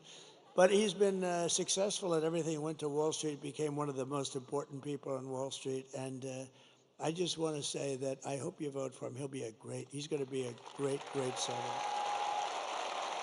The Commonwealth will be happy. You'll view it as a terrific vote. And think of it, it's going to be tomorrow. It's going to be tomorrow. We have another man who's a great senator from Tennessee. I love Tennessee. You know why I love him? For a lot of reasons, but we won by 31% last time. We didn't have to do this late night stuff with Pennsylvania, but I think Pennsylvania, I think we're gonna have a big number in Pennsylvania too, but I want to thank you, Senator. Bill Haggerty, please. Thank you, Senator. Good-looking senator too. There's something about that. And you have we have so many celebrities here, it's incredible. But Bill, thank you very much. Good. Mike Pompeo, please stand up. Mike. He lost all that weight, he's so thin now. Looks good. Thank you, Mike, I appreciate it very much. And we have members of Congress that are warriors. These guys have been fighting with me, meaning fighting with me in the proper way, not the bad way. And they're incredible people. John Joyce, Mike Kelly, G.T. Thompson, Guy Reschenthaler. These are terrific people. And somebody told me that, Guy, you were a terrific wrestler. Is that true? I didn't hear that. So I'm never going to fight him. That's all. You know, when you hear that stuff, don't ever go against the odds, right? That's fantastic. I heard really good. Thank you very much, Guy. I appreciate it. Former Congresswoman and Democratic, and she was a good candidate too for President of the United States, Tulsi Gabbard, a woman of great common sense. A woman of great common sense. And she just switched over to the Republican Party, so that's good. She was a Democrat. Then she became an independent, and then she became, thank you very much. It's a great honor. She's a fantastic person. I always said, you know, I've watched her for a long time, and I'd say that's a woman of great common sense, because it's all about common sense. We could say conservative, it's common sense, and thank you very much. I appreciate it. A woman that we're very proud of. She started with us in the Oval Office in the White House. She became press secretary, and she then became the governor of Arkansas. Sarah Huckabee Sanders. Sarah, thank you. Beautiful, thank you. She's doing a good job, too. Oh, we have so many great people. So somebody that ran for president, and let me tell you, he was good, he was smart, he was so impressive to me. And he was, I watched the whole thing go on. They said, should you run? I said, listen, I got a 72-point lead over everybody. People want to hire a smart person, not a smart, to be president. When you're leading by 70 or 72 points, why should you go on a debate and have 12 people knock the hell out of you? Because eventually it's got to have a little impact. So I said, I'll sit out the debates, but I watched the debates, and I watched this man, and he was unbelievable. The governor of North Dakota, he's become one of the great oil experts. That state is doing unbelievable since he's been governor. And he was like me. He was a successful businessman. He made a lot of money, and he wanted to run, and he knew the state. He was in the state, and he ran for governor. He won. He's been one of the best governors in the country, very smart, and we got to bring him in because he's not going to be running again. I guess he's term limited or something, but he's not. And we're going to find a good place for this guy. We're not going to let him go. Governor Doug Burgum. Thank you. Thank you very much. And his wife, Catherine. Catherine is phenomenal. The son of one of the greatest baseball players of all time. You think I don't know about Roberto Clemente? Oh. So Roberto Clemente Jr., and I hear he's quite a player also, but I'll tell you, I remember his father in deep right field. I remember the throw. You know, I've seen a lot of baseball, and I've seen a lot of throws. And baseball doesn't seem to be quite what it was. We got to do something about that, you know? Too many stations, too many games, too late at night. They should hire me as commissioner, although I like their commissioner, I do. Some commissioners I don't like. But, you know, make baseball great. But I saw, come up here for a second, wherever you may be. Where is this guy? Because this guy was like, come up here, come on up here. Anybody with that gene, anybody with the blood in him of Roberto Clemente. Puerto Rico, I love Puerto Rico. Come on, come here. Tell them how great was your father. Thank you. That's beautiful. Please.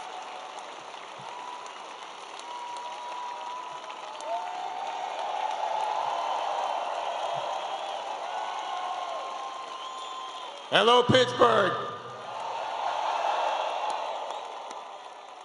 Well, one thing that I can say is that I'm very proud to be here. For the first time, I had to take a step forward. It is very important for me to support this man because I believe tomorrow is a change of time.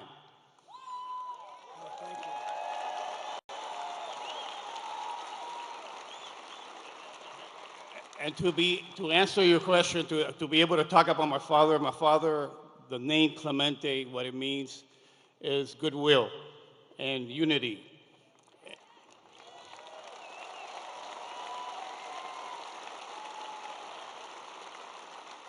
I believe that your team is going to bring it all home.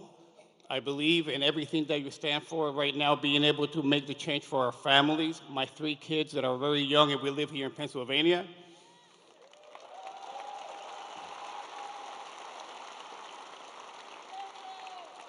And I told this man that I commit myself to helping RFK Jr. with our kids and making America healthy again.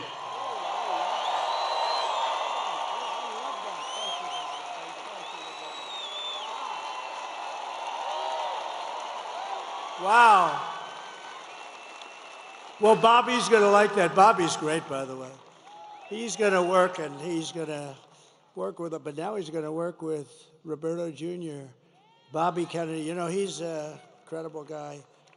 It's not an easy step. You know, they've been Democrats a long time, the Kennedy family. I'm sure they were thrilled, but Bobby had to do the right thing, and he did, and he's going to be very much involved. You know, he's got a tremendous view on health and pesticides and all the stuff, and we're not really a healthy country. Look at some countries are much healthier than we are, and they don't use all of this stuff. And so Bobby's going to pretty much do what he wants. I want him to do something really important for our country, makes people healthier.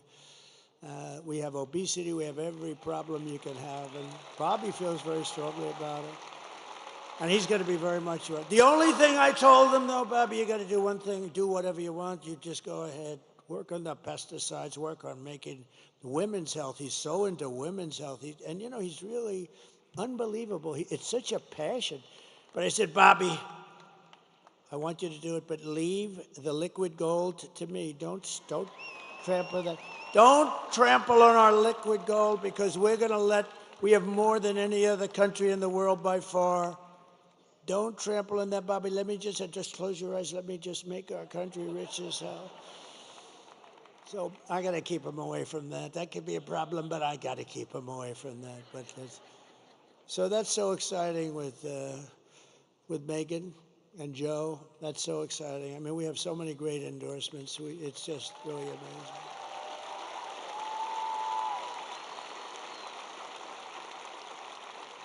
By the way, Roberto Clemente, you know, we all see a lot of plays, and you forget about them. Even for those of us that have very good memories, you forget them. But I remember playing the Mets, poor Mets. They were playing the Mets, and a ball was hit into the corner of right field. He played right field. And he went over, a rocket was hit there, and he went over and he was deep in the corner of right field, and the player started marching to the plate, pretty fast runner, and I've never seen, and I remember sort of everything. And Roberto Clemente, because he was a great hitter and all, you think of him as a hitter, but he was an incredible fielder, but he had the best arm, I think, in baseball.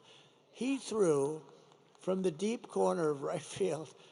It was not possible to do this. A ball that never was more than 10 feet off the ground, a strike, and the runner was out, and I said, well, there go my aspirations about being a professional baseball player.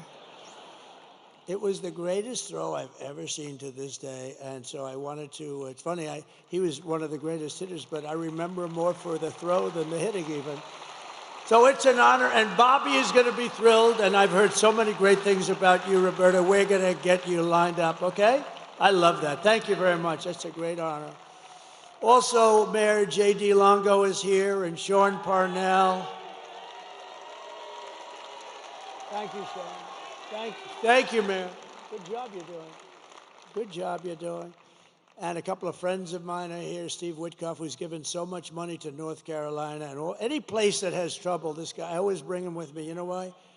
Because if there's a trouble, he opens his, well, he made a lot of money.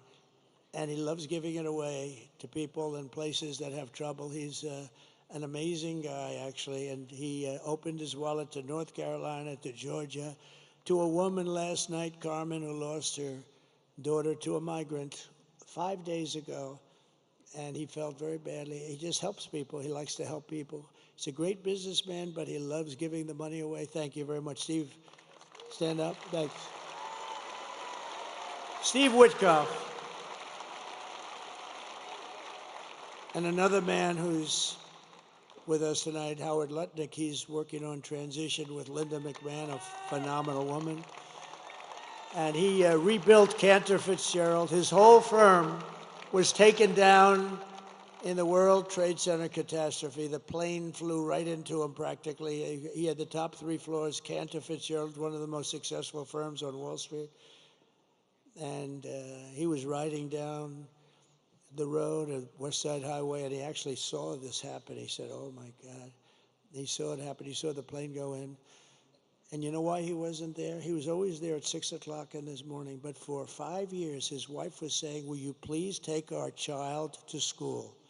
And he said, no, I can't do it. I got to be in the office at 6 o'clock in the morning. The one day he agreed to take his beautiful child to school, he was delayed for 2 hours getting down there because he's taken this kid who turned out to be great, because a long time ago, I said, when you look at that beautiful person that you produced, you thank that person. Do you thank that person every single day? But he wasn't in, probably the only day, might have been the only day in your life that you weren't in that building at 6 o'clock in the morning, right? But his brother was in the building and hundreds of other people that worked for him. And his firm, outside of a few people in Europe, his firm was wiped out in one instant, 1 second it was wiped out. They were actually making phone calls to their families saying, we're stuck, we can't get out. All the fire exits were wiped out and the stairs were wiped out. You couldn't get out. They called their wives, they called, his brother was calling him and the wife. I mean, the whole story is crazy. And they all died, every one of them, and he had to rebuild. He wanted to rebuild, and he rebuilt the firm bigger, better, and stronger than it ever was. And he gave a big chunk of the firm for an extended period of time to the relatives, wives, and family of the people that were killed. Howard Lutnick. It's a great story, actually. That's a great story. He's a great guy. And just one other group is here because this is, we are all inclusive. And if you see what's going on up in a really incredible place, a part of the country that's very incredible, but it's under siege. It's under siege. It's happening in Detroit. It's happening in a lot of other places, but Michigan is really under siege because of what they're doing to the auto business. We're bringing it all back. You see that we're going to through a series of intelligent tariffs, no taxes, but intelligent tariffs. All those companies are going to be brought back, but we've gotten to know and really understand Muslims for Trump. How about that? Muslims for Trump.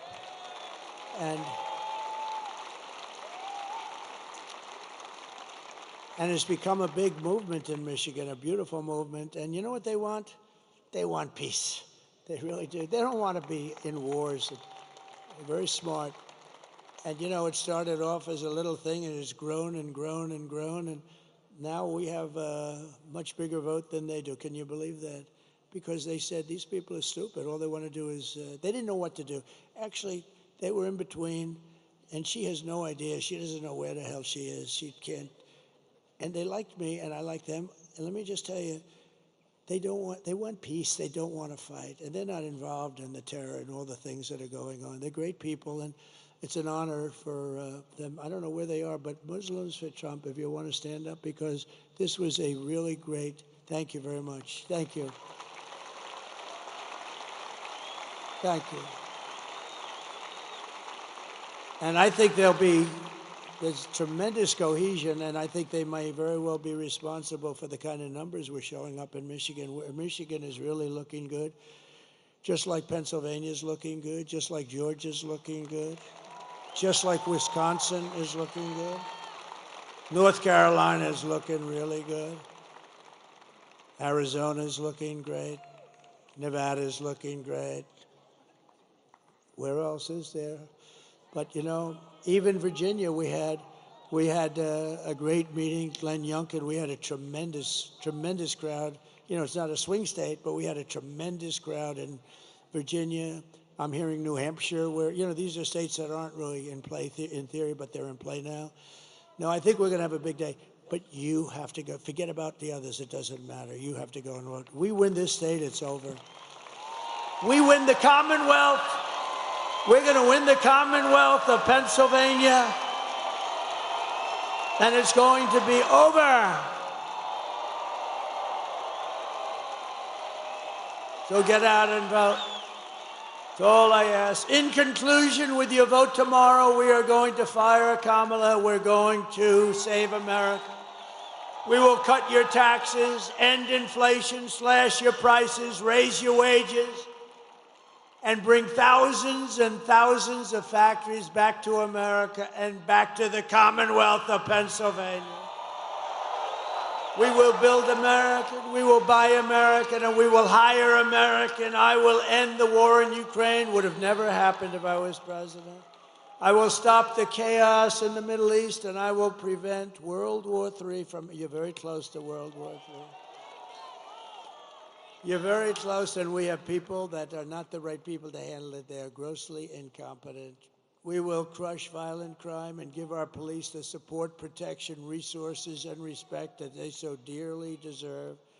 They know what's going on. They know everything. They know the names of the people that are coming into our country. They know everything about them. All we have to do is let them do their job.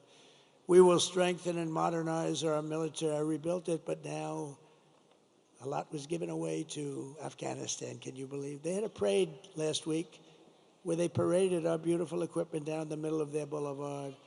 I don't like watching that.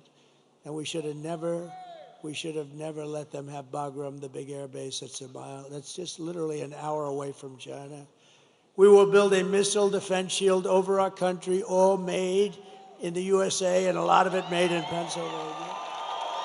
We will rebuild our cities, including our capital in Washington, D.C., making them safe, clean, and beautiful again.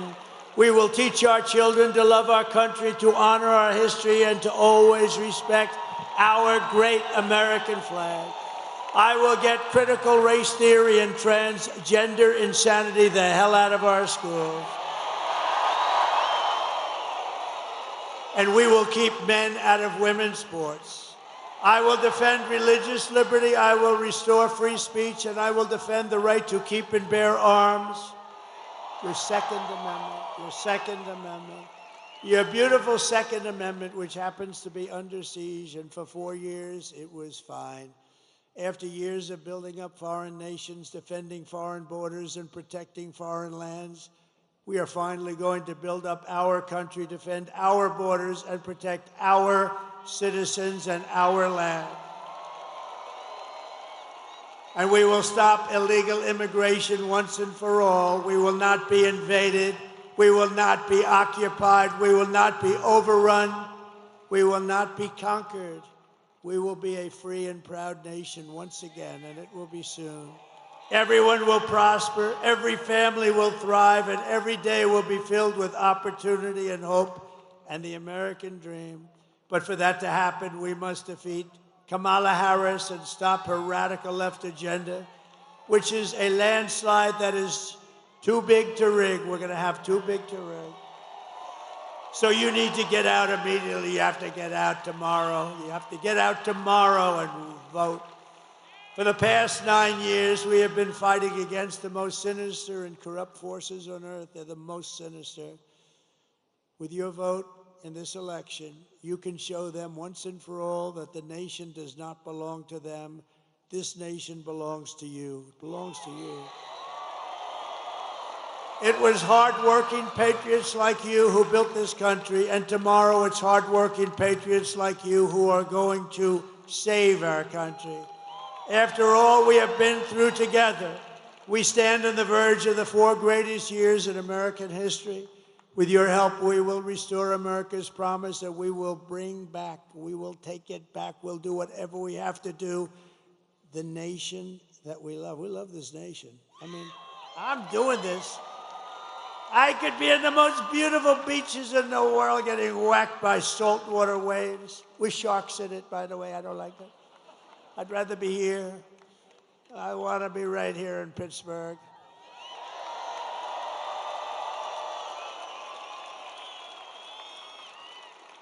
With those big, strong men back there. We are one people, one family, and one glorious nation under God. We will never give in. We will never give up. We will never back down. And we will never, ever surrender. Together we will fight, fight, fight, and win, win, win. November 5th, tomorrow, will be the most important day in the history of our country, and together we will make America powerful again. We will make America wealthy again. We will make America healthy again. We will make America strong again. We will make America proud again. We will make America safe again. And we will make America great again. Thank you, Pittsburgh. God bless you. God bless you all. Thank you.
when someone came up to me and said,